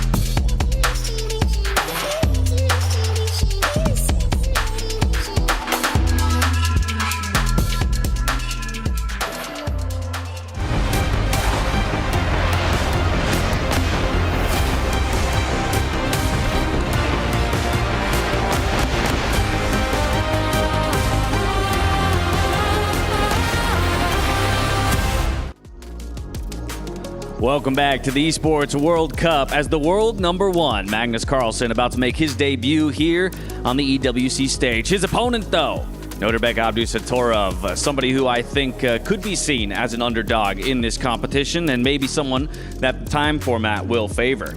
Maurice, I'm going to come to you first on this one. We heard earlier in some interviews from the players, Magnus had kind of a tempered approach to the format of this tournament. Maybe in some ways, I don't want to say lack of confidence, because I know the guy is always confident, but he didn't necessarily have the same bravado about his approach to the tournament as I would maybe have expected from what I've seen of him in other tournaments. He understands very well that this format is different. And with the fact that there's no increment, the fact that it's on a screen, this favors the younger players. And Norbek, he's number 7 in the world. We're talking a top 10 player. This is not somebody who's just a pushover, happy to be here. He's a gangster, and he's a young G who knows that he could make a name for himself at a tournament like this one. So Magnus is right to be tempered, to think, let's see how this goes, because frankly, we've seen already today anything could happen. Exactly. We saw that upset in game #1 with Yesepenko taking down Nepomniachtchi. We saw Yavakir Sindarov have Hikaru Nakamura on the ropes, while Hikaru would escape from that one and ultimately take the victory. But yeah, if anything, what we've learned today is it's anyone's game here, Ben. That's right. And I'd rather see a Magnus with a temper than a tempered Magnus.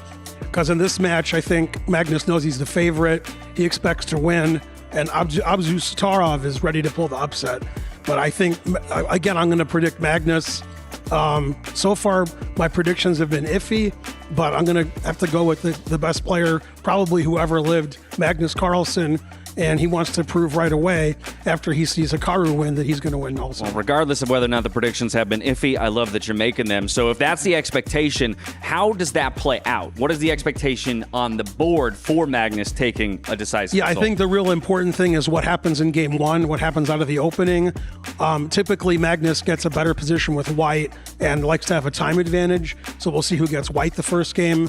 And Magnus will want to win the first game and then have draw odds in the second game, of course.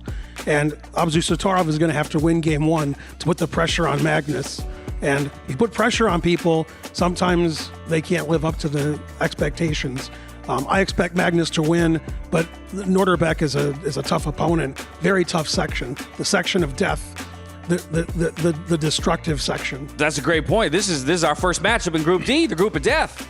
So it's going to kind of set the tone, I think, for the rest of the matches in this bracket specifically. Well, you got to realize that D stands for Darth Vader when it comes to Magnus. This guy is a control freak in the best way on the board. You think you have a whisper of a chance, and all of a sudden you look around, it's like, I thought I had counterplay, and he squashed it completely, and then he puts on the death grip, the squeeze, the Magnus squeeze. Everybody knows it. We've been caught in it. They know you don't have a chance. You thought maybe the game was even, and then all of a sudden, you're just losing. Like, how did this even happen? Because he just puts you in that grip, and it goes, and like a boa constrictor, he just gets rid of all the air in your body, and that's it. Better than anybody. He finds a way to make games that look unplayable or look like they're dead drawn, and all of a sudden, like you say, with the snap of a finger, poof, all of a sudden a massive advantage. So then it's going to be a tough task for Noterbeck. He's going to have to, I assume, then make it messy from the beginning. Are we thinking that there's gambits in play? Is it as much as giving away material just so you can really trade for activity? If he's got some kind of fishy opening line or something a little bit weird that maybe he can surprise Magnus with, something like what we saw Yasipenko do to Nepo in the first game with the black pieces that you're like, you can't do this, and you still have to figure it out at the board. Now, Magnus, though, has such an incredible memory. The guy could just blink at something and remember it forever, that you may not be able to just pull out something out of a hat that he hasn't seen. So I don't think we're going to see that. I think Noterbeck is going to play more correct chess and hope that other things come into his favor. Maybe the clock a little bit, maybe his youth, but it's Magnus. I mean, come on. Right. Again, we're trying to craft a story or a way for somebody to conquer Mount Everest, basically, in this moment. Noterbeck over Magnus. But I think, if anything, you can maybe take a look at an event that a number of these players are coming off of, from Vegas to Saudi Arabia. And Magnus, he struggled in the group stages there, got knocked out of contention for the top spot very early on, again, in quick time control. So maybe Noterbeck sees this as his one fighting chance. Yeah, and I think Magnus isn't going to want to repeat what happened in Vegas last week. He's going to make sure that he keeps his foot on the throat of Noterbeck. And Noterbeck, I think, for him to win the match, has to come out strong time-wise at the beginning. He has to have a time advantage and get a 2 or 3 minute time advantage against Magnus if he wants to get a position that's good enough to win. And if he wants to win the match, he's going to have to keep up on the clock and not be in a situation where he has less than a minute and Magnus has 3 or 4 minutes, which we often see. Now, I would generally agree with you, but while you're making that point, I'm looking over here and Maurice is shaking his head like that ain't even going to be enough. I'm not saying that it's not enough. Yeah, if you can do that, then great. Okay. But let's see you pull that off. Magnus, you would think he's the older player, but Magnus is fantastic at all time controls, including bullet. Maybe he's not like the Hikaru Nakamura Alireza school of bullet, but he is fast, he is furious. This guy can get it done every which way. I do believe if it's going to be a chance, there's going to be something wild, tactical that maybe Magnus missed, and that's it. You got to pray. Magnus, he might give you one chance. So we like to say he'll never give you a second one. So I think the onus is on Noterbeck to find that one opportunity in the 2 games that he has ahead of him to kind of put the finishing blow on Magnus Carlsen. If you don't take advantage of it, then it ain't going to come to fruition. Either way, it's Magnus Carlsen for Team Liquid. It's Noterbeck Abdusatorov for Na'Vi. They're making their debut here on the EWC stage. Let's get to it. We are back. We are back with the last group stage game of the day before qualification matches tomorrow. And boy, oh boy, do we have a good one. That's right. It's the match we've all been waiting for. Ladies and gentlemen, Team Liquid taking on Na'Vi. It's Magnus Carlsen versus Noterbeck Abdusatorov. The undisputed king of modern chess taking on the pride of Uzbekistan. This match is going to be an absolute banger. It absolutely will be. Guys, good to see you. Repping this up for us in the group stage. So these recent games today have been pretty close on time trouble. I'm not gonna lie. That have you guys worried at all, or? Yeah, I mean, it was very interesting to follow. First, I saw that Levon flagged Vladislav, so that was kind of interesting. So yeah, I think we'll see a lot of flagging in these tournaments, and hopefully I'm gonna be the one who flags. Magnus, what about yourself? We've seen specifically like the last game coming down to the very final seconds. How are you feeling about it as well? No, I think it just goes to show that there are a lot of strong players here, and everybody may not be as familiar with somebody like Sindarov as they are with Hikaru, but everybody here is strong, and in those pressure moments, anything can happen. That's true. Anything can happen. So, boys, if you wouldn't mind, keys on the pedestals. Get yourselves ready. This next match is going to be absolutely insane. So, boys and girls, make some noise for the match of the day. Casters, the floor is yours. Thank you very much, folks. This is going to be one to watch out for. Two incredible players representing two of the oldest esports clubs, most prestigious clubs in the world in Team Liquid and Na'Vi. Carlsen versus Nordebek. This is absolutely excellent stuff. How are we feeling about this match?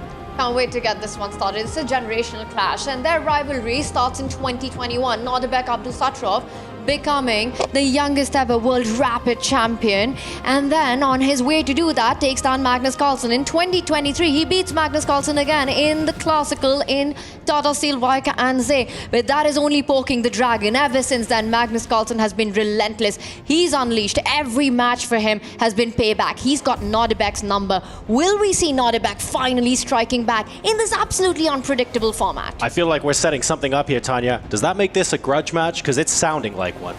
Definitely does. It's yet another clash of generations. It's yet again one of the best players in the world against a young Uzbek phenomenon. And Nordebek is one with the best pedigree from the Uzbek golden generation.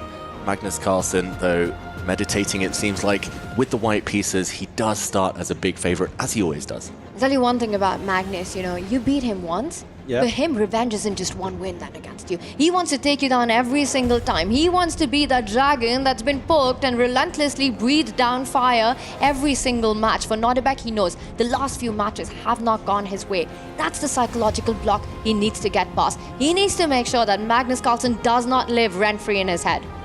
Payback for Magnus. I'm going to beat you back 20-fold if you beat me the once. But look, it has to be said, Abdusatrov has beaten Magnus Carlsen. He knows what it takes. He's under no illusion. It's not going to be an easy feat, but the point is he's done it before, and he is here now to try and do it again. It is still possible that regardless of match result, both of these players make it through to the playoffs. We do not know yet, but what we do know is that Nordebek has what it takes, and surely even the tiniest fraction of Magnus Carlsen's mind must agree with that, must acknowledge that at the very least.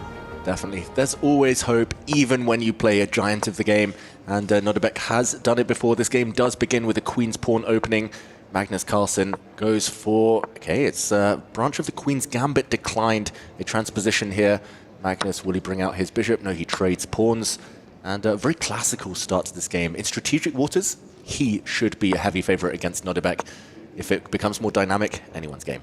A traditional line. Millions of games have been played in this opening setup. As the bishop comes out, eventually for Magnus it will be about opening up diagonals for his light squared bishop. Meanwhile for Nordebek, he will try to reroute the knight from the left flank towards the right side of the board. He first takes out his own bishop. With this particular approach by Nordebek does invite some potential complications. The g-pawn pushing forward could be ambitious play. We're about to find out Magnus's mindset. Yeah, and Magnus is known as the leading expert in this pawn structure, mainly from the black side, but interesting to see him kind of flip the board here, take it from the white side, happy to just set up this very solid structure. Here we see a trade of bishops. It's a pawn sacrifice from Magnus Carlsen, but do not take that pawn. The black queen taking on b2 would only be met by the white rook sliding across, and white would regain the pawn with the rook on b7 with a lot of interest. And Nordebek does realize that. He keeps things under control, brings his own knight into the game. Magnus still ignoring the b2 pawn hanging. Now he finally does draw back with the queen, defends it. Nordebek advances with a flank side attack, trying to gain more space on the queen side. So let's talk some of the ideas in this position, in this kind of pawn structure. We mentioned already the possibility of the g-pawn marching up the board. Now that we've castled kingside, does that make that significantly less likely, or is that actually still a feature? Are we playing things like king h2 and then proceeding with the plan? What's going on here? Yeah, I think it makes it less likely, at least in the near future, pushing pawns in front of your own king while queens exist. A bit risky, but more likely here, Magnus Carlsen first relocating his knights. He wants to play on the queen side. That flank the queens sit on, you can go for what they call a minority attack. White has 2 pawns, the A and B. Black has a lot more pawns there. You can try and trade off, isolate some of your enemy pawns, and create some targets for your pieces a bit later. For now, though, it just looks like pure maneuvering. Both sides setting up their rooks, getting ready. The white queen dropping back, very mysterious. But I think we'll see the status quo maintained for the next 20 next 15, 20 moves, and then the fire be unleashed. And what about if you're playing with the black pieces here, Tanya? Are there any particular, I don't know, outposts or pawn advances that could be committal or anything of the sort that you're particularly watching out for? Well, this is the minority attack that David was earlier implying about, right? Magnus using his 2 pawns on that queen's flank to get those open lines in. You mentioned outpost. If you're allowed to breathe fire down, Magnus will use that knight and jump to the c5 square. Yep. Any trades would open up some lines in favor of Magnus. We see some pawn trades here. The rook was attacking the queen moves, and look at that, Magnus doubling down on that c5 square. He pushes the pawn. That b4 pawn contains the pawn chain that Nordebek has on the queen side. Okay, so a reasonable amount of pressure being applied early on. Not exactly like this isn't going to be, you know, backbreaking or anything like that, but we're asking questions and we're trying to give our opponent the opportunity to make mistakes. Those mistakes aren't happening. We just want to start introducing the potential cracks in the armor, looking for first, maybe second weaknesses. Let's see what's going on the other side of the board and poking and prodding to see where the position could be weaker. Exactly. It's just accumulating small advantages. First, you want to isolate one of your opponent's pawns. Then you want to maybe trade off the correct set of pieces. Only then do you start looking for a plan of action. First, we see a rook trade, Nordebek pausing. Slightly surprising that he decides not to instantly recapture or even pre-move a recapture. Maybe thinking about trading knights first. But there we go. Knights do drop off the board on Magnus's terms, and the knight leaps forward. And now we could potentially see an imbalance appear in the position. You know, if you take that knight, which has just moved forward, that would mean the B pawn. You always want a flank pawn towards the center. That's how you want to capture, opening up a B line, a direct path to Nordebek's b7 weakness there. And I'm going to guess that the pawn on b4 is absolutely nowhere close for the taking because of rook b... Well, a whole bunch of moves starting with rook b1, I'm going to guess. Yeah, for now the black knight is hit as well, so there's not quite time for the black queen to go pawn hunting. I would advocate for not taking that white knight. I've banged on about this too much in my chess career, but connect 4 is the perfect pawn structure. White's b-pawn taking and replacing that white knight on c5 would set up an unbreakable wall that black will never break through. So keeping the knights on the board, at least trying to improve the black knight here, a good decision. He's going for that white b-pawn on the b4 square. And this is getting extremely concrete now because Magnus better have something up his sleeves. He does capture the central pawn. He's given Nordebek a B passer, which can start moving up the board. Magnus is relying on his central pawns eventually moving forward. Perhaps some attacking ideas as well. The white queen going to the G4 square, lining up against the king, with some checkmating patterns developing with the knight maneuvering eventually. This is becoming tricky for both players. He goes back instead with the knight to C5. It certainly looks like we're setting up to say, you know what, let's play an end game. White's got 1 pawn island, black's got 2. Who is going to be more comfortable potentially pushing for a win in that sort of scenario? Is there any way to isolate a black pawn and play against that in the end? This is all getting rather technical. Yeah, getting rather technical, and one of our fans there in the audience working with his technology on the phone there. But in the meantime, I think it's all about which pieces to trade. If queens come off the board, it's unclear who benefits. It's probably the side who can attack the enemy pawns with their rooks. If knights disappear, I think that really helps black. The white knight's so active right now. Bishop for knight trade is available for Nordebek. He can remove that knight from the board. But then the black king loses its best defender if the f8 bishop disappears.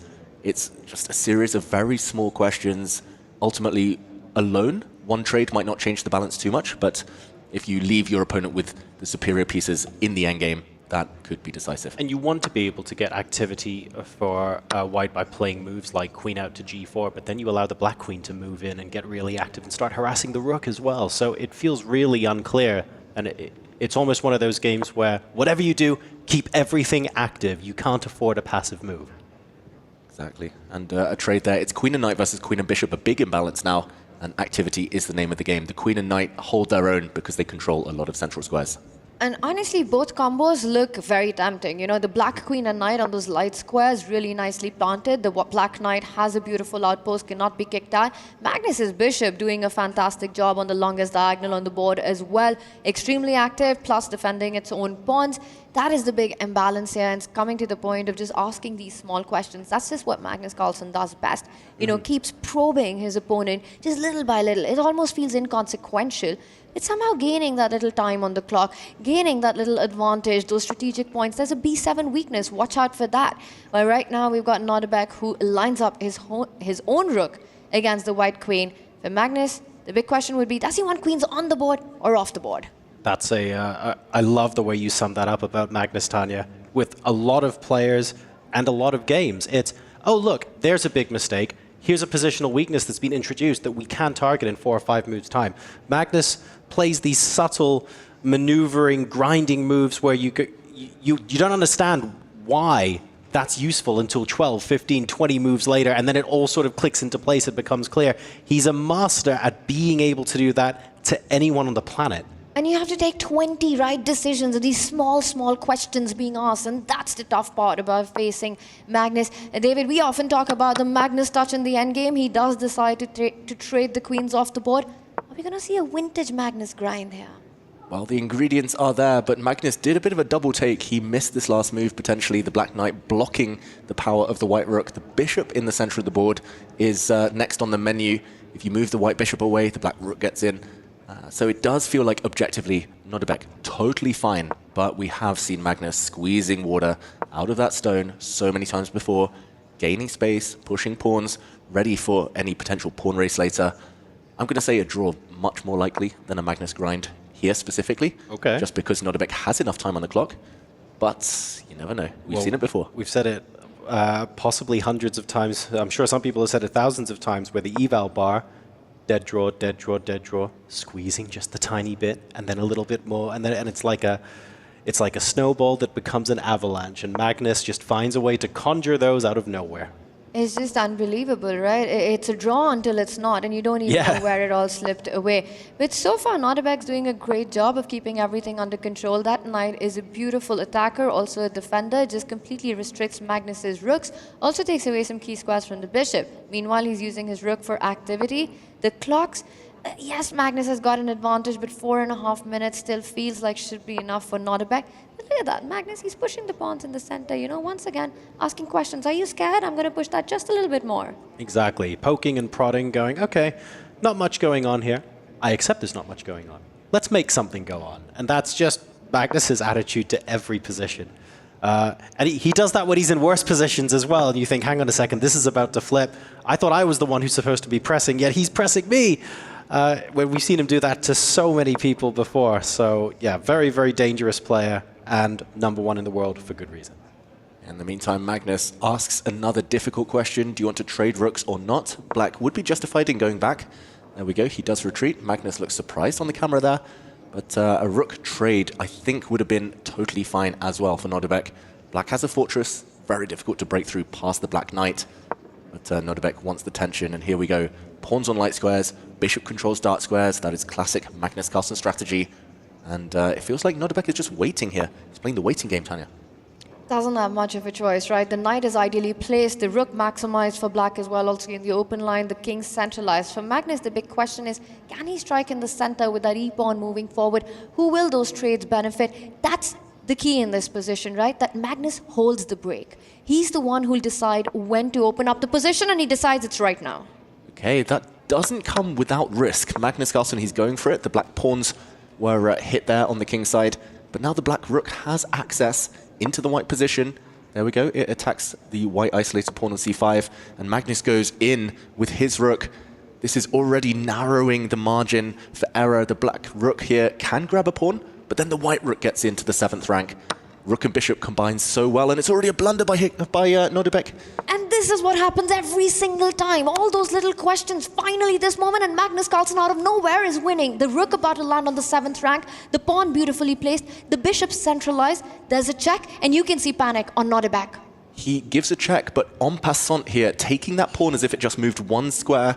They say it's a streamer's favorite move, but that is also the most effective move. There we go. Magnus has tripled pawns on the g-file, but if you take that pawn back for Nodebek, your king is caught in a mating net. The white rook will slide down to the 7th rank, end up on g7. Magnus looks happy.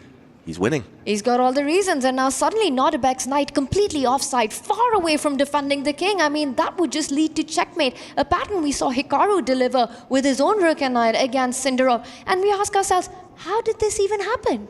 You see the furrowed brow there on the face of Abdusattorov. He's going, hang on a second, what on earth happened here? Like you said, Tanya, it's a draw until it isn't. And Magnus looking pretty chilled out with proceedings, but wow, what a way to squeeze an unbelievable win out of this game. Well, let me rephrase that. Unbelievable if it was any other player. For Magnus, it's Cold Tuesday. Yeah, most of us would have just repeated the position, done nothing, acquiesced to the draw. Instead, the black rook there had to give itself up for the white bishop because Magnus, out of nowhere, magically created that mating net. The white rook was about to land on g7. Now it's a clean-up job. The black knight has a couple of squares to jump to, a couple of checks, but ultimately will not be able to stem the tide. The white rook is going to be so effective here at cleaning up the black pawns, which are separated and isolated. Nordebek also completely in disbelief. He just keeps shaking his head. A position totally in control for the black pieces, for Nordebek. Played a beautiful game, really. You know, kept everything intact. The knight, rook, playing brilliantly, and then suddenly out of nowhere, is getting checkmated, has to give up his rook. He can give a few more checks, but that's really not going to help. Magnus can decide to centralize his king. That look from Nordebek is one of a player giving up. He realizes there's barely anything to fight for. You pick up that pawn that's on the left side, put it closer to the H pawn, yes, you can play on. But right now, with the pawns just being so far apart, one of them about to fall, I think Nordebek's about to fall. You can tell from the body language here. Although surprisingly, stone cold, 88 BPM on heart rate. It's lower than Magnus's at the moment. Unbelievably fit. But unfortunately, you can't say the same for the position. So right now, things looking like they are collapsing for Nordebek, almost reliant on an extremely rare and uncharacteristic blunder from Magnus. I think this is going to be 1-0 very, very shortly. Yeah, landing some knight forks there was Nordebek's goal. Be careful, the black knight jumping back with a check so he keeps his rook and king on opposite color complexes. That's how to avoid knight forks. If you keep one piece on a light square, one piece on a dark square, they can't get hit simultaneously, and the black knight now has to give way. The black c-pawn dropping, and Nordebek resigns. Wow, absolutely fantastic stuff from Magnus. Was it a vintage Magnus grind? Perhaps not. At least it wasn't 120 moves, let's put it that way. But the exact same strategy was there. Maneuver your pieces, look for small openings, give your opponent chances to make small mistakes so that something that looks really innocent turns out to be a blunder by design. Always, right? Magnus Carlsen goes fishing in a dried up pond and comes back with the catch of the day, as he did in this one. Just looked like that had to end in a draw. And these were the final moments, you know, Nordebek trying to get tricky with those knight jumps, but Magnus finding the perfect spot for the king, getting rid of that defender, finally picking up the c6 pawn. And this was the moment that Nordebek that resigned. It was the last few moves. You could see him shaking his head. Yep. He couldn't believe how this slipped out of his hands. Why is it, an impossible question to answer, David, to be clear. Why is it that Magnus can do this to anyone on command, but other people can't? What is that secret sauce? What does he have for breakfast? It's experience, it's that muscle memory, it's the know-how, the cunningness to always be alert, setting traps, and just forcing the opponent to walk these narrow pathways, changing the pace when necessary. They do say, take kids to the endgame. Magnus loves taking the younger opponents into these drier territories and kind of wearing them down. Nordebek cannot trade queens in the next game. He has to go on the attack, go for Magnus's king. A position like that, you never beat Magnus, and more often than not, he takes you down. Now that is interesting though, because Nordebek, look, he does come from a background where at a very young age he has scored wins against Magnus Carlsen. He is coming back in game number 2 with the white pieces, looking to go on the attack. This is territory where he has scored the dubs before. Yes, he has. But again, you know, after those wins that he got, reminding everyone of 2021 World Rapid Championship as well as 2023, every match has felt like a payback for Well, it's 2025 now, so he always skips a year, so maybe this is the time. Well, if he has to get it done, it has to be this game, right? Good news for Nordebek, he starts with the white pieces, so he might be able to control the narrative of the amount of complications he could get on, or we get the king's pawn opening. And will Nordebek try to play something aggressive with a central pawn break, or will we see a more cautious approach with the Spanish? Yeah, instead it's the Scotch opening, the Scotch game. We see a trade of knights here. Nordebek advances with his pawn in the center. This is known to be very, very ambitious with white. You've ruined the black pawn structure. Neither side can castle easily. The queens are both a bit clumsy. and therefore it leads to more imbalance. And a very interesting choice by Nodebek. I think a good practical decision. Depends how well prepared Magnus Carlsen is, of course, but unlikely that Magnus has looked at this unfashionable opening in recent times. And this is interesting as well, purely in the history of the Esports World Cup and what's gone on so far today. On the surface, we're going, ooh, difficult to calculate, unclear positions. Magnus has got to be favored against anyone in the field. But we've had surprise after surprise sprung at us today in this very arena. So Abdusattorov here trying to manufacture one of his own. Well, no surprises so far in this match with Magnus sort of grinding that end game. So it really comes down to this. Can Nodebek, get that shocker in? Can he get the big upset in? Can he get his win to force an Armageddon? Not going to be easy, but I think it's a bit of an opening success. He forced Magnus to take a think, which means that Magnus is perhaps not as comfortable in the Scotch opening as he would have been in the other setups. Magnus, meanwhile, sets up a development concept for his bishop, which we call the fianchetto, to try to get to that central e5 pawn. And I'd like to think that I have a little hand in this. This was my pet opening with white in Blitz for the last 10 years. Oh. I've played hundreds and hundreds of Blitz games in this exact variation with the Scotch, the white knight coming out early. But unlikely Nodebek was looking at... Next 10 moves, David. Go. Next 10 moves. Let's go. Both sides are going to bring their bishops out. Both sides are going to get castled. White's going to defend the e5 pawn with a rook, maybe with a knight. And it's going to be a very imbalanced middle game. One that I don't think is better for white, but at least gives some chances. Wait, hang on. This is your best pet, this is your pet opening for the last 10 years, and then you end this with, by the way, I don't actually think it's better for white. No, it's just tricky. Okay. That's my just Blitz checking. style. You swindler. Okay, the black knight doesn't move. It was hit. There's a pin. The black bishop on a6 pins down the white c4 pawn, and both sides do get castled. I'm expecting Magnus to do the same here, but the eval bar getting a bit more optimistic for white. I have found from my experience in this opening that the black bishop on a6 is very misplaced in a lot of variations, kind of bites on granite. So some hope for Nodebek. Oh, okay. So are we thinking like if white can, I don't know, cement a pawn on b3, get a rook to the d or e file, and just move the queen out of the way? You're asking black the question, thanks for developing your bishop to a6. What are you doing there? And there's just no good place for it to go. Is that the idea? That's the hope. Okay. No guarantees, especially against Magnus, but that is the hope. The black knight in the center is kind of caught in two minds as well. It's not directly attacked because of the pin from the black bishop on a6, but at some point it will have to give way. And that point will be when Nodebek decides to move the queen away and unpin itself. Right now, he does improve the position of the knight, trying to not only defend that e5 pawn, but sort of eye those greener pastures. There's a nice central square for the knight to eventually jump on. Magnus decides enough is enough, moves his knight away, attacks the pawn. John, your idea of b3, consolidating the pawn in c4, but Magnus tripling down on it. This is fun because, as we all know from streamer chess, en passant is forced. Unfortunately, if that gets played here, the dark squared bishop from black is eyeing up a free rook on a1. So gonna have to break the rules on this occasion. And suddenly, that bishop on a6 is frankly applying a heck of a lot of pressure to the c-file. It is for now. En passant would also drop the white queen. There's a pin on the e-file and on the long diagonal. So multiple pins that Magnus Carlsen is using to try and win this match. But for now, there are still resources here.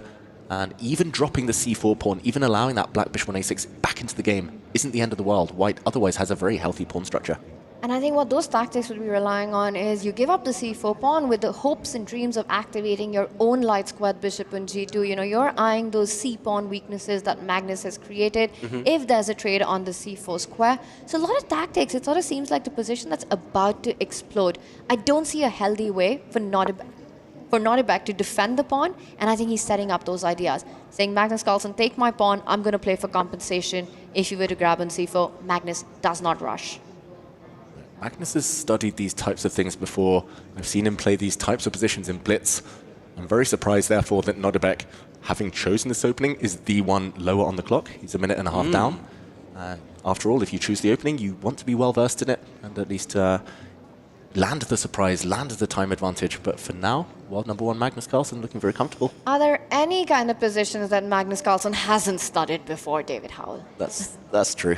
Freestyle chess positions, but he loves those too. Yeah, I hear he's quite good at that as well, unfortunately. So it feels like he's a bit of a Swiss Army knife. What you could say one of the best. Isn't that interesting? But in this kind of position, I love the fact that even though the c4 pawn can be won, Magnus is taking his time about it, right? It's not exactly like a wonderful full pawn up that you can easily convert at an endgame because there are still doubled pawns on the c-file. It's not the biggest advantage in the world.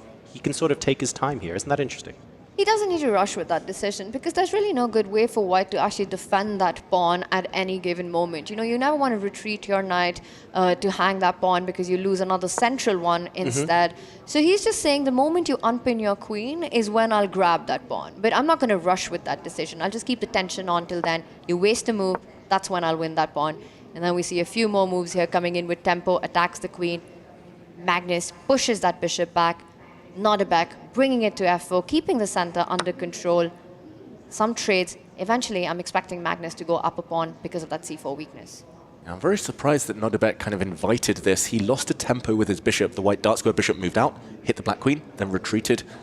This is the plan that Magnus wanted to set up anyway. He wanted to break out and erode white's stronghold in the center. Now that pawn for white on e5 has disappeared.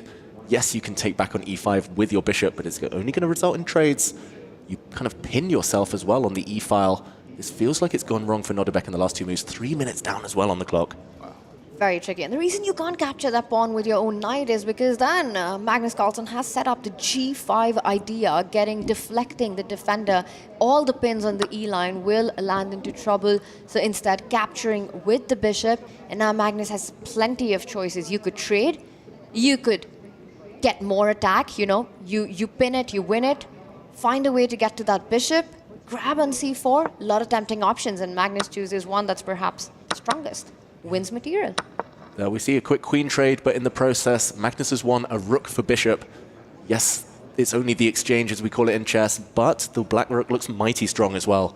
Question mark given to Nodebek's last move. It feels like if Magnus is solid enough, if he makes sure there's no counterplay, the bishops don't break out, then he should still be in control. Nodebek, it feels like a roll of the dice.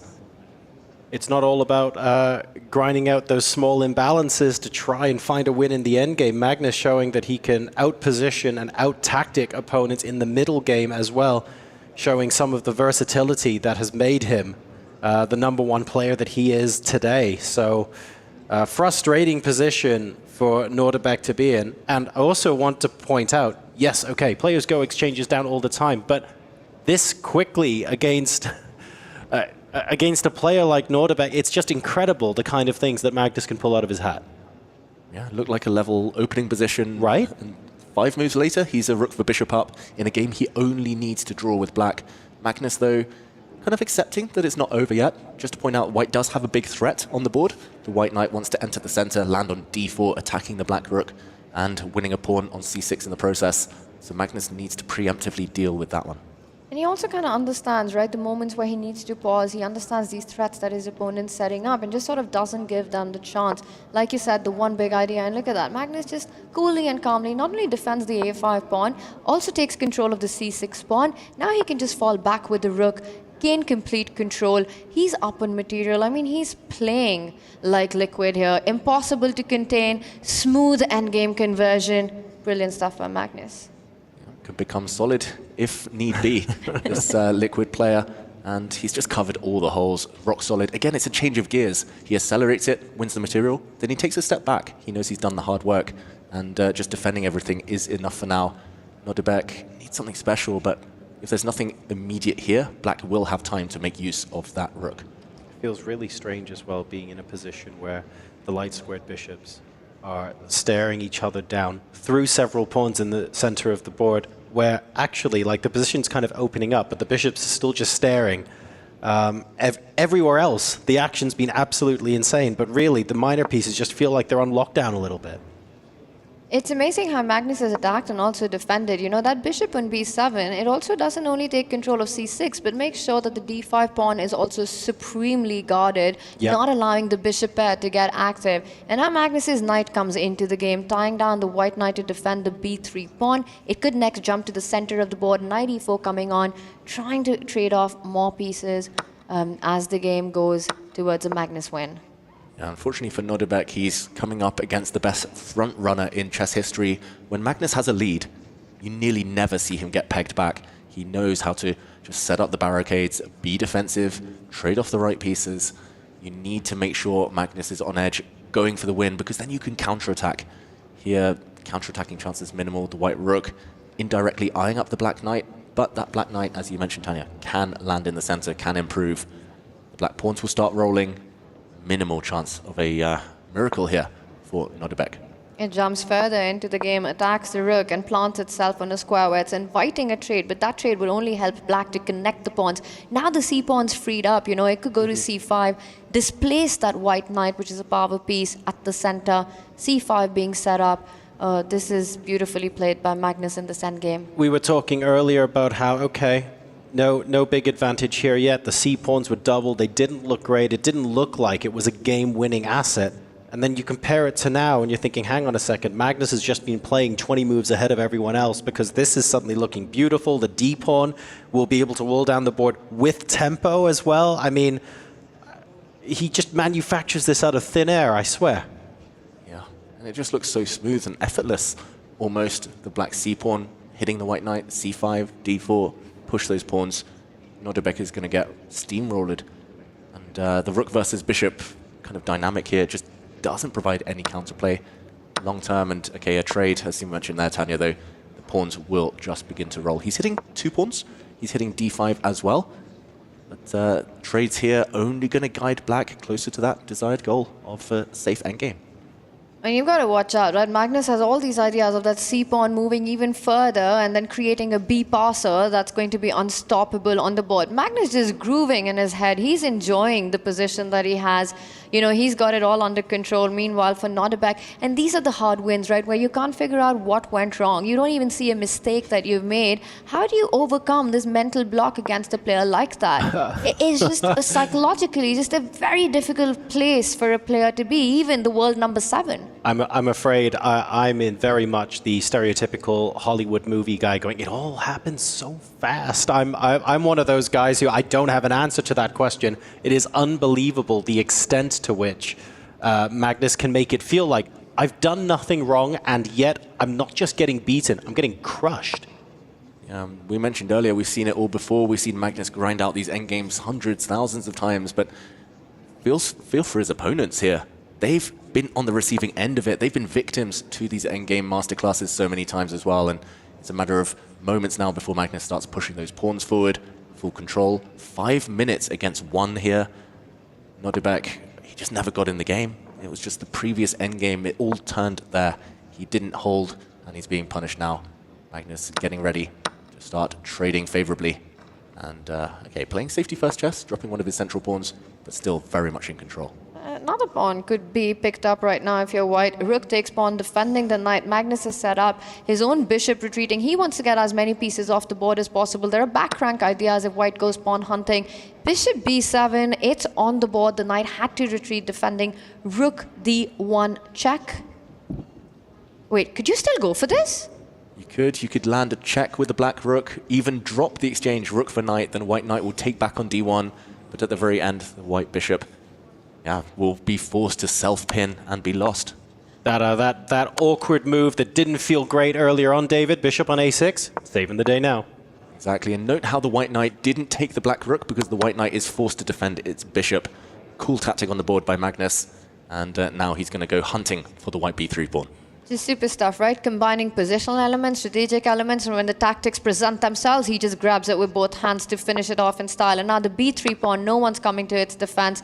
It will start marching up the board. You could just slide the rook away, clear the path, go b3. But look at this. Magnus doesn't want to give any chances to Nodebek's knight there. Make sure that knight isn't getting close to the black king. The knight jumping, hitting a rook. Magnus, though, just setting up his rooks in an ideal spot. He retreats, covering all pawns. And yeah, the problem is for Nodebek, even if you play really well, you might secure a draw. Magnus is actually repeating the position. Will we see a draw? It is a draw, and Magnus Carlsen takes the match. Absolute domination strategically in game number 2. It was a draw by repetition, but that is because Magnus Carlsen knew that a draw would be good enough to send him into the winner's match in his group. That was a masterclass in dismantling your opponent positionally in the middle game. What an incredible show of force from the world number 1. And He did it from a position of strength, Magnus Carlsen. He still had several gears to go up if he so wanted. Nordebek, we have to give him credit this second game for defending really, really well, but ultimately the damage was done in the first encounter, not able to hold a level endgame. How many times have we seen that before?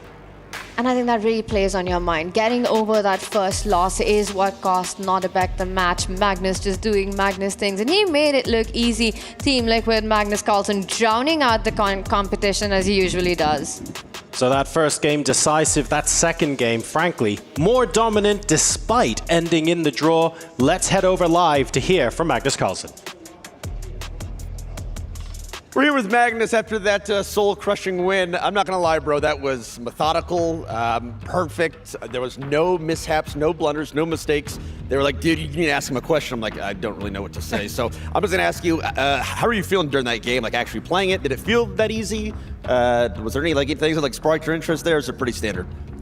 No, I feel like he did a very good job for a long time in the first game defending. I thought my position was slightly easier to play than I was a little bit better, but I didn't really believe it. But I was trying to keep pace up on the clock, pressure him a little bit there. He was doing well with that, and maybe a little bit too good since he blundered with a lot of time left on his clock. But overall, yeah, felt good, and was just trying to play by intuition, flow more than anything else. Now, when it comes to your next opponent, it's going to be either Fabiano Caruana, your teammate, or it's going to be Jan Krzysztof Duda. Do you have any thoughts on your next matchup, or it's just another day in the office for you? Of course, it's unfortunate that Fabi is in the same group as I am, but I hope he wins this match so that I can face him. Well, we'll see if that's going to be the case.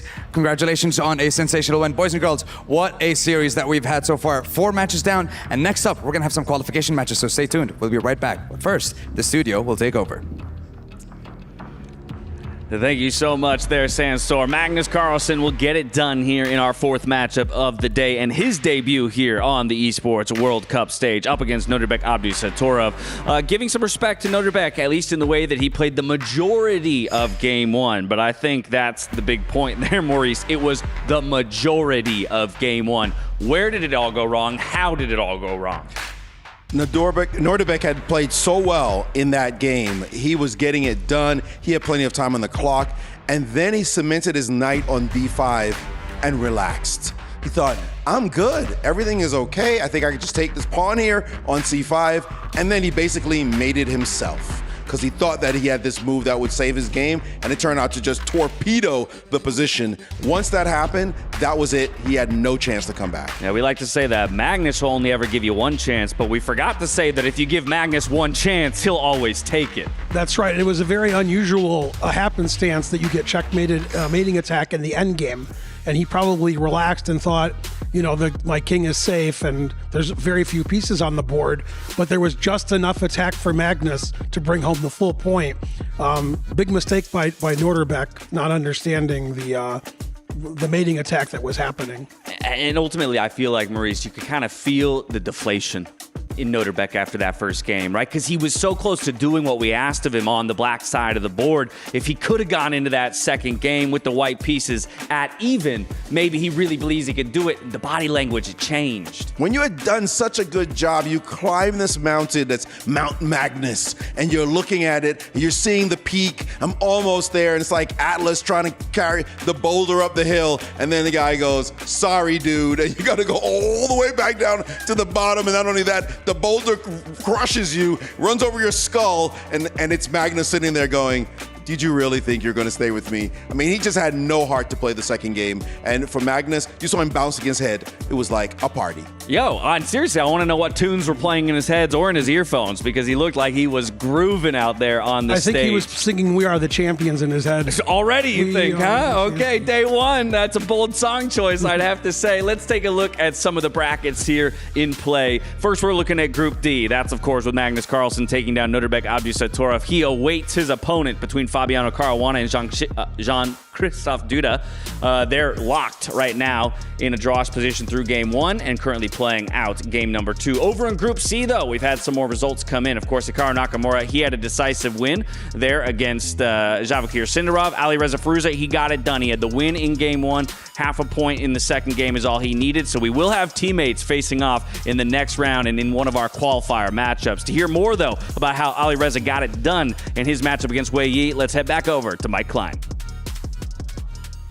Well, Ali Reza Firouzja is the next person to win his match. He won 1.5 to 1/2 and relatively easy. That means that Team Falcons is now 2-0. He's now coming around. I think he's getting a couple of autographs. And as far as I know, he doesn't even know that his teammate Hikaru Nakamura also advanced, and they're about to play because he was finishing up his second game, doing a little bit of media while Hikaru was doing a little bit of media himself. So that's going to be some pretty cool news to break to Ali Reza Firouzja. Now in game 1, he just ground down his opponent and basically outplayed him. In fact, we haven't had a draw until his final game today, until game 2, and a draw was just as good as a win for him, winning 1.5 to 1/2. So it's been a lot of fighting chess. In fact, I believe White has chalked up 4 wins against 1 loss in the Stream B room, and it really could have been 5 wins against 0 losses. So let's go find the man right here. We're going to put him on camera. Congratulations, Ali Reza Firouzja, on your match. Thank you.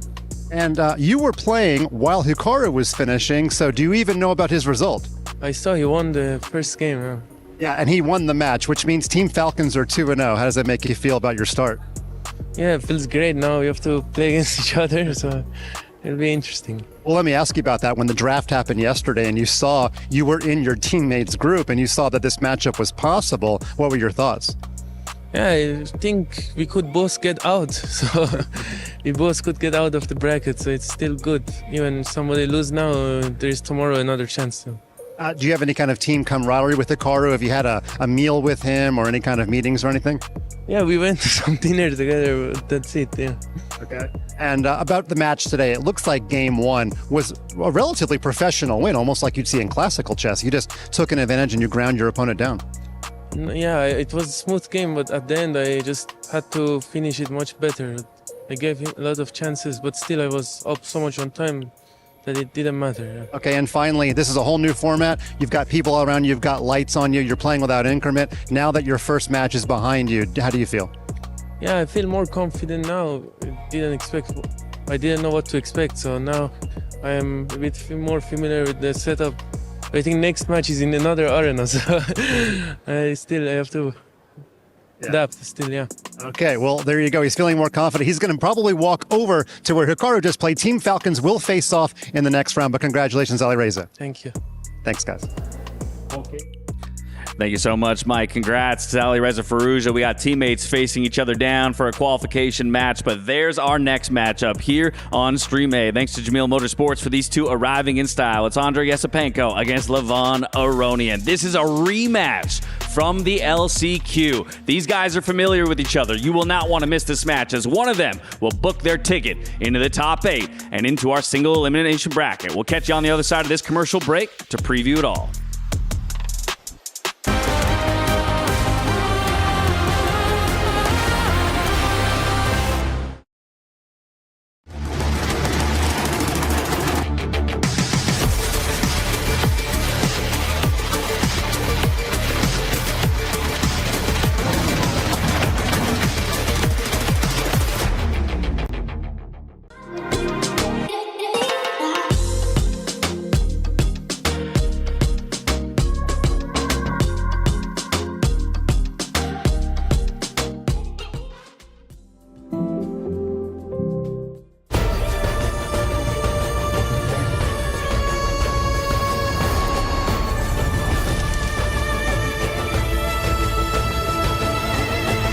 This land is calling.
Hello, everyone, and welcome back to the Esports World Cup, coming to you live from Riyadh, Saudi Arabia. We're diving into our first qualification match of the day, and it sports two of our LCQ qualifiers. It's Levon Aronian and Andrei Yesipenko. Interestingly enough, a rematch as well from LCQ. It was Levon Aronian who came out on top in that one in 3-2 fashion. So already a lot of familiarity with each other, Maurice, specifically with the 10-0 time controls.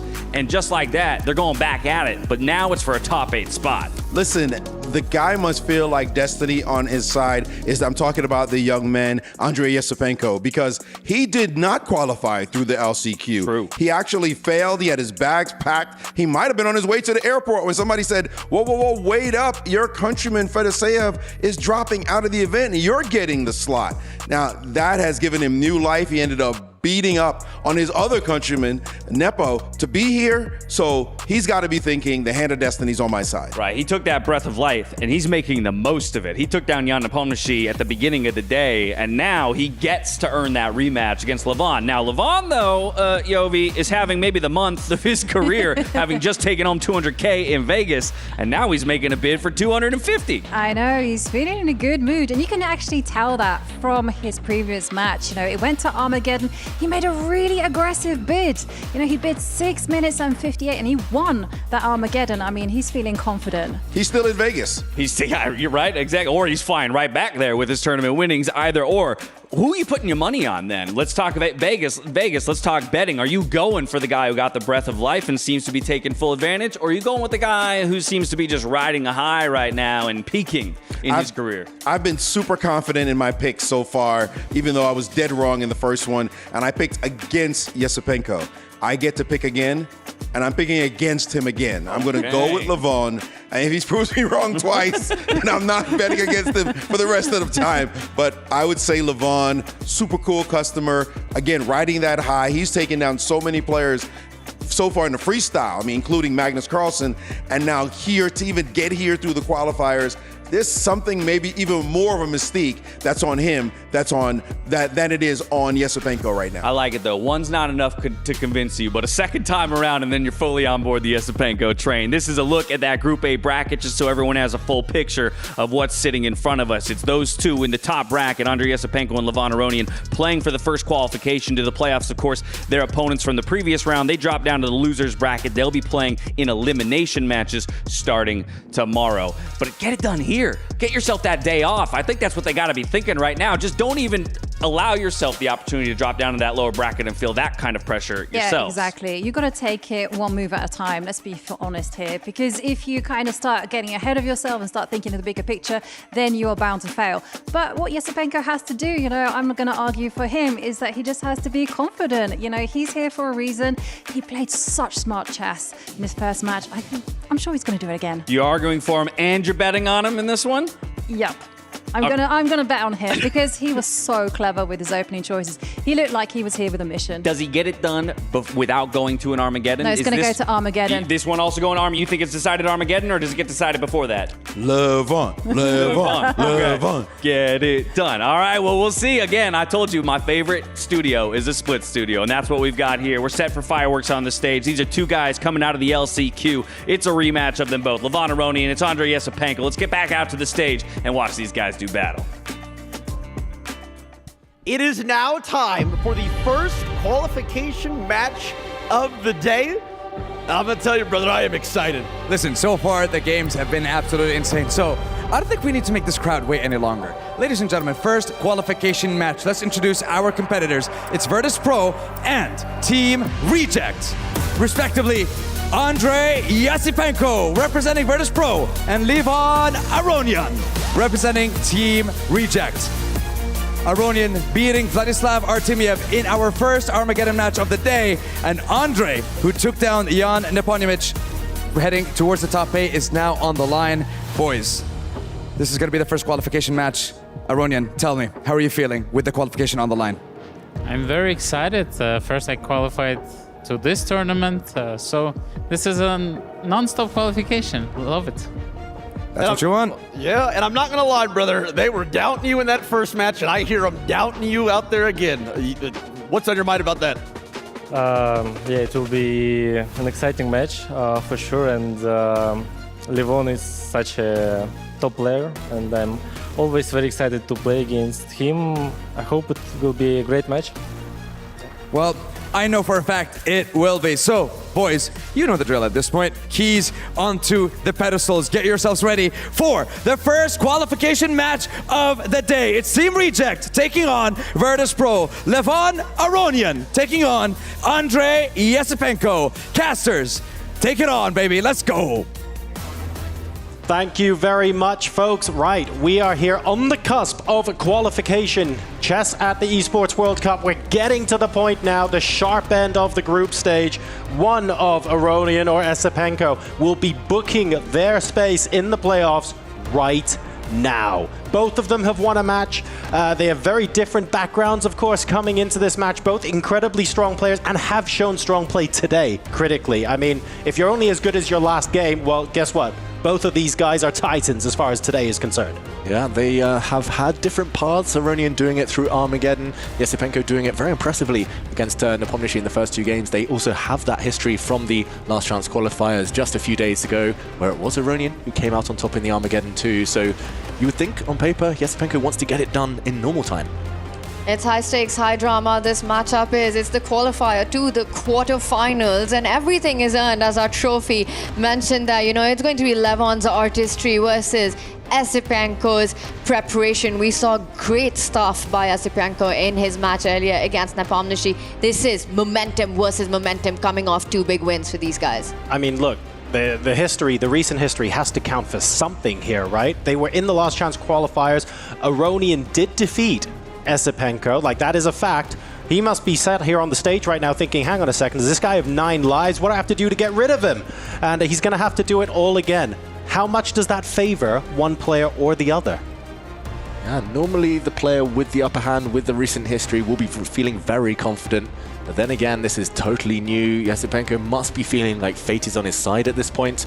And the way he started against Nepomniachtchi, the openings especially, so impressive. He's the younger player. It's been a long day. A bit of waiting around for these two, but we're off. And it's a King's Pawn opening. Levon with the white pieces.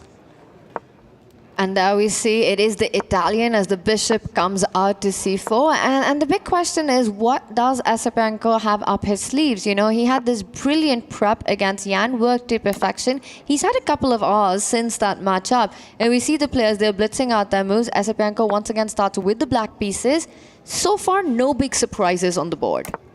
No, the Italian game, the Gyokyo piano, known to kind of start very slow. It's all about maneuvering, posting up your pieces. But sooner or later, it always explodes. Maximum tension, all the pieces on the board. For now, though, Levon Aronian with a higher heart rate by a distance. Yesipenko looking very, very composed as he kind of puts his finger to his lips there, telling us to stop talking.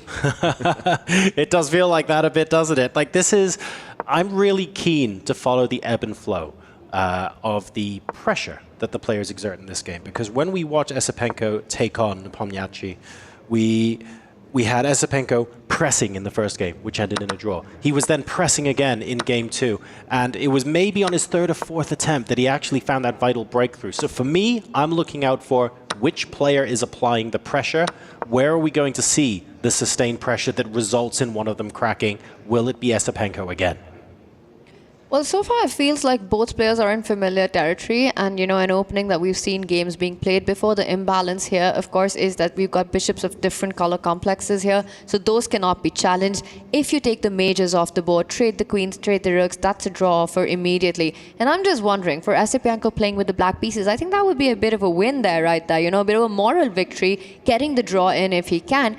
But what gives white a slight edge, as our bar does proclaim here, is that notice how the white bishop and the queen are actually targeting the tender spot on f7. There's an easier target for Levon's bishop, and also a better pawn formation. So even though it might look at first like Yesipenko out of the opening should be doing fine, a little something for Lev to play for.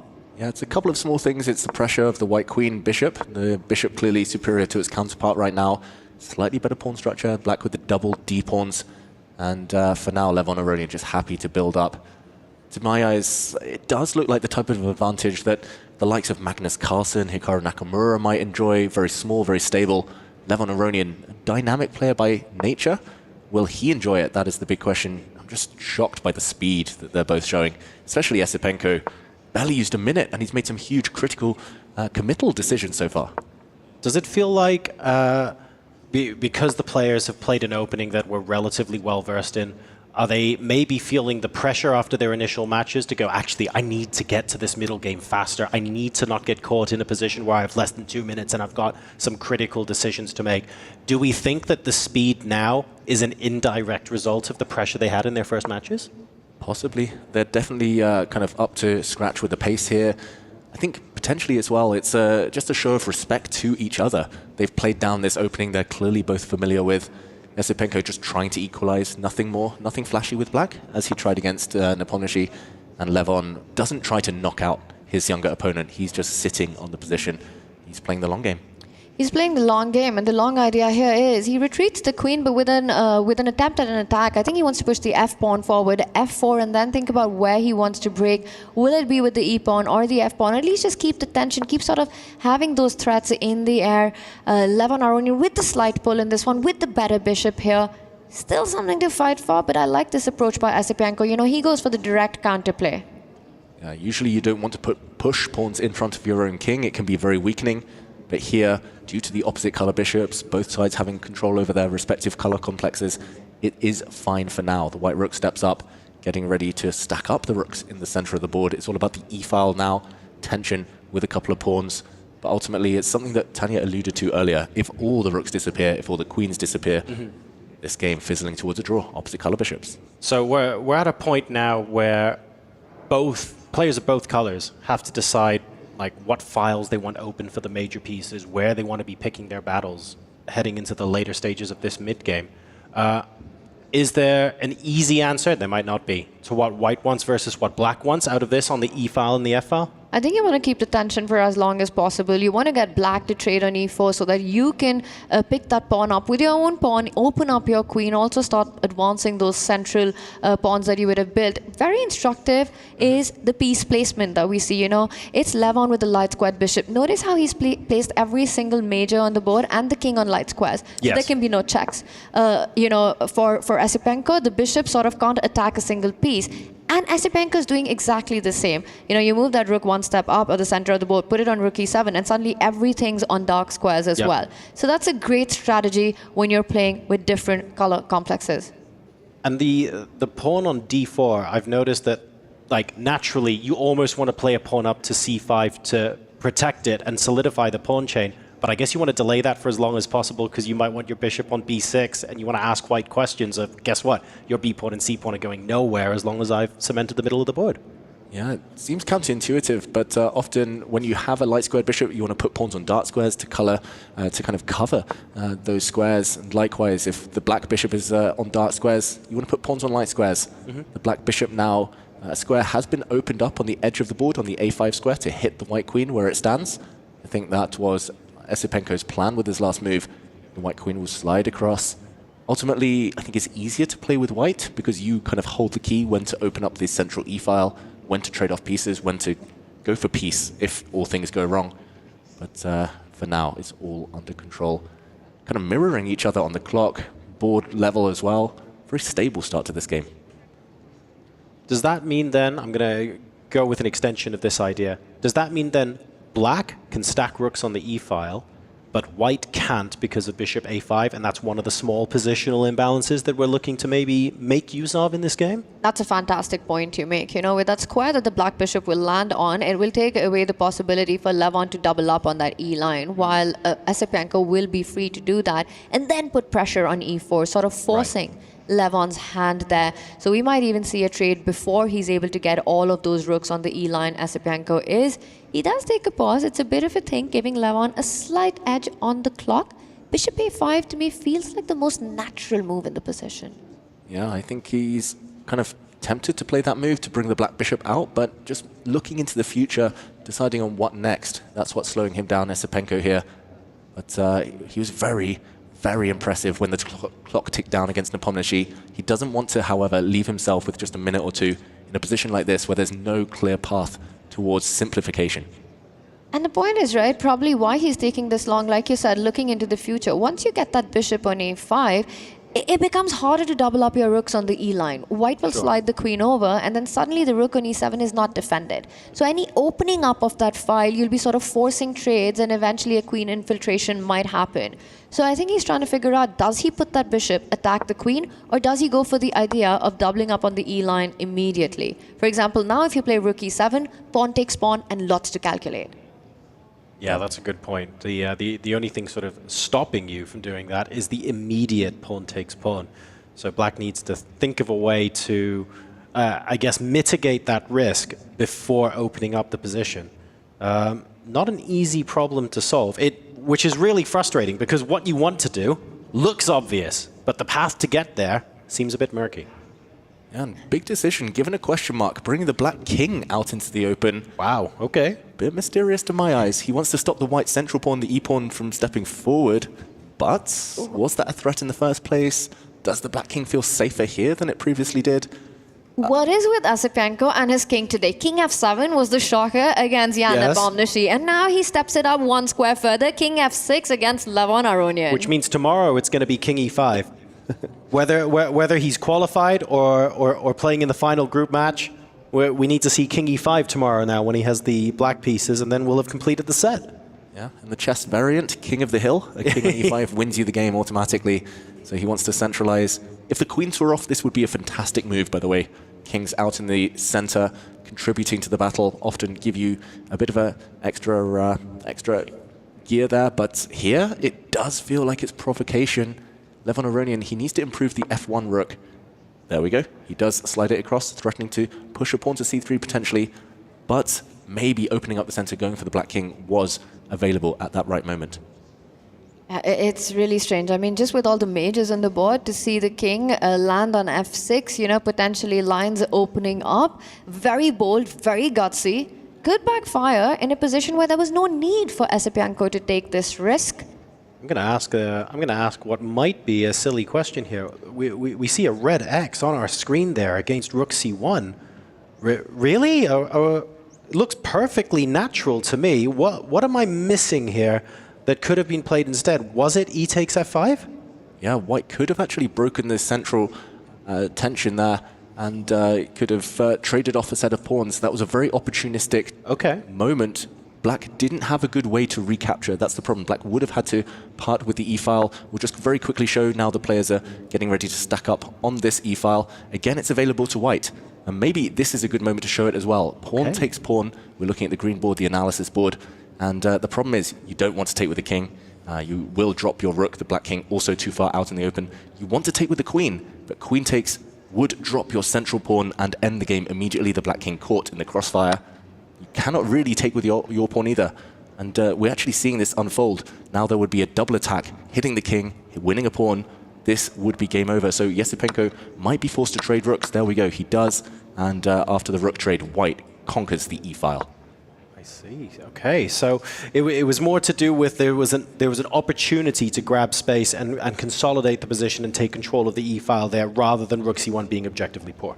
Exactly. Gotcha. It's still totally fine for Levon Aronian with a small advantage. He's now taken the e-file anyway. But yeah, it looks like he's trying to break open that center. I really like this move. Instead of going pawn grabbing and sort of doubling up your own pawns with no pathway to break through if pawn takes pawn would have happened, what Levon's focusing on is opening up the diagonals for his bishop. That bishop cannot be challenged for the rest of the game. You want to play on your opponent's light squares. Levon's trying to create weaknesses to get some infiltration against the black king. That is a classy move by Levon to play c4. Absolutely. Love the subtleties of the position that we don't necessarily appreciate at first glance. And then the more you take a deeper look into it, the more you realize how cool that actually was. And that's what chess is all about, right? So really cool to see that on display here by these two, frankly, fantastic players who have had a great day so far. You know what else chess is about? It's about accepting your mistake. And finally, I think for Asipenko, he realizes that the king needs to step back. It wasn't on the right square. It was under fire. He places it back. But has he given Levon too much play? Now the d4 pawn comes under attack. Queen to f2. That pawn's about to be picked up with a check. And if you do take the time out to defend your pawn in the center, that d4 pawn, as he does, Asipenko, now the white rook conquers the open file. This is going to be very one-sided traffic. Maybe he can defend if he plays perfectly from now on, Esipenko, but he's offered a pawn anyway. The rooks disappear. White grabs a pawn. He needs to get the queens off. That is the only way black defends this. The black king very open, down a pawn, but opposite color bishops grant you some solace. It does give you drawing tendencies, but as long as the queens are on the board, draw is off the cards. I think Levon will decline that queen trade every single time. Oh, what? Is that a mouse slip? Oh, it's a big threat. I love that. Not a mouse slip. Is it bad that I saw that straight away? I look at chess, I don't see good positional moves, I just see the tricks. I love this.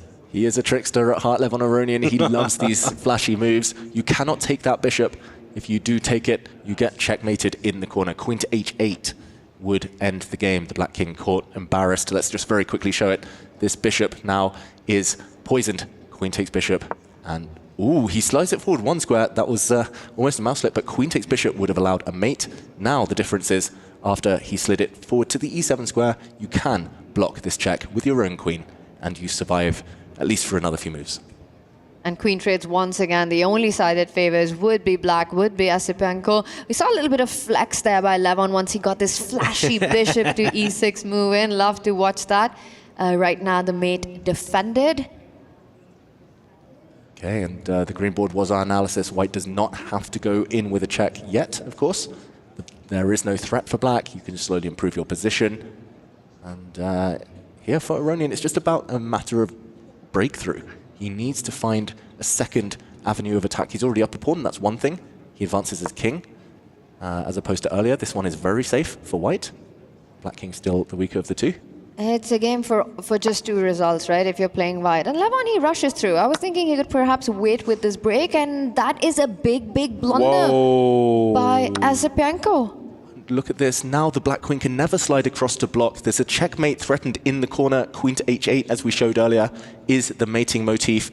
You cannot survive. You can barely prevent that. The white queen also has the f4 square to check from another angle. This is just checkmate, forced within 6 moves. Unbelievable. He just rushed, and now Esipenko realizes it. Wow. Both sides rushed. Levon rushed in with a pawn break, maybe not best. Esipenko now rushes in, and a check on the diagonal. There's 2 different checks for the white queen to deliver. That ends the game. But this is just check, check, check, check, and eventually there's a forcing sequence of moves that ends the game. Right now, right here, Levon takes a pause. He's going to see this through. He's been on fire. Clutch wins, getting that Vegas win, winning his match against Artemiev. About to pick up that h5 pawn with a check, but it's not just about that. He's going to hunt down the black king. It's a checkmate in 3. There we go. It's a check. The black king's going to come out, but the white queen can give mate on h7. There we go. It's over. Levon Aronian takes the first win. And Levon Aronian draws first blood in this crucial qualification match. These opponents had faced each other before in the last chance qualifier. Esipenko is back with a second chance, but Levon wastes no time in going 1-0 up and is now a draw away from qualifying for the playoffs here at the Esports World Cup. And he took a small advantage, nursed it just mercilessly into a full point into the victory there. Levon Aronian, it was a small advantage. He grew it, won a pawn, and ended up delivering checkmate. It's been the resurgence of Levon Aronian the last few months. The just chess that we've been seeing by him, the creativity. I mean, just the way he played this opposite color bishop middle game, created his chances, found that breakthrough, and eventually delivering checkmate in beautiful fashion against Esipenko. This is Levon Aronian at his best, and the chess world loves to see that. Look, and to people who say, oh, it's opposite colored bishops, this is going to end up in a draw. Let's just, tune off after the pair of bishops are the only minor pieces left on the board. You show them games like this, because this is absolutely textbook on why, with major pieces still on the board, if anything, it makes it sharper, it makes it more dangerous, and it shows that one small slip-up costs you the game. It always favors the attacking side, opposite color bishops, as long as you have the queens and all the rooks on the board. Levon Aronian, a masterclass from him, 42 years young. So impressive, still maintaining this world-class level. Oh, there's hope for us yet. There is. Nice. I shouldn't have said us there. I feel like I've unfairly dragged you two along with me. I shan't do that again, don't worry. But love to see it. Really good to see Levon. I mean, Levon is just on form at the moment, off the back of freestyle. His calculation ability frankly, it's like a fine wine. He is getting better with age. And right now, he is looking unstoppable. fine Armenian wine. Absolutely. Incredible stuff here by Levon. You know, he's such a clutch player, and this you can see it. The pressure now that Esipenko is feeling. He's got to play for the win in the next one, a must win. He starts with the white pieces. That'll give him some hope. But again, just losing in this fashion, you know, you play this opening flawlessly. You feel as black, you've got everything under control. How bad can an opposite color bishop get? Well, the answer is really bad against a creative genius like Levon Aronian. So we're moving back into Queen's Pawn territory for game number 2. Let's go ahead and see what Andrei Esipenko can do in a must-win situation if he is to bring this match to an Armageddon. And he falls back to old recipes here. Andrei Esipenko employing the Jabava London system that got him a win against Jan Nepomniachtchi in the previous match. Here we saw a quick trade of pawns, the white knight now entering the center. Levon Aronian with the black pieces. He's gone for the most solid reply. About a decade ago, everyone was debating this variation. Andrei Esipenko, of course, was a youngster at the time. So how deeply has he analyzed white there, pushing a pawn very modestly. And looks like it's stabilized somewhat. Good news for Levon Aronian with black.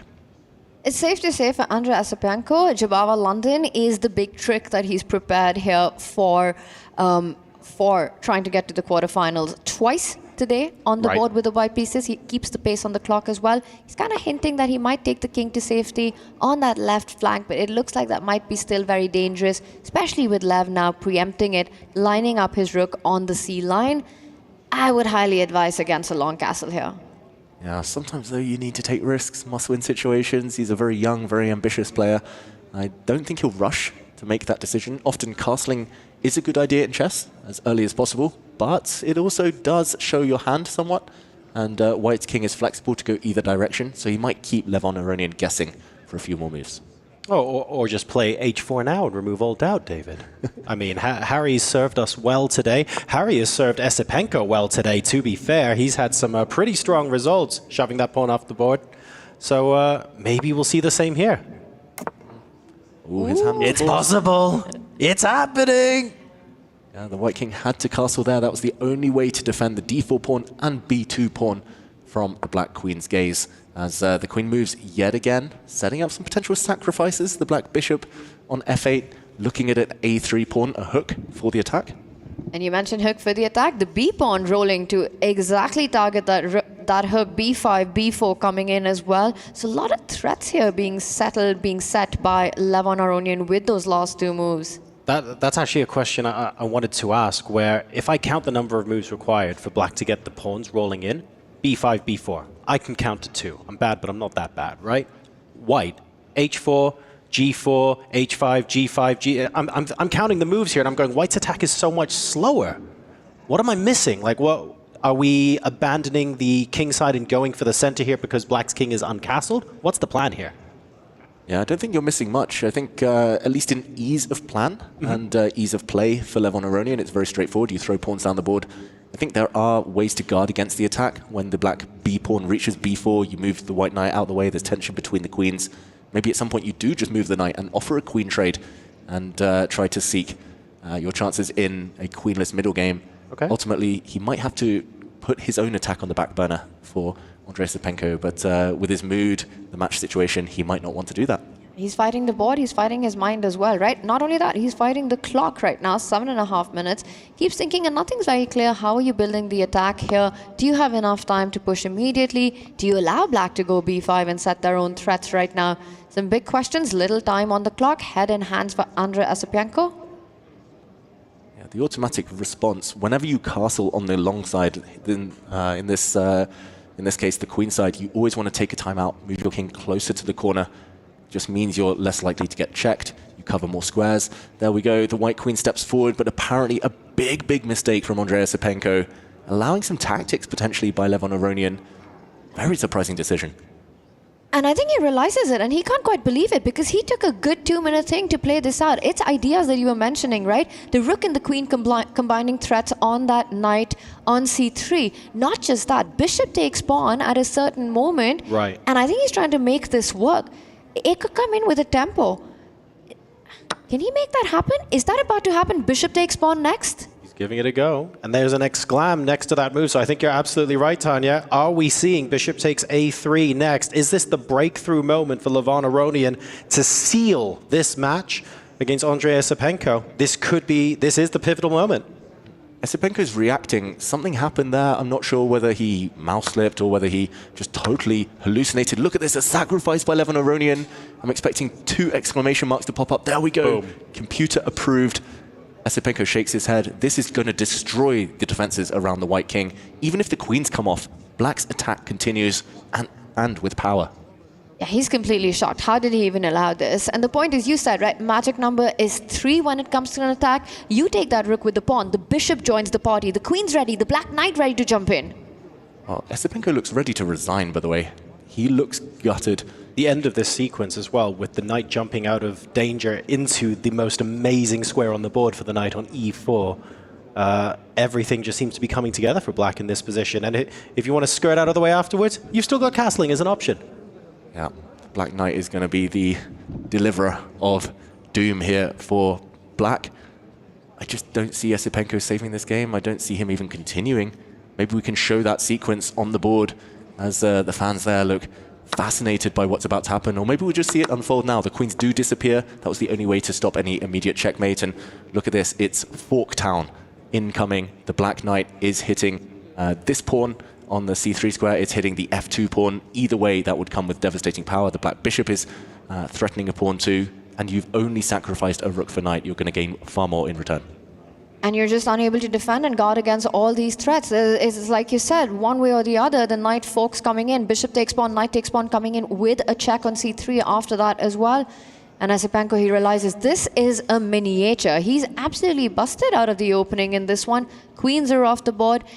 What a beautiful sacrifice there by Levon, known as the artist, one of the most creative players. And he sort of set that up, bringing his queen first to b6, then to a5, finding that right moment to trade the knights, and eventually, boom, rook takes knight. Yeah, the best you can do in this position is probably just to move your rook out the way. It's going to get hit by the Black Knight. So you preemptively move, you give up a pawn with a check, you run your king towards the corner, and you just hope to survive. But Black here has 2 pawns and a knight for the rook. This is actually happening on the board right now. We're going to see this unfold, but imagine the Black rook coming across. This is going to be a matter of time before the White King gets caught embarrassed in the corner. And that's the thing, right? Even though the queens are off the board, it's still a mating net with the knight and the bishop combo combined. One of the majors joins the party, and guess what? For White, it's impossible to get a piece into the defense. And we see he goes for the other way. He gets the king to safety with castle. And David, your idea is still on the cards. Rook c8, it arrives. We're going to see this being played out. A rook lift, and then over to the other side. Esipenko forced to desperately retreat his bishop here. It's still full control, but he survived the first wave of attack. That's always a necessary step, the bishop retreating. Problem is that White King is not going to find safety anytime soon. The black pieces are always creating threats. Esipenko looks really upset. He keeps adjusting his headset. I think he's just annoyed at himself for blundering earlier with his queen to e3 move. So we see this sometimes with other esports as well. Occasionally, you'll be buying yourself time, looking for the way back, and the question I would normally be asking you is, what is the path forward? What is the way back for White here? But realistically, you're buying yourself time. You're coming to terms with what has happened in the game. All of the body language, all of the facial expressions for Andrei Esipenko, they're not giving I'm coming back kind of vibes. They are absolutely him coming to terms with what's going on. And I think this is going to be a 2-0 for Aronian fairly shortly. Yeah, I don't know if a way back exists already. It might be too late to find that answer right there. He does set up the bishop against the king. And look at that. For Esipenko, he doesn't even bother about a check. He says he's ready to block it. You can bring your rook into the attack. Knight jumps in the air. Levon, he takes a pause. He's got all the time. And you can see the frustration there. Esipenko, he knows this is over. He's got to fight again for that quarterfinal spot. Yeah, it's so rare in chess to see someone give up hope this clearly, this visibly. Esipenko, ever since he moved his queen forward to e3, his face dropped, and he's not been hiding that poker face. The black rook comes in, it's forced checkmate within a few moves, it seems. Or maybe he's just going to win material in the process, Levon. Is there going to be a flashy double check? The black knight can jump forward. The king is hit by both bishop and knight. The white king therefore has to move, and the white bishop on e3. The dark squared bishop about to fall. And this might be the moment that Esipenko might just resign right here, right now, about to lose that bishop. It doesn't even stop there. The king hunt will continue. You can see it in his eyes as Levon, he glances up as well. What a beautiful game by Lev this was. So powerful, Levon Aronian. He got one chance, he took it, and Esipenko smiling here. He's about to hit that resign button. This is going to be game over. He's not smiling because he's pleased with what he sees. He's smiling because he knows that this is absolutely over for him. Knight D1, the double check, the bishop hanging next. And there we have it. Levon Aronian is through to the quarterfinals. Aronian overcoming Esipenko for a second time in dominating fashion to book his place, to book qualification to the playoffs here at chess at the Esports World Cup. An incredible display from the veteran who is still very much at the sharp end of the spear as far as world chess is concerned. What a fantastic performance. Just incredible. So inspiring, Levon Aronian, for the more experienced players out there, showing that you can continue pushing yourself, breaking down these new boundaries. And for Levon, he looks like a tough one to stop. So much momentum behind him. Esipenko, meanwhile, heartbreak, we saw it on his face, but he'll be back. Yeah, and at 42, the oldest player in the field as well, you know, is the first one to go through to the quarterfinals. And this is a format which should be suited to the young modern generation. 10+0, no time increment. You think it is the younger guns who will be faster on the mouse, faster on the speed there. But just the way, the flawless execution of the attack and this final move, just wrapping it up, keeping pressure on the clock. Levon Aronian is on beast mode. Now, here's the beauty of the GSL format, Tanya. It is still possible that Aronian and Esipenko are the two players that go through to the playoffs. It is not done and dusted as far as Esipenko is concerned. He will be going to the losers match in that group stage, and he has the opportunity to progress. But for now, the man of the moment, the man of the week, the man of the month, maybe in a week's time we'll be saying man of the year. Who knows? Let's go ahead and hear from Levon Aronian himself. Yo, Levon, all right. So that first game you were white pieces. It was pretty slow for a long time. You capitalized on one of his mistakes and kind of just ended the game right away. Game 2 comes around, you're black pieces. You only need to play for a draw, and you are on his head. Walk me through your like thought process on that whole situation. In previous match against Andre, I was playing passively and I almost paid the price. So, because you know, it gives confidence to the players. So I made a mistake a few times in this tournament, so I'm trying to stay away from staying passive. Now, when it comes to your next matchup, first of all, congratulations, you made it to the quarterfinals. Is there any player that either you're looking forward to playing or hoping to avoid in this competition? You cannot avoid people here. They're also strong. So I love to play chess, so I'm just here to enjoy. Do you have anyone in mind that you'd like to face in the quarterfinals then in that case? Anyone that you'd feel like you'd have an amazing match with on the stage?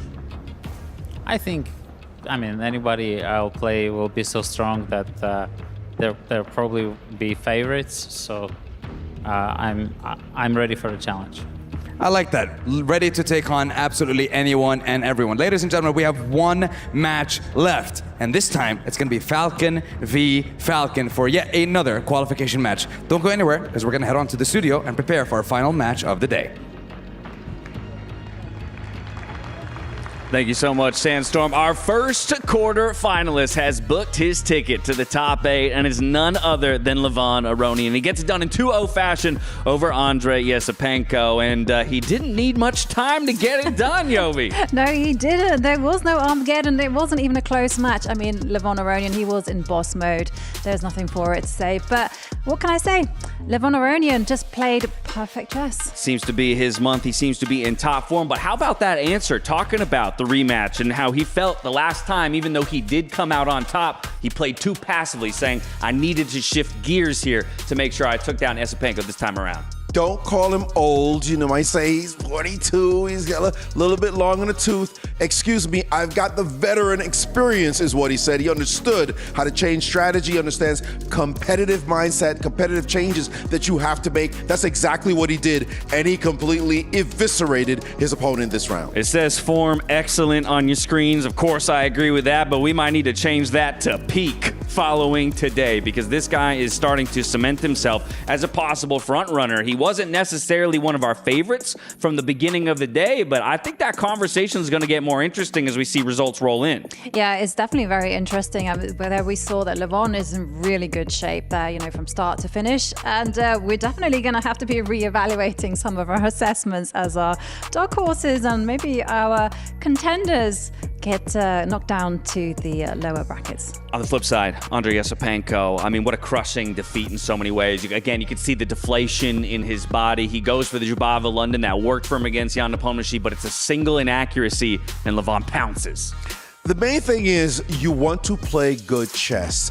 I lost, but I played well. I competed. I fought. When my opponent beats me and only used 2 minutes and 43 seconds in what was just not even close, your position got shattered by a rook sacrifice on c3, and then he did a disco on you, a double check, grab you. I mean, it's just embarrassing. And you could see that look where he just is like, are you for real? I'm as strong as I am, and this guy beat me like a child. Yeah, and he's going to have to, rest and retool quickly for tomorrow. He now will face an elimination matchup while Levon gets the day off, and he's looking towards the quarterfinals. Here's a picture of Group D just to take a look at it. The matchup we've got coming up after this is Magnus Carlsen versus Jan Krzysztof Duda, but we've got some matches as well in play over on Stream B. Mike Klein is standing by with an update. Big news over here in the Stream B playing hall as Grandmaster Jan Krzysztof Duda of Twisted Minds has beaten Fabiano Caruana. We're here with the winner. Congratulations, Jan Krzysztof. Thank you. Now, in the first game, you liquidated, but the second game is the one I want to talk about because I couldn't tell who was playing for a win for most of the game. Could you tell who was playing for a win?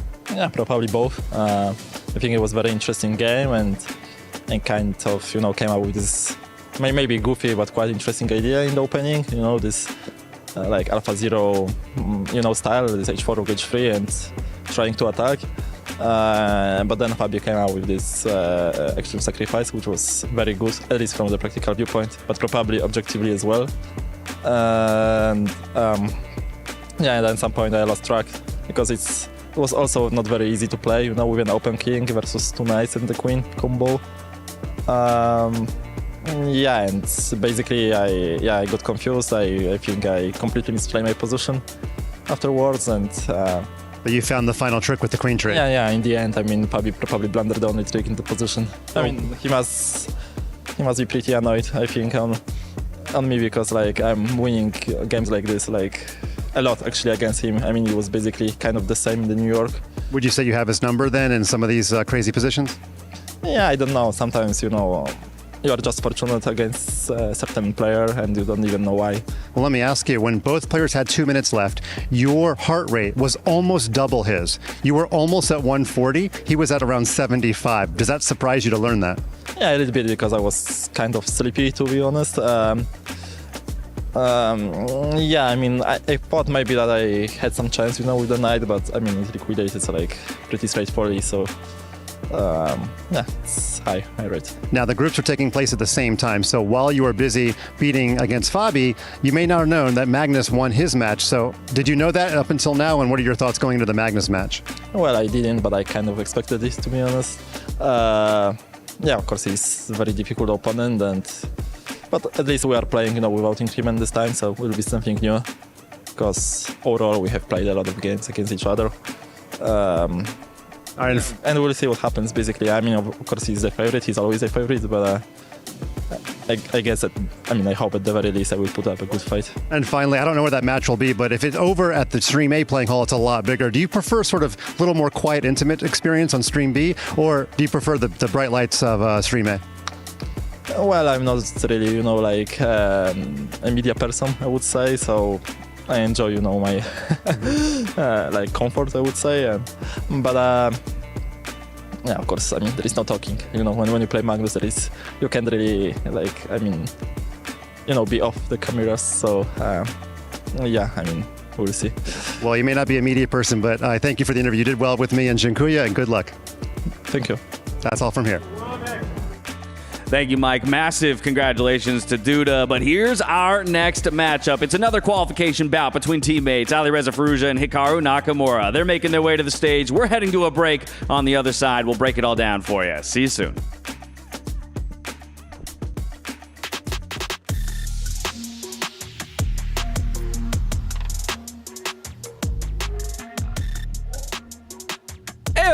And we're back, I guess.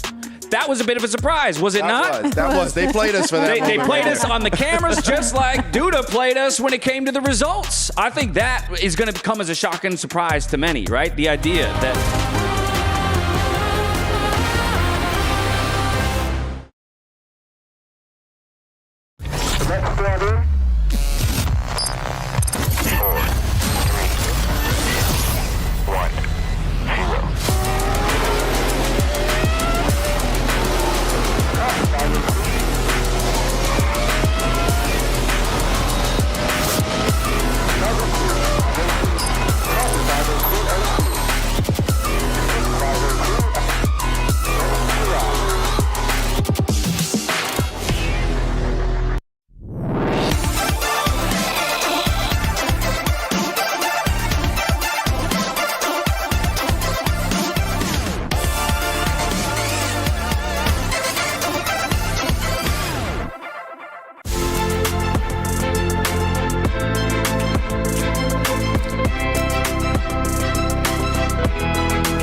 What's up, everybody? I'm QuickShot. I'm joined by Anish, and I want to talk a little bit about chess and it developing and growing. I know you've been playing this game for 25 years, an exceptional grandmaster, but how have you seen the popularity and the fandom grow in your time playing the game?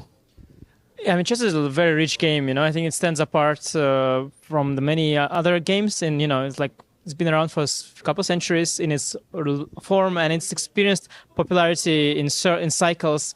It's been, you know, at the peak of everybody's mind, like during the times of Cold War, before there was any streaming, any video gaming, probably didn't exist at all. It was barely video. Video wasn't existing at all. Yes. It's hard to play games with, you know, on video. We don't have the video. There were games though, and the chess is, yeah, in that sense, it's special. Recently, it's started to also develop in the direction of the internet, YouTube channels about chess are growing. Queen's Gambit helped with that a lot. For sure. But also, like, I think many like shorts form content is also, you know, it's a very chess friendly format as well. And yeah, we see sort of development of chess in that direction too, not just the traditional way where you play on the board, long games, you know, with all this history books and all of that, but also something which is much more appealing to the younger audience, to the audience that's familiar with esports. And that's been happening recently, and I'm really excited about the development. Tell me a little bit then about how you actually got involved, joining Team Secret. We had a conversation before going on air. I know all the gaming side. You're learning the esports side. What's that been like as a transition for you? Yeah, for me, it's really new. I mean, when I started, you know, to play chess, for me, it wasn't like one of the video games. It was just chess itself. So for me, it's new. A lot of my colleagues have been getting approached by different esports teams. I was also approached by various teams, and we were a good fit with Team Secret. I've heard, you know, of their different esports they are into, as you have also informed me. I read that they're good at Dota. Yes, you very confirm much. That? I mean, ChatGPT told me already, but it's nice to have a human confirm that too. Amazing. So then you know. You know, it's new for us. It's new for them as well. And you know, the esports people are excited about chess. The chess people are excited about esports, and we'll see where it goes. I am one very quick fire question. You mentioned peak of chess, Cold War era before video was even around, or peak of chess during and after COVID, thanks to Queen's Gambit. Which is bigger? You know, honestly, like the world was different at the time. There was less stuff around, and I think at that time it was probably bigger relative to what existed. But the eyeballs was not a concept back then. Of course. So if you start measuring by eyeballs, well, there we have it. Eyeballs have it. Now is the chess golden era. Thank you so much, Anish. Thank you.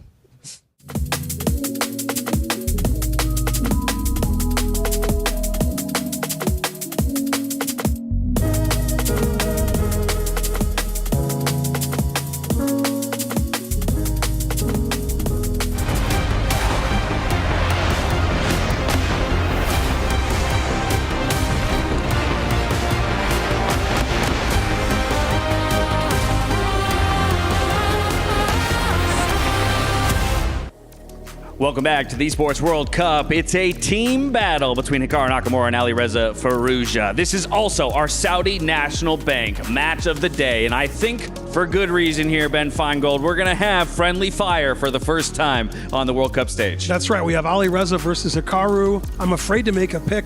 If I had a coin, I could toss it and tell you who I got. I think with the first match underway, I think Firouzja is a slight favorite, but I wouldn't be surprised at either result. What about you, Jovi? Fast, furious. Fast, furious. We are guaranteed to have fireworks on the board again. This is a qualification match, but they got to put it all on the line, out to the stage to meet our competitors. Teammate versus teammate in the last game of the day. Some of the strongest chess players in the world. Oh, I can't wait. Neither can I. So, boys and girls, ladies and gentlemen, let's introduce our final match of the day. It's Falcon v. Falcon. Hikaru Nakamura taking on Alireza Firouzja. Is he scared to play his own teammate? Is the call coming from inside the house? We'll find out as one of these players will make it to the top 8.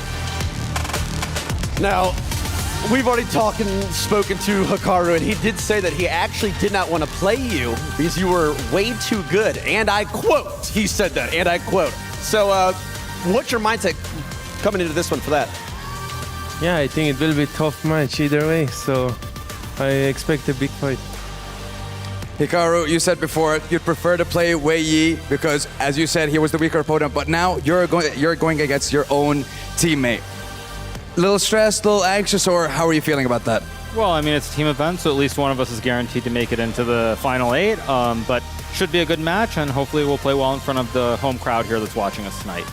Well, I'm loving the positivity, boys and girls, so let's get ourselves ready. If you wouldn't mind, gentlemen, keys on pedestals, get yourselves in those chairs, because the final match of the day, the match of the day is here. One Falcon will rise, one Falcon will fall. Who will make it to top 8? Casters, the floor and the stage is yours.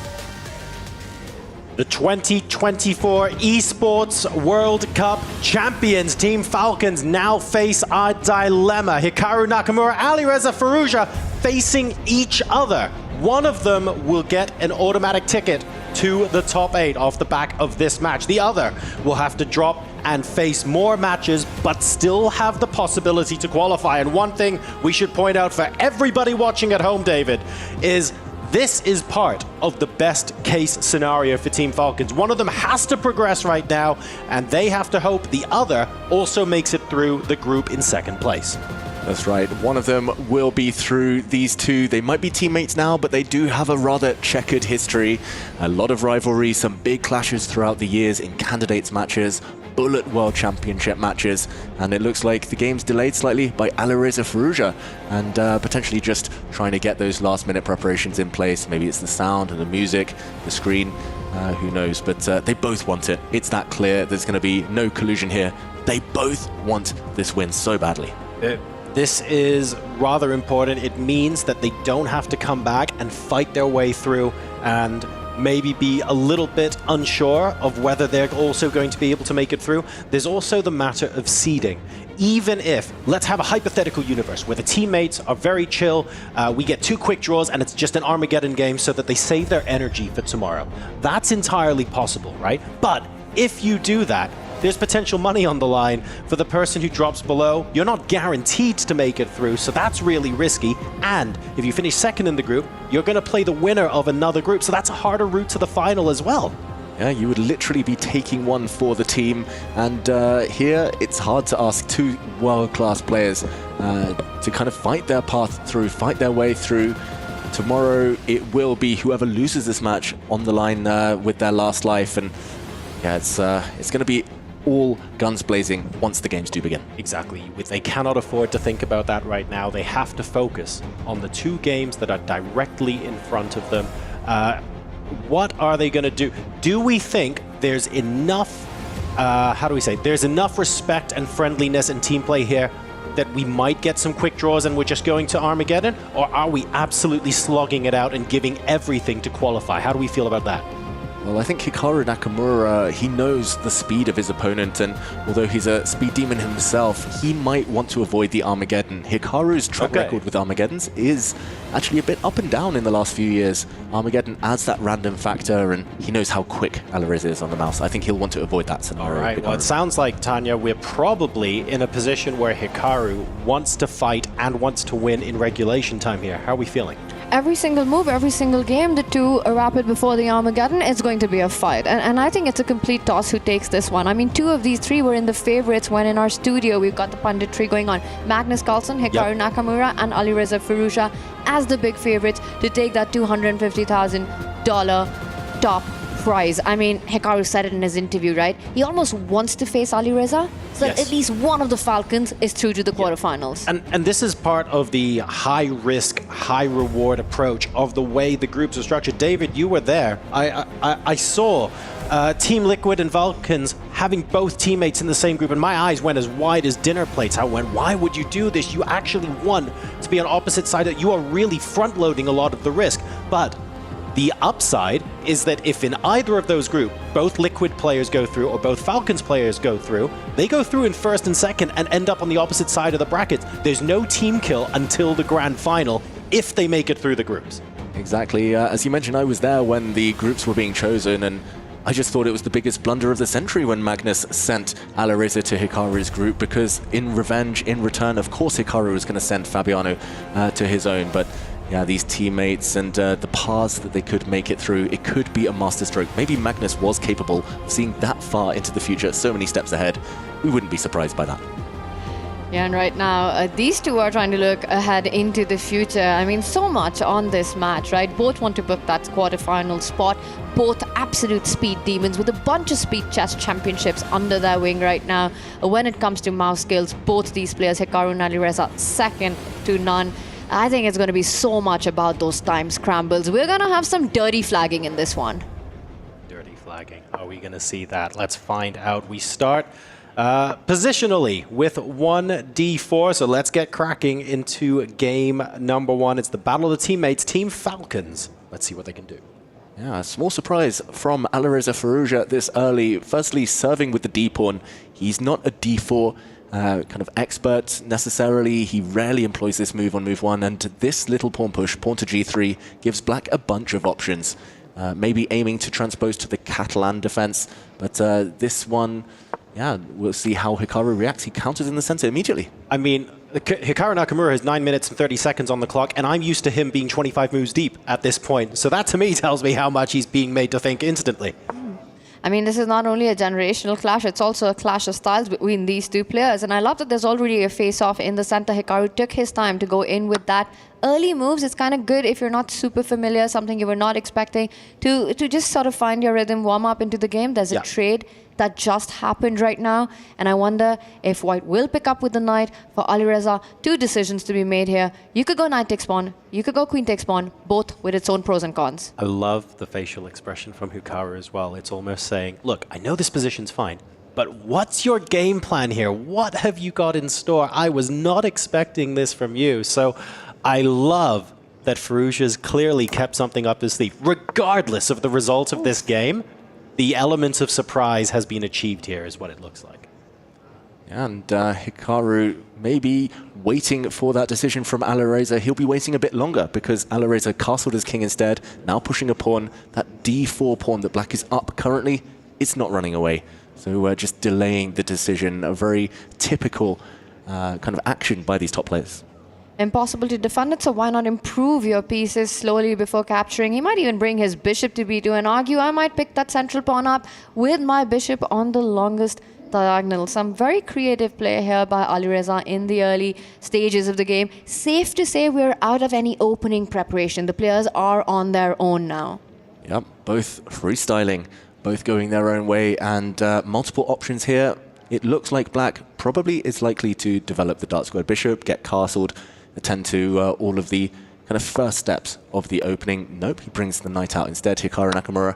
Now we finally see that pawn drop off, and we will likely see a trade of knights on someone's terms in the next few moves.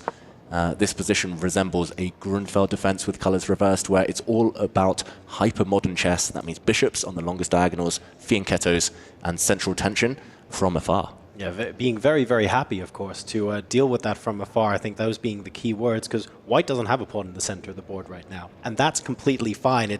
It's becoming more and more prevalent in modern chess for that to be okay and deferred until later in the game. Absolutely. Like you said, right now is the key word there, right? Because those pawn moves, those pawn advances will be set up. Either we'll see the E-pawn move forward or the C-pawn move forward. Right. And the idea is not only to get a central break in, but you want to activate your light square bishop. You want to break that wall that D5 Hikaru Nakamura has set up right now. So definitely those plans are on the radar. The big question here is, if we do get into those time scrambles, David, what do you think? Who out of these two players is faster on the mouse? I think Alireza. I know Hikaru has the pedigree, he's got years of experience, but Alireza is so much younger, 15 years younger. He's been Bullet World Champion now a few times. Hikaru didn't even turn up to the last Bullet World Championship because maybe fearing Alireza's speed. They've had some big matches there over the last few years. It's very close, though. It's so hard to call. I think it depends on the position. If it's slower, more strategic, an endgame, maybe Hikaru will be faster. If it's crazy position, Alireza, his speed will tell. But also, when you get great rivalries in any sport, even if there is a passing of the torch moment, there is a time period where it almost comes down to what they had for breakfast that day. Even if Firouzja is on the rise, Hikaru on his day could be a 2-0, could be a 2-0 the other way. We don't know. And the fact that they're just that capable and that on top of their game, that they can beat each other almost on a dime, absolutely incredible.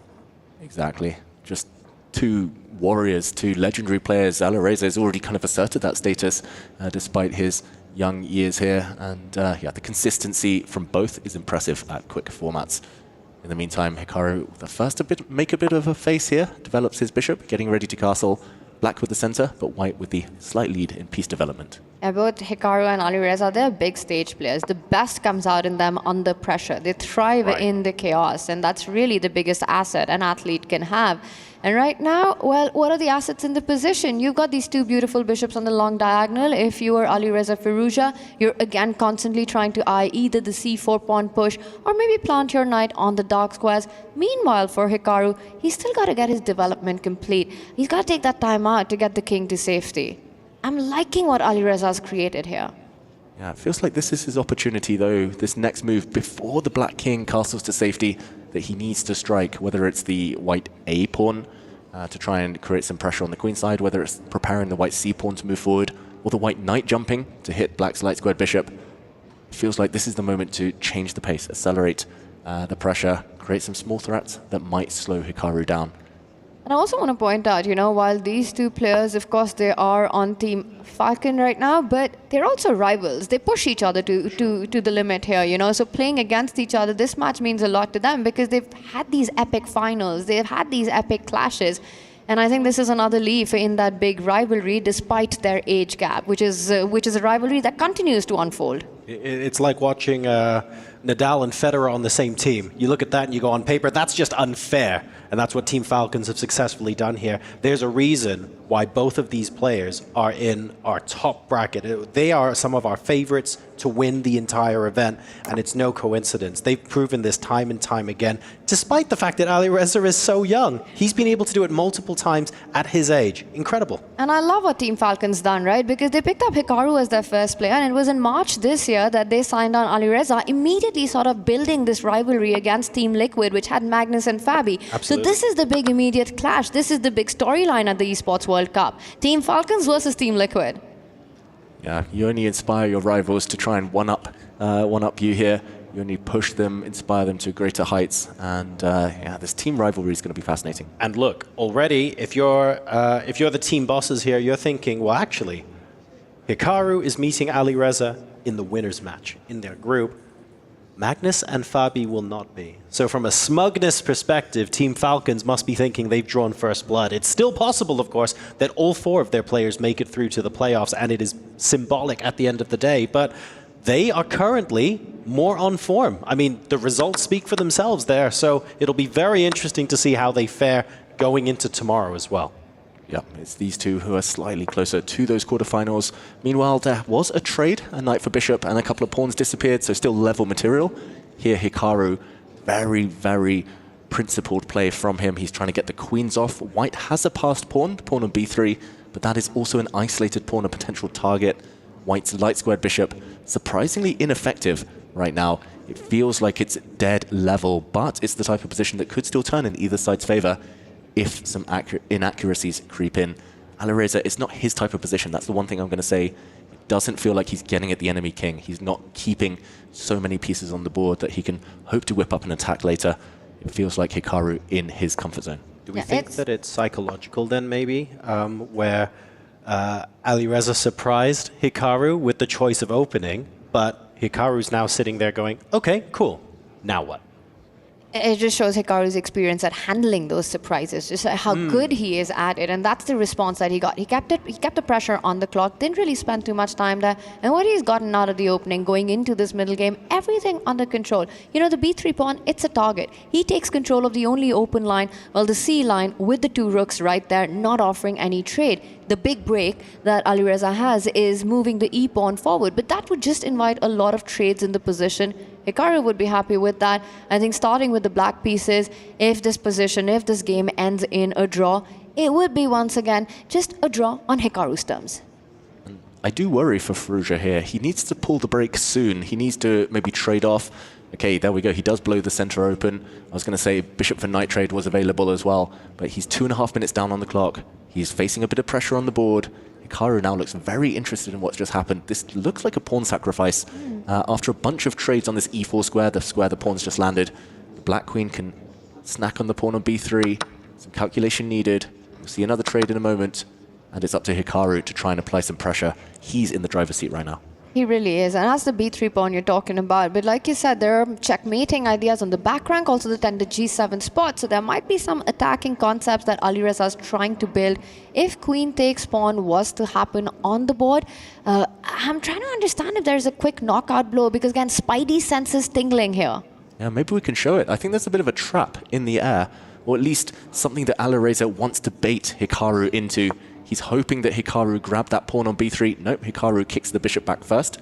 He delays capturing that pawn. Just to backtrack one move, quick action replay. If Hikaru had played the most obvious move in the position and taken this pawn off the board, there would have been a cool double attack. Here, Firouzja would have sacrificed his bishop. A brilliant, luring sacrifice here. The black king steps forward and a double attack, hitting the king, hitting the bishop. And when the dust settles, it would have been at least an equal position for white. In the meantime, though, pawn stepping forward, Hikaru has gone a pawn up in a safe manner, and he's the one trying to press the advantage. No more bishop takes pawn once that bishop has retreated, which means now Alireza has to prove the compensation. He first brings the rook to the party, gets it to the central line with a tempo, attacks the bishop. It feels like a pawn, and suddenly momentum is shifted, right? With the world number 2 for Hikaru, it feels like a game for 2 results. Body language has shifted as well. Hikaru was looking very chilled, very composed, leaned back. He knew probably it's just a level position, probably it's a draw. Now he's won a pawn, suddenly he's much more interested. Still some problems for black though, coordination, back rank problems. The black king kind of trapped behind its own pawns, so tactics maybe not working in his favor, but it is Hikaru the only one who can really realistically win this game. And looking at the way the pieces were exchanged as well, there were ways in which could have opposite colored bishops here. And I know we've spoken about with major pieces still on the board, that's really dangerous, but ensuring that the dark squared bishops are the minor pieces still here, I feel like that's an attempt to keep the position a little bit more sharp, to engineer situations where your opponent just has that little bit more opportunity to make a mistake, where just a little bit more calculation is required on every move to make sure that there isn't a trap of some description. Yeah, there's still plenty of flavor here. I'm not sure how happy either side are. Watch out, there are still some tricks in the air. If you take the black pawn on e5, the black bishop will slide over to f6 with a bit of a skewer, hitting the white queen, hitting the rook in the corner. But yeah, this is definitely a design by Hikaru to try and win. It's still 4 pawns versus 3. The fact they're on the same side is maybe what will hinder him winning this game. But Firouzja, in the meantime, going active. That's a great kind of trait by all the top players. They defend actively. This is going to be quite spicy because Alireza is going in for the attack. You know, the rook coming in, another rook could join in on the 7th rank, targeting the black pawns in front of the king. Your h4 idea, you know, the alpha 0 way always on the cards as well. And Hikaru, they're almost giving up a tempo. He moves the bishop one step and then another step back to defend. The e5 pawn now can be picked up because the skewer you earlier lined up isn't possible anymore. So queen takes pawn would, in fact, neutralize that material deficit. Yeah, not just giving up the pawn, but giving up his winning chances. It feels like Hikaru, maybe a bit of panic there from him losing a tempo with that bishop. Now it's Hikaru who wants to pull the brakes. Maybe he's going to try and trade off the queens, trade off rooks in some scenarios. It is 3 pawns versus 3 pawns, very symmetrical. Looks like it's heading towards a draw, but missed opportunity, or at least a half chance there for Hikaru, squandering that pawn advantage.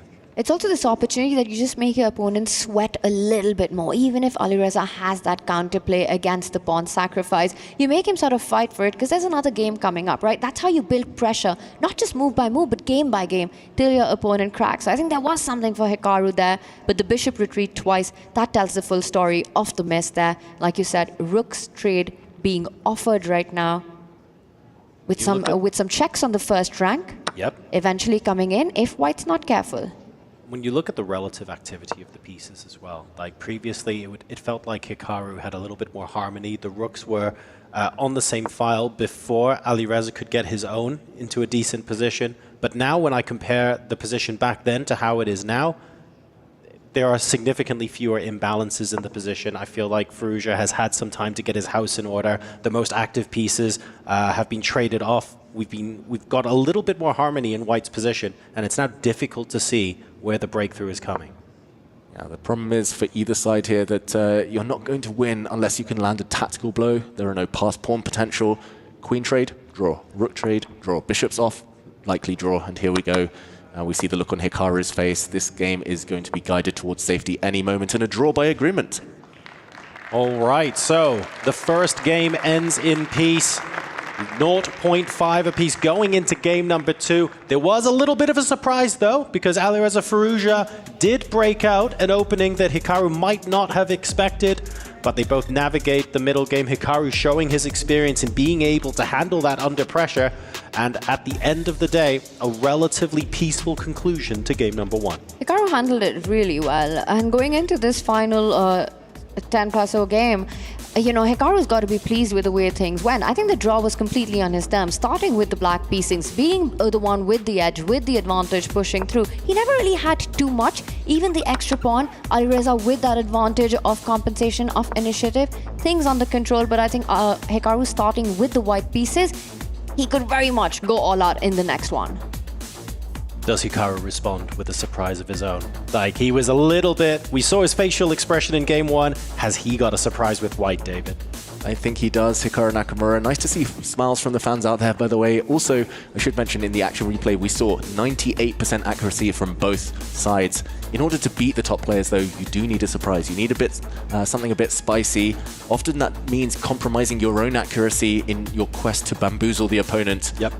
And with white, Hikaru, I think this is his chance, or at least he sees it that way. Whether it's a direct surprise or a surprise a bit later in the game, he's going to try and land the first blow. I have to say, that was so in sync when the referees walked on. I thought they were the backing dancers for a second. That was beautiful, stride for stride. But no, the players getting ready now for game number 2, checking that the issues at the start of the match no longer persist. Everything looks good. We're about to get started game number 2. Hikaru with the white pieces. I really want there to be some sort of surprise here, because I would love to see how Alireza Firouzja responds in the equivalent position to what he just put Hikaru Nakamura through. And what's really interesting about Alireza's brand of chess is that he's one of the fastest when he's got little time on the clock, but very often he's also behind on the clock a lot. You know, he's the one who comes in with that time deficit, uses up those extra minutes at the start. So if Hikaru is able to get that opening surprise, we might see that being played out. Right. And against a player like Hikaru, you really don't want to be the one who's behind on the clock. That's true, you're faster, but if you're faster out of necessity and not by choice, to what extent? It's obviously a useful skill, but against someone like Hikaru, if he's putting you under time pressure, you never want that, right? So what we have here, we've got the French being busted out. I'm not certain anyone's in surprise territory just yet. Yeah, it's actually Alireza Firouzja reverting to his childhood favorite, the Caro Khan defense. And although it is a French pawn structure now, the pawn's blocked in the center, Hikaru baiting Alireza into breaking that center. It's a temporary pawn sacrifice. Black did take the pawn on c4. We'll see that material balance reestablished, and this is just super trendy stuff. I think Hikaru may be landing the first small surprise going for this variation, 30 seconds up on the clock, but Alireza still, he's seen this before. He's been playing it since youth. So crucially, if we're very, very used to these French-style pawn structures, realistically, there's not going to be any quick liquidation. There's not going to be any instance of a player going, "Oh, I wasn't expecting that. I didn't realize," or how to necessarily play this out. The players will already have a good feeling of where the best squares for their pieces are likely to be, which means early game, early middle game mistakes, rather unlikely in this game. Or maybe after this last move, we might be seeing those mistakes happen, because that's not an easy move to respond to if you haven't studied this line with Black, at least recently, you know. H4, H5 coming in. There's a beautiful post on D6 that the White Knight could eventually get on. Black, meanwhile, trying to get his own knight to F5 to stop that idea. This is an imbalanced game. This is what we want. I think this is where also both these players really excel at. So I'm expecting it to be even more exciting. Hikaru Nakamura also setting up a beautiful square for his queen to land on G4. Yeah, despite the fact that we've already had 11 moves now, it doesn't feel like Hikaru is winging it. He's not just playing it on the fly in this clash between the Falcons. He knows exactly what he's doing. This position, I believe, has been studied before. It's been played before even. We see a knight trade. Just the speed. Hikaru, he's only spent 50 seconds to make some big decisions. Now it is a pure French pawn structure with the blockages in the center. It's a check. The White King will happily move, though. This is fine when the center is blocked. And I do fear for the Black King. Speaking of the Black King, it's Hikaru who goes the Bonkla way, gets the king on E2. You know, it is his favorite, opening the favorite square. It does arrive. You know, you're mentioning the French defense. Now, the biggest problem in the French structure for Black is the light squared bishop, which is stuck behind his own pawns. Now, with that off the board, that is why it's absolutely level, because the problem child is not there anymore. So once we get into, I guess there are still some reservations about White wanting, for example, to bolster the H-pawn push with like F4, F5, something like that. You want to get the rooks behind it and ideally get the queens off the board as well, because otherwise the king's looking pretty breezy in the center. This isn't something that you can accomplish in the next 3 to 4 moves. It's more long-term strategic thinking. Yep. Absolutely. And speaking of strategic thinking, David, you know, we spoke about the bishops off the board. Great news for Black. Another French concept, break to get to that king, right? F6, an idea that we often see. And that's definitely on Alireza's radar. Yeah, I mentioned that I feared for the Black King. Actually, it is the White King this time that I don't like the placement of. I think Hikaru maybe missed a trick. He could have slid his king to the F1 square, slid it even further across to safety, and then gone on the attack with his pawns, thrown the white pawns forward. Black King does feel like it doesn't have too many defenders around it, but meanwhile, Hikaru occupying the c-file, that hints that he might be happy with some trades. The c-file feels like the battleground for all the rooks. Maybe we'll see all the rooks disappear. Long term, the pawn structure looks very balanced. The Black Queen comes out instead. And this one, it feels like a 50-50. Hikaru with a small time advantage, though. I think he would have taken this position if you'd offered it to him before the game began. I wonder who would be happier out of the two if this match does go down to the wire. It goes to an Armageddon. I know the fans would love it. We would love it in the studio. Oh, it'd be great. And who does that favor more out of Alireza and Hikaru? Oh, that is a great question. I feel like, look, these are the two players capable of bidding 2 minutes and still finding a way to complete the game. But obviously you don't want to do that in an Armageddon game. Oh, wouldn't that be something if we had the Armageddon game and we got to see whether Nakamura and Firouzja are happy to bid lower than everyone else? Wouldn't that be something to watch? How low can you go for those black pieces for trying to fight for the draw? Right. And speaking to the point of the C-file trades, you know, if the majors are off the board, suddenly you're very happy with your decision of keeping the king in the center. It turns out to be the best square in the position. So Alireza trying not to rush with the decision of getting the rook to C8, but it might be time because Hikaru is setting up an F5, F6 pawn advance. Yeah, he's just hinting at least to Alireza that he might go on the attack. The white pawn's already very far advanced. And Alireza doesn't like his cramped positions. Despite the fact there have been some piece trades, his pieces feel free at the moment. Long term, the white pawns are more likely to push forward. So I still feel that Hikaru may be the more comfortable of the two, at least his position easier to handle. And again, that's reflected in the clock. Hikaru definitely wants to stay ahead of his young rival, his young teammate here. It certainly feels like the best way I would describe it is that Firouzja feels like he's playing a little bit more reactively to what Hikaru wants to do, or he's waiting for the timing that Hikaru can dictate to determine the course of the game. And Hikaru here keeping Alireza guessing a little bit. I know I mentioned earlier, I'm not sure I'd want to push f5 until the queens are off the board. I'd be getting a little bit worried about that. These guys seem perfectly happy about it. Maybe we will see that, and maybe that's part of the reason why Alireza has gone into the tank a little bit. And its threat is always stronger than the execution, right? So just the idea that f5 is always available for white is something that Alireza will have to think about and calculate every single move of the way. I think the problem for Alireza here with black and why he keeps burning the clock is that it's just not his kind of position, right? Those tactics, those tricks, that chaos, it doesn't exist. It's sort of a strategic fight where black's on the defense. And that's a bit of an Alireza nightmare. Let me ask you a question, and maybe the answer to this is it's not possible. Is there anything that can be done conceptually? Like if you had 3 or 4 free moves and you got to play around with where the pieces are, what can turn this into a position that he would love? For Alireza, first he needs active pieces. I'm looking at a few of them here. The Black Knight has nowhere to jump forward to. I think he would love this position if the final set of rooks also disappeared. And just because for now, White's rook is perfect as a defender, but also controlling the only open file. If Alireza can jump forward with his knight somewhere, trade off a set of rooks, long-term black should be happy. The white bishop is actually a very bad piece in these types of endgames, stuck behind its own pawns. So again, not necessarily his type of position to go for endgames, but this is a good start. The black knight reroutes itself. Given 2 more moves, it might jump forward to c6, then b4 with a fork. Looks like a good start for Alireza. That is some nice maneuvering there. You know, you just reroute the position of your pieces to better square, to greener pastures. That knight, where it came from, had absolutely no jumping spots in the position. Sir. You mentioned b4. There's also the idea of knight c6, a5, c4. So 2 very nice spots for the knight to eventually land on. And what Alireza is saying is, I don't care about what's happening on the other flank. If you play f5, you know, the opening up will benefit me. I've got my rook and bishop defending, the queen sliding over. And there we see he continues with the maneuvering game. Yeah, Hikaru's move given an exclamation mark, not because it gives him any advantage, just it prevents a big, big threat. The black knight was jumping forward to b4.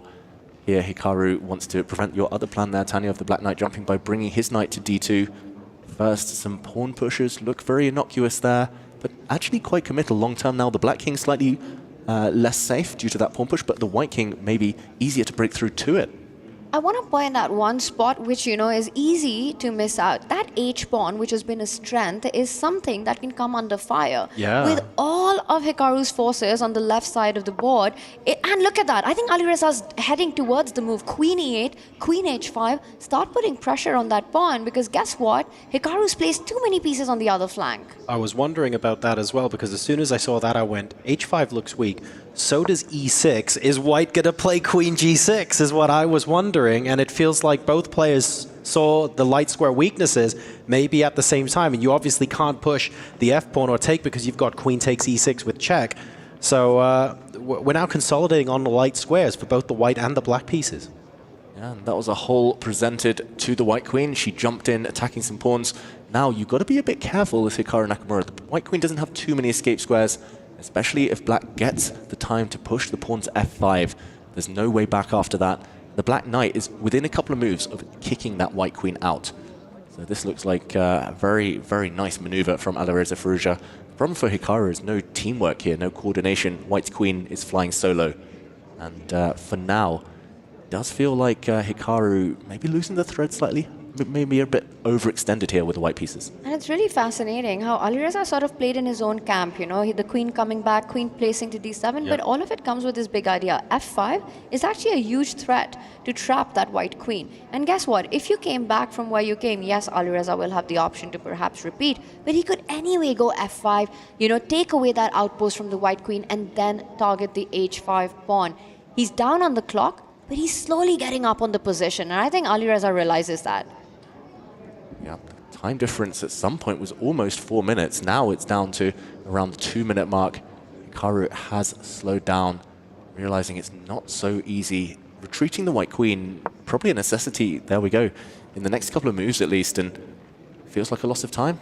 the Black Queen now can slide across back to the E8 square that it wanted to use in the first place and go for that lonely white H-pawn. I've got a question to both of you on this position now. Oh, well, hang on a second. The queen's potentially being swapped off. Do we want to resolve the tension for white or for black with the pawns on f6 and e5? Do we actually want to take that off? Possibly, but maybe you want to wait so your opponent does it on your terms. In the meantime, fascinating moment. A repetition is in the air. Oh, wow. Okay. We are going to Armageddon, ladies and gentlemen. This was an entertaining, a very interesting fight, a very cerebral fight between these Team Falcons teammates, but it is a second draw in a row, and that means we are going to see Armageddon, I think, for the first time on this stream today. So both players will be bidding for time. The player with the lower number, we will get as the black pieces, and at the end of that, if the black pieces draw, that counts as a victory.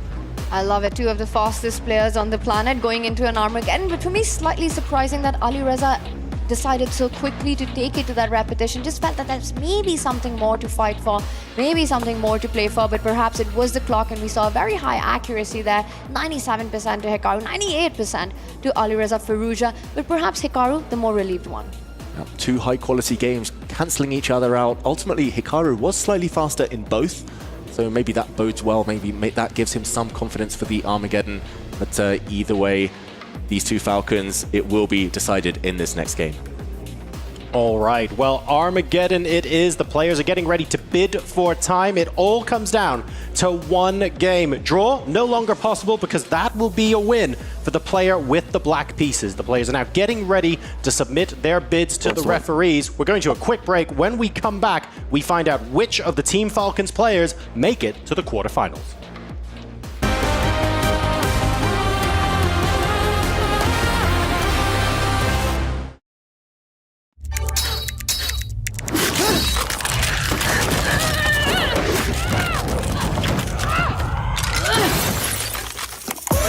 Reach your impossible, Lenovo Legion.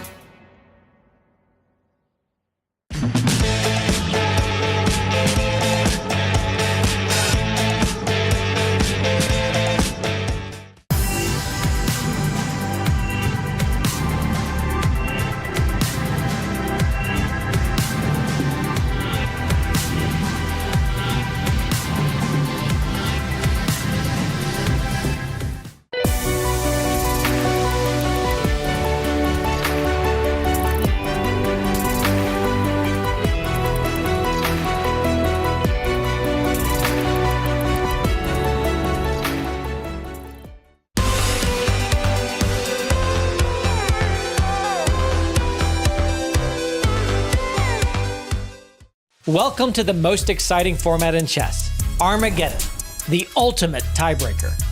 Armageddon grants White more time on the clock, but in return, White must win. A draw secures Black the match point. White will start with 10 minutes. Each player submits a confidential bid with the amount of time that they are willing to play with to take Black and get those coveted draw odds. The lowest bid gets to choose their color, usually Black, and plays with the amount of time that they bid. The opponent gets the full 10 minutes. Let the Armageddon commence.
Welcome back to Chess at the Esports World Cup. It's the end of the day, but we are not ready to go just yet. We've got Armageddon between the Team Falcons teammates. Nakamura and Fallujah are now going to be playing an Armageddon game to determine who qualifies for the quarterfinals. First of all, we have this process. The players will bid for how much time, and the lowest bid wins. But the reason you want to bid for lower time is because you play black with your bid on the clock against your opponent who is 10 minutes with white. You're thinking to yourself, well, hang on a second. Doesn't that mean I have a much bigger chance to lose the game? Yes, you do. You have less time, but you have one massive benefit. A draw results in a win for black. So let's take a look at what times the players bid and who is going to be playing with what. 6 minutes, 48 seconds is the bid from Alireza Fallujah, who will be playing black in this Armageddon game. So Hikaru Nakamura with 10 minutes, Alireza Fallujah with 6:48. A draw is a win for Fallujah. This is exciting. And that is a very brave bid from Alireza Fallujah. Coincidentally, he only won the bid by 10 seconds. Hikaru Nakamura bid 6:58. But that's time difference now, over 3 minutes advantage that he'll start with. Hikaru, he'll be trying to put pressure on the board and the clock. Fallujah, will that courage pay off?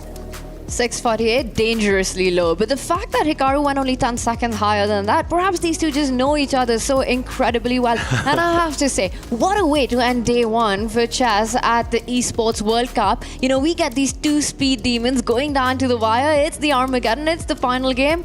This is exciting stuff. This is in murky water territory. We have been saying, a lot of people have been saying for some time, these two are speed demons, but if push came to shove, maybe Fallujah's just a little bit faster.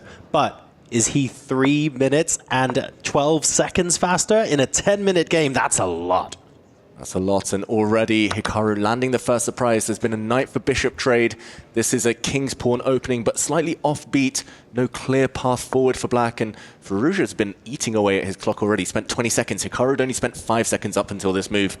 It does feel like Hikaru, with the white pieces, has come up with a great opening strategy, but he needs to apply that pressure, keep it up.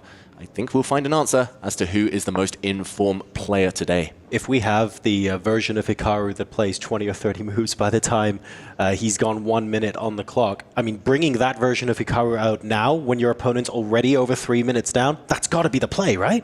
And that's a big move by Hikaru, you know, just opening up the position. It was a question mark, but I think practically really smart. Alireza forced him to think just a little bit more right now, and Hikaru pauses before he picks up that pawn. There are some exciting, tempting options for white. You could develop your knight. You could push the e-pawn forward, hitting the black knight, or will he go for bishop takes pawn here? David Hikaru, he takes a pause after that first f4. There was a big shake of the head as well from Hikaru. He kind of shook his head, closed his eyes, being like, why did I do that? He accelerated the play. That means he's gone a bit more direct, and that helps Fallujah. Now it's clearer what black's plan is. Black is going to castle. Black is going to blow open the center with a pawn push to d5. I think Hikaru, Armageddon strategy, maybe he should have been keeping the tension. And there we go. He sits back again. A quick shake of the head, and he's trying to reset because he knows suddenly things are speeding up, and it's not easy for white to find moves. So let's explain that for the viewers at home. If we engineer any sort of situation where Alireza Fallujah basically has a clear strategy, and you can almost pre-move your next 5 to 10 developing moves or spend very, very little time thinking about them, there's a chance that negates a lot of the advantage Hikaru Nakamura had by starting with 10 minutes on his clock, and a draw would be disastrous because that counts as a loss for Hikaru. Exactly, and just by nature, in a must-win scenario, you need to invest a bit more time. You need to just eliminate the moves, the variations that might lead towards a draw.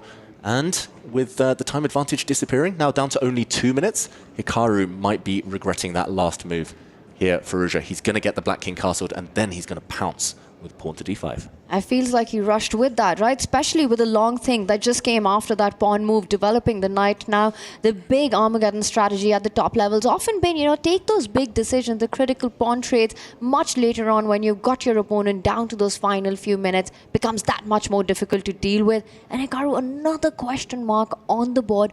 pushes that e-pawn forward, trying to keep things close, trying to keep things complicated. But look at that, Alireza doing Alireza thing. He doesn't care about his knight. He's coming for Hikaru's knight, which is pinned to the white king. Look, they're doing one thing. They're keeping it complicated. That much is for sure. But I'm not sure in whose favor. If they end up swapping here, there's an absolutely horrible discovered check that Hikaru Nakamura could be walking into here, whereas once the black knight is captured, a simple recapture with the queen or similar gets you out of trouble. That extra tempo here could prove crucial for Alireza Firouzja. Disaster. These last 3 moves for Hikaru Nakamura have been so bad for his position. Quick action replay. It looked like on the last move, the white pawn stepping forward was hitting the black knight. Instead of running away, though, counter-attack on this white knight, pinned, and that discovered attack that John was mentioning here. If the white pieces continue to grab the material on offer at the very end, you take a pawn, hitting the white king, a check, and next move, the black queen, the new queen, actually defends this rook in the corner. This is the key detail Hikaru might have missed. You can make a queen with a check, the black queen swoops back. Instead, this variation, unthinkable. Hikaru was forced to defend his own knight. We see knights jumping, the black knight hitting the white queen, and wow, this game is progressing so speedily, but black is a couple of pawns up. Let's go back to the game. Hikaru is in hustle mode now. Couple of pawns up and a beautiful spot for that black knight on e3 planted. It's never getting out of there. This is looking absolutely stunning. You could even just get your king to safety, defend that g7 pawn, which has just been attacked by Hikaru Nakamura. I don't know if you guys saw, but Hikaru's expressions gave it all away. He's frustrated with the way he's handled this Armageddon out of the opening, just giving Alireza a bunch of force moves. Not just that, lands himself in trouble. It might be the white king that's about to face fire. Yeah, I like the idea of the queen out to b4. You're threatening, well, you're sort of threatening the pawn on b7. You're also preventing castling. You want to keep the black king in the middle of the board, keep those threats alive. The problem is there are more black pieces surrounding white's king than there are white pieces right now. This is so unusual and so dangerous to look at that I just don't think this level of compensation is enough. Yeah, we saw what happened to a king entering the middle earlier, and the white king now looking precariously placed. Hikaru trying to fight back. He's won one of the pawns back. He's still just 1 pawn down, but a question mark given to this last move from Alireza Firouzja. And it's Hikaru's king that's on f3, pinning that knight on e4. Very surprising. Again, a very natural move by Alireza, getting the king to safety to the other flank. But let's remind everyone, for Hikaru, a draw is not good enough. So queen trades, Alireza would be super happy to get into the endgame. And we saw that. Hikaru was heading for that queen to c5. He put it right back on his screen. Yep, that is the only move to stay in the game. According to our computers, the white queen stepping forward to c5, offering a trade. But that only fights for a draw, really. Queen trades, the white pawns might start dropping as well. He does play it out of necessity. If you didn't play this move, the white king would have been in the crossfires. And he's going to try and seek his chances in an endgame. The problem is 4 minutes for Firouzja, when Firouzja is a pawn up and in full control, should still be enough when a draw is sufficient. Declining the queen trade there. And just take a look at that absolutely monster knight on e3. You take that knight off with any piece for any reason, you got a protected pass pawn for the black pieces as well. This is such an amazing position. This is nuts. This is insane what Alireza has done. He's just inviting Hikaru to capture the a7 pawn close to the king. Yes, he's eyeing a check on the other flank on h3. We're seeing that being played out right now. And Alireza missed it. He did not see that the pawn was hanging. He can't believe it.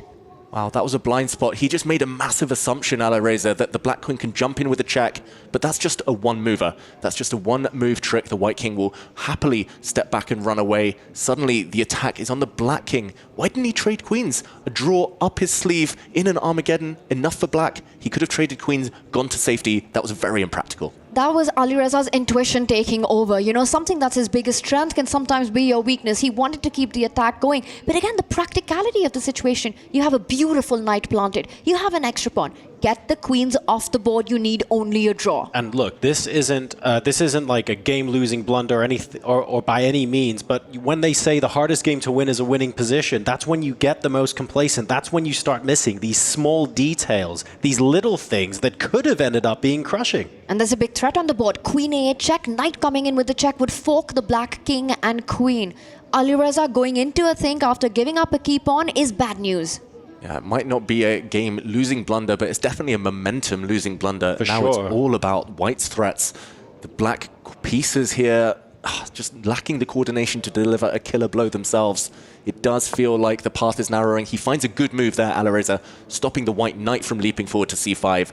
But this is, again, just the beginning. Suddenly the clock is all important. And that's the problem, right? You keep the queens on the board. Hikaru's got another 100 moves that he can play right now. Get those queens traded, you're in an endgame. You're in sort of safer territory right now. Under 3 minutes, and Alireza cannot stop shaking his head. Yeah. The emotion for Firouzja there, you can see it. You see it in his body language. You see it in the way he's shaking his head. He thinking, you know what? This is going to be big. This is going to be bold. I'm not going to swap queens. I'm going to win this game. And then a couple of moves later, he is... the amount of regret making that, but you have to move past that. I find this impossible to do over a chessboard. If you realize you've made a mistake, moving past that mistake while you're still playing the same game, in my opinion, is one of the hardest things you can do in chess. It is so difficult to do. So difficult. And Firouzja, the one thing that might have held him back in his chess career is that inability to shift gears. He's always going for checkmate. He never wants endgames. He's all about the attack. But in Armageddon, you need to use the draw up your sleeve with black to bully the opponent. That queen trade that he declined might come back to haunt him, but still not easy. This position still so irrational. Queens, kings, everything just up in the air. Who is safer? Material count is level right now, but that might not stay the case for much longer. Hikaru Nakamura now tanking before pushing a pawn forward, avoiding any checks from the black queen. Very slow, subtle move there, but will that change the momentum back to Firouzja's hands now? Gives the move to black right now, and Firouzja is considering taking that central e5 pawn which is hanging, which will allow white to pick up pawns of their own as well. f7 would be weak, but I love this move by the king. It sort of frees up the rook to come and start chasing the white queen from that a file, getting away from any checks on the board and trying to hide on the other flank on the right side, perhaps marching from e7 to f8. Now Hikaru looks a bit desperate. I think he missed this one. The white queen suddenly looks a bit offside, needs to get back into the game, but it's not going to be an easy path for her. 4 minutes now and counting for Hikaru. It's like Hikaru now needs time. The queen on a7 feels a bit offside. The rook on h1 isn't in the game at the moment. Hikaru can do all sorts of great things, but he needs to get his pieces in position, and we have a blunderer. The white queen is trapped. The black queen is going to save itself with a check. The next move, the black rook is going to slide into the corner. The white king suddenly is hit as well. That is a crazy decision by Hikaru Nakamura. He's blown it in one move. He sees it. Under pressure, he was looking for the way through, and unfortunately, it's backfired in spectacular fashion. The next move, the rook slides across, and Hikaru's now facing down the prospect of losing his queen. And you could even pick up the rook on h1 and wrap up matters right now. Rook 8, go for the queen, go for the rook, and there's frustration on Hikaru. He got that chance, he got that opportunity with Alireza 2 minutes on the clock, and there was a huge gift at such a critical moment. Free rook. Forget the queen at this point. Like, the queen would be a trade. The rook is free on h1. Options abound. It looks like rook a8 is the decision made. And compared to queen takes h1, I'm guessing that's the reason we have the X against that move. But that still looks pretty darn strong for black. Yeah, he just didn't want to calculate there, Firouzja. He wanted to be practical. Queen takes rook on h1 would have allowed some nasty checks, some scary checks. Here we're going to see a queen trade. Slightly convoluted. The black queen gives itself up for one rook. And there we go. The white queen drops off too. But the white knight is actually trapped in the corner. Cannot have saved itself, but it would have been pinned. Black has an extra knight. Firouzja now, with just under 2 minutes, is a huge favorite to take this game. But what happens? Is he going to play this on? Will Hikaru try to flag? 1 minute 45 is quite a bit of time. And look at that. Firouzja up a piece. He's happy with the repetition. A draw is as good as a win. Keeps everything under control. Makes those small moves on his mouse, right? Doesn't want to lose out on time. And Hikaru, he's got any entering squares. He's trying to flag Firouzja. He's playing a lot more. It's almost like not swapping the queens and risking the game there. Shocked Firouzja into going, oh yes, I need to change gears here. And you can see him playing significantly more practical chess at this point, realizing that he can bully his opponent with the use of the Armageddon rules, like you said, David. And this is far, far more practical than we saw even minutes ago. Yeah, and in the meantime, Firouzja has been very slow the last few moves. He's trying to checkmate the white king, but this last pawn check has liberated a square for the white king to step up and into on e5. Firouzja thought he was winning on the spot, thought he could end it there and then, but it's not over yet. He has has to make a move. He's just taking so long to play, and that's what Hikaru's done now. He's created some escape squares for the king. The game does go on. Hikaru has a bunch of pawns, 3 extra pawns for that knight. Firouzja desperately trying to repeat the position. Hikaru can't repeat. He's got to push his king to a different square, maybe retreat it. And yes, it's not objectively correct, but it's all about the clock. His last chance, 1 minute. This is touch and go. This is still anyone's game if Hikaru can induce a blunder or catch Firouzja in a tricky pre-move. But I look at him and it's almost a feeling, is Hikaru about to throw in the towel? Is he about to resign? He does continue with the repetition, now changes his mind. Game on. He had to try something. This isn't ideal. The white king now slightly offside, misplaced, and the black rook is going pawn hunting. The black knight is going to hold the other half of the board. This is a clearly winning position for Alireza Firouzja, but does he have enough time? Under the 1 minute mark now. Gives a check, forcing a decision with the king, gets his own king. Look at the speed with which Hikaru is playing, just making sure that Alireza gets no time to think on Hikaru's clock there. Gives a check, comes back with the rook. Alireza trying to keep his pieces close, making those short moves.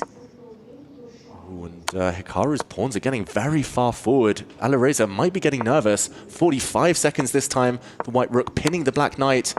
Hikaru can force a draw, but again, it's not enough, and a big mistake there. The black knight is coming around. It's going to be checkmate. The white king is mated. There was knight a6 check and a mate. That was a checkmate in 2, which was missed, but there is 37 seconds on the clock, and this is once again flagging territory. What a huge opportunity there. Firouzja had to book his spot, and once again, the fight is on. The fight is on. It's all about the clock. Hikaru still has some time in the bank. It might make sense to slow down, wait for 10 seconds, and then try and trick Firouzja, but here the position repeating itself. Hikaru cannot let that happen. Under 30 seconds now, but still the rook's on the board. Still tricky for Firouzja. Gives a check, comes back, and as long as the rooks are alive, the game goes on. And there we've got Firouzja trying to repeat at every single opportunity. The knight to make progress though. Coming in. More checkmating patterns. He doesn't even want to try. Here we go. Firouzja just wants the draw, but he's dropped a pawn, and he gets the white rook off the board. So sneaky from Firouzja. That is going to end the game. It's going to be a draw now, guaranteed. And there is the draw that clinches it with 20 seconds left to go on the clock. Alireza Firouzja will take the Armageddon game and move on to the quarterfinals here at the Esports World Cup. Hikaru Nakamura drops to the lower bracket match within the group. He still has the possibility of joining Firouzja in the quarterfinals, but he's going to have to do it the long way. The second sign-up by Team Falcons is the first to qualify for the quarterfinals, and what an Armageddon it was. It almost felt like it was slipping out of Alireza's hands, and then eventually that one big blunder, the pressure piling on the seconds, but this is why Alireza is a bullet monster. I see nerves there, but you could still feel the tension. Yeah, they both really wanted that game. They were both super nervous. That's the only reason we saw those mistakes, as both players taking big risks against each other. Ultimately, the clock was the key factor, but Firouzja was always in control. He's a speed demon, a bullet beast, and he proved it there against Hikaru Nakamura. This last trick to trade off the rooks, so classy from Firouzja. Super professional. The rook trade would end in the knight eventually capturing the pawn with no material left on the board. Those 20 seconds did not matter. Alireza Firouzja gets the job done. Absolutely fantastic stuff. I mean, in the Armageddon as well, I have to say, we saw a little bit of a dent in the armor of Firouzja there. The number of times where he could have put it away and he was still looking for the checkmate and he didn't shift gears meant that that was open to 3 results for so much of the game. That was the most exciting possible way to end the day. Thank you to both of the players for giving us that incredible piece of entertainment. But now let's go ahead and hear live from Alireza Firouzja. Here with Alireza after that heart-pumping last game of the day. Brother, I'm going to be honest. First game, draw. Second game, draw. You're in Armageddon. You get black. You have the lower time. All you need is a draw. He offers a queen trade. You don't take it. What's going through your head there? I think second game, if I had a bit more time, I would have tried to play more because I think I was better, but yeah. Then Armageddon, yeah, it was a crazy game. I think he just went everything wrong for him in the just from the beginning, and then yeah, nerves came to the game, and it's tough. Yeah. You said it, nerves came in at the end of the game. How are you feeling when it came to, I want to say like less than a minute, but specifically less than 30 seconds? Moves were just coming out as fast as a bullet, honestly. What was going through your mind at that moment? How were you feeling? Yeah, I just lost 1 second the whole control of the game and I blundered the pawn, and then I had to adjust and try to be fast and somehow pray for the best. But it was really hard, and I was a bit lucky that my position was so good that it was really hard to mess it up. It really definitely was, but congratulations, Alireza Firouzja, making it to the quarterfinals. Also, congratulations to Arjun Erigaisi, who took down MVL 2-1 on the B stream, and of course Levon Aronian, who joined us in the first quarterfinal as well. So we have 3 already, and I believe 1 more game going on the B stream. But we wrap up day number 1 here on the A stream. Thank you very much, everyone, for joining in, but we still have to break down everything that happened throughout the first day. So over to the boys and girls in the studio. Take it away. That's right, Sandstorm. We've got plenty to discuss to break down the end of the day, but first we got to talk about the man who joins the top 8. It's Alireza Firouzja taking down his teammate Hikaru Nakamura in the Armageddon.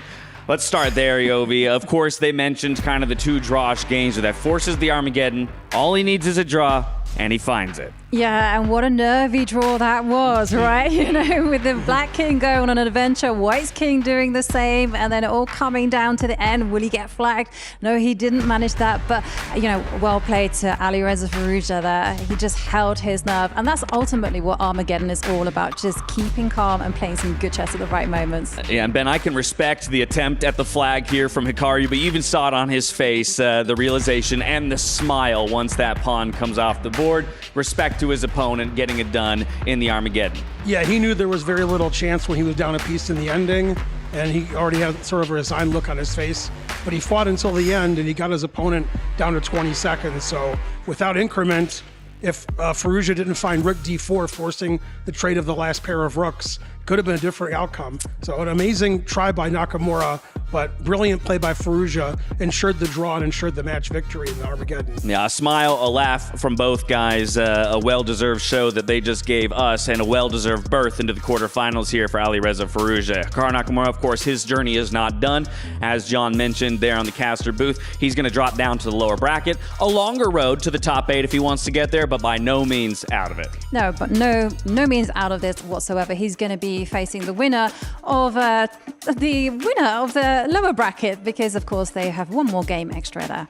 Yeah, so he'll come back tomorrow to play again. He doesn't get that rest day that maybe a couple of the players will be able to enjoy, Alireza being one of them. It was also mentioned, of course, that we have 1 other game playing out on the B stream as well. That's Magnus Carlsen up against Jean-Christophe Duda. That's going to be a fireworks matchup as well. So if you want to catch the end of that one, make sure you're tuning in to the B stream. But what a day we had. Can we just take a moment to appreciate the display of chess that we saw here first time out on the World Cup stage for chess? Yeah, absolutely. It's been an incredible day of excitement. I mean, it started off with a mad time scramble with Yesipenko with a surprise there defeating Jan Nepomniachtchi. We had incredible sacrifices. We had checkmates from the middle of nowhere, right? And we also had an Armageddon. And Ben, I had you at the top of the day as we previewed everything. We talked about front runners, favorites, contenders, dark horses.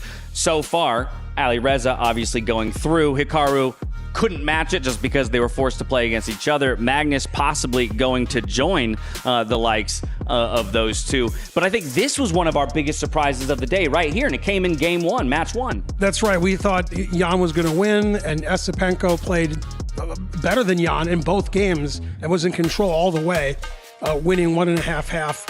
And also, I'm surprised. July seems like it's the month of Aronian. Aronian winning in Vegas, winning his matches here.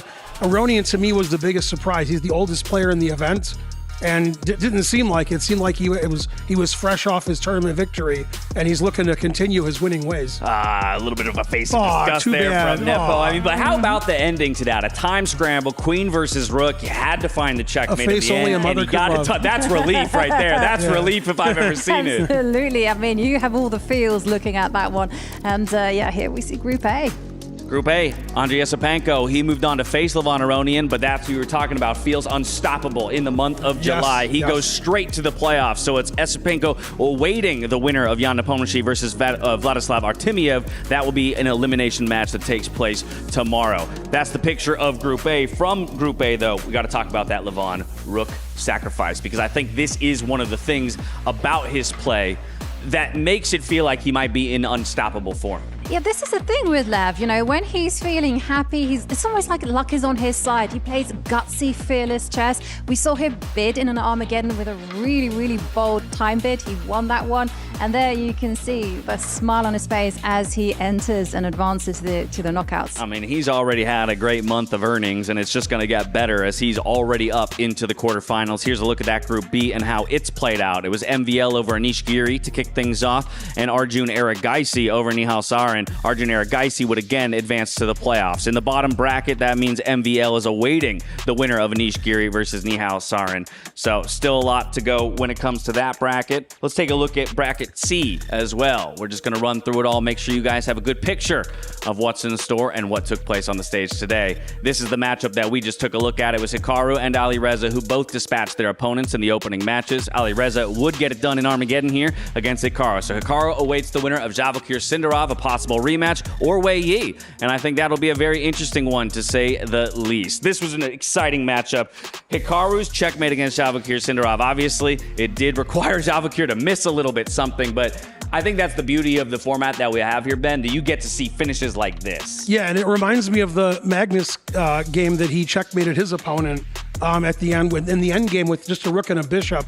And instead, let's see, he was playing Abdusattorov, I believe. And Abdusattorov had to give the exchange away to avoid this checkmate in the end game. It shows you your king's never safe. Even in the end game, you can get checkmated, and we saw that today in spades. Yeah, exactly. You got to be on the top of your game at all moments. Here's the last picture of our groups. It's Group D. Magnus Carlsen over Norbert Abdusattorov, like you talked about. He's over playing against Jan Krzysztof Duda to see who will be the first qualifier out of that group to make 4 of 8. But I think that brings us to talking a little bit about what's in store tomorrow, because yeah, 4 guys have booked their tickets, but now we've got the rest of the field battling it out for just 4 more spots. So if they felt pressure today, double, triple, quintuple that tomorrow. It's going to be a dogfight tomorrow, because they are fighting to survive, because you cannot lose another match. And we're going to see absolutely everything. The players are going to give it their all, because there's incredible prize money at stake. Yeah, and I wanted to say the incredible prize money for the people who do get knocked out, they get the consolation prize of $50,000, which is maybe more than they've ever won in their life at a tournament, and that's for losing their matches. Imagine the people who won their matches. We have 4 people that are going to go through today after the Carlsen match, and they get tomorrow, they get the rest day. They get to rest after winning both matches, and they're going to get even more money. It's an amazing prize fund, and even if you get knocked out quickly, it's still a lot of money. I mean, we already saw some of the incredible plays in that highlight reel, but of course, we had incredible and brilliant chess on display across all of our matches. Let's see what Kadia had in store for us with our plays of the day.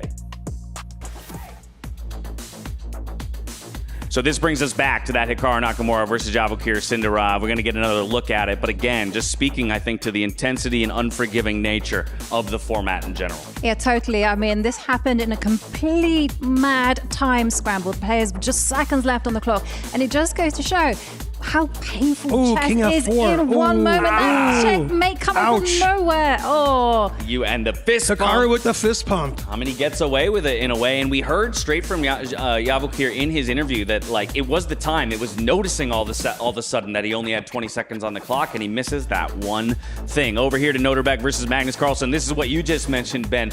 Another similar, singular error by one of our young players, and Magnus pounces as the veteran. Yeah, if you're going to blunder in this tournament, make sure you're not playing Magnus. He's not going to miss it. He's not going to give you a second chance. And as expected, Magnus winning his first match.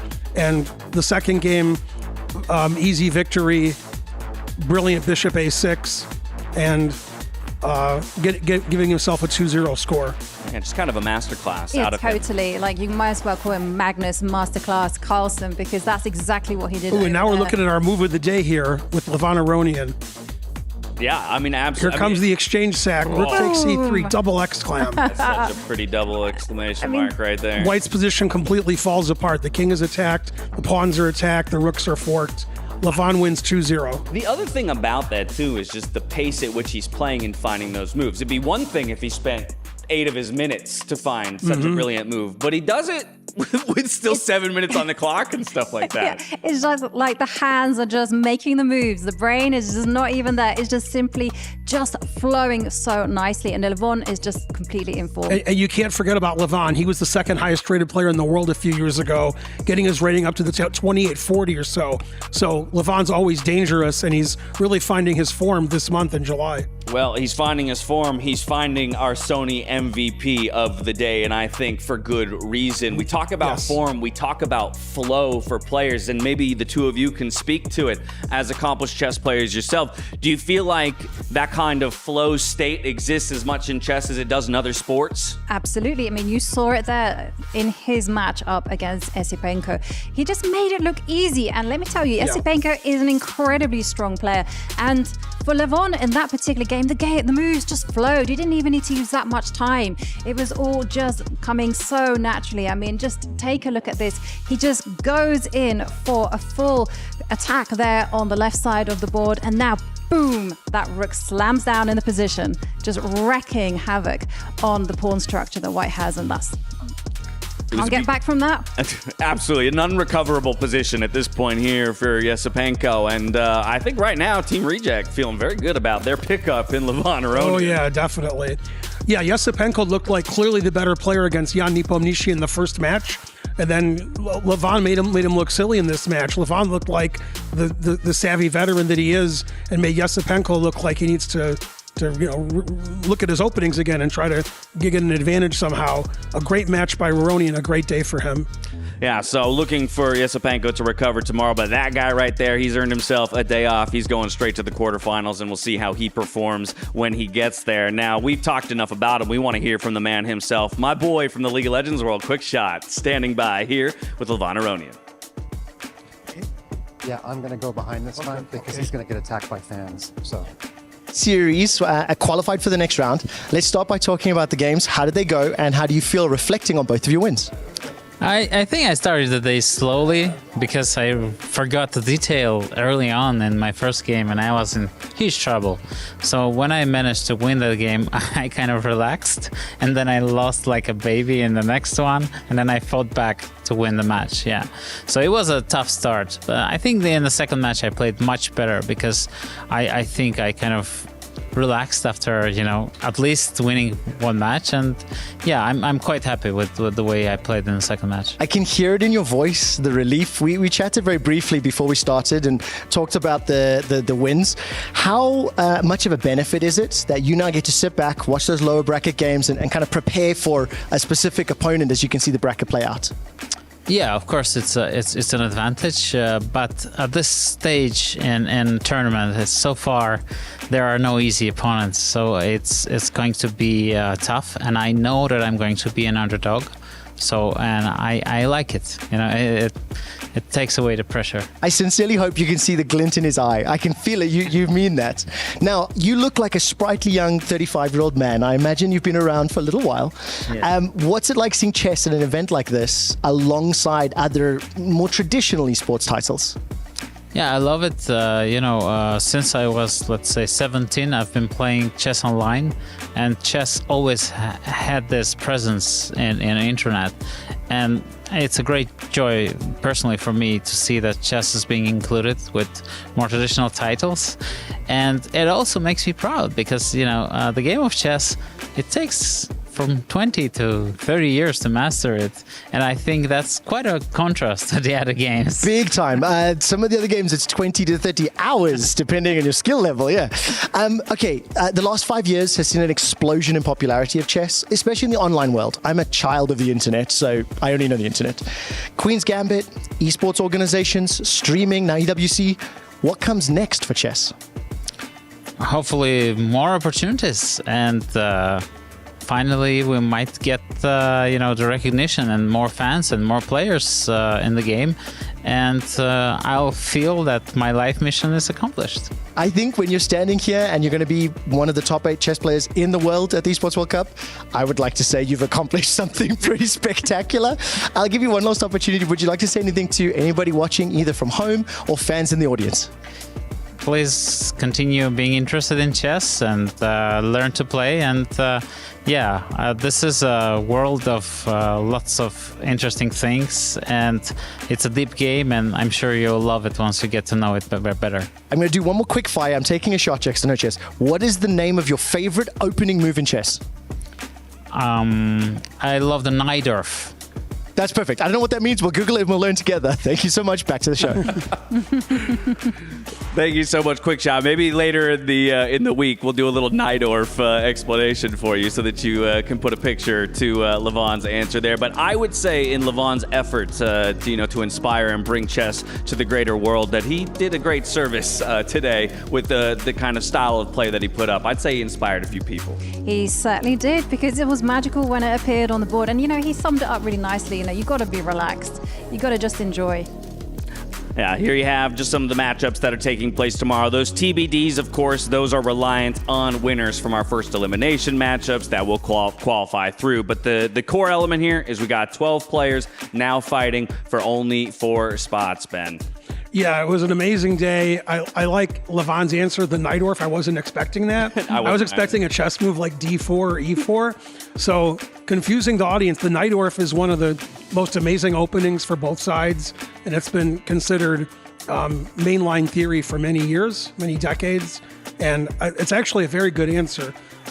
So you guys who don't play chess out there, learn to play, learn your openings, learn the Najdorf, and you can follow Levon's career. Now, quick reveal just for those of you who have been with us here on the A stream while we were watching that interview play out. Magnus Carlsen did end up getting the win on the B stream. So that fills out our final top 4 or top 8 and the 4 that qualified today. Of the remaining 12, now I'm just going to put it to you real quick. Who are you most excited to watch today? Now, I'm not making you make picks for who goes top 8. But who really excited you with the way that they showed up today going into those elimination and qualifying matches tomorrow? Okay, I'm going to say MVL. Okay, I know he's in the lower bracket right now, because he lost to Arjun Erigaisi, but I was so impressed with his first match against Anish Giri. The way that he kept solving problems with those tactics, the way he just magicked all these complications out of nowhere.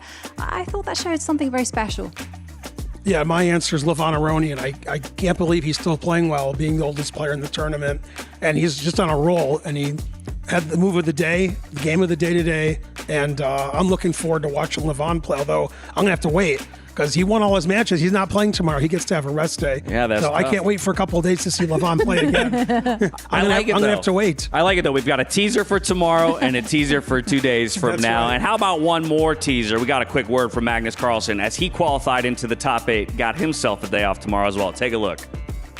We're with Grandmaster Magnus Carlsen, who got the job done today, 2-0 in his matches. Now, in your last event, you said your nervous system didn't hold up on day 1, but it felt like it held up pretty well today.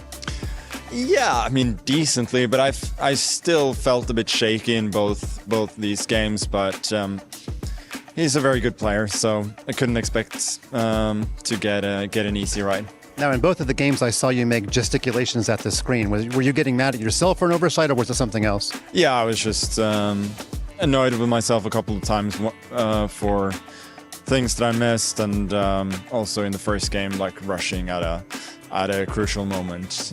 But it's part of the game. These games are very tense, and it's a kind of reaction to stress. And in game 1, you got the win. You only needed a draw in game 2. You played bishop takes h3. Did you see a good continuation, or did you kind of figure, there's going to be a perpetual at the least with a move like that? Yeah, I felt that there was no way I could be worse after that move. So I was thinking that's the move I'd play in a normal game. So I should play it in this situation as well. What is funny is that usually in all of these openings, you get your rook from a8 to d8, but now I moved my rook from f8 to d8, and that actually led to some tactical trouble, which I didn't completely anticipate. So like I'm playing a little bit too much of vibes at times, and there I could have been punished for sure. Well, speaking of vibes, I know playing in front of a esports arena like this is one of your dreams. So after your first day, you've seen everything around you. What do you think of the organization of the event? No, it's been great. So I'm excited to still be doing well in the tournament and to come back in a couple of days and hopefully an even better environment. There you go, Grandmaster Magnus Carlsen gets the day off tomorrow. He played in Stream B, just like Stream A, he got the win. Thanks for your time. Thank you. Thanks, guys.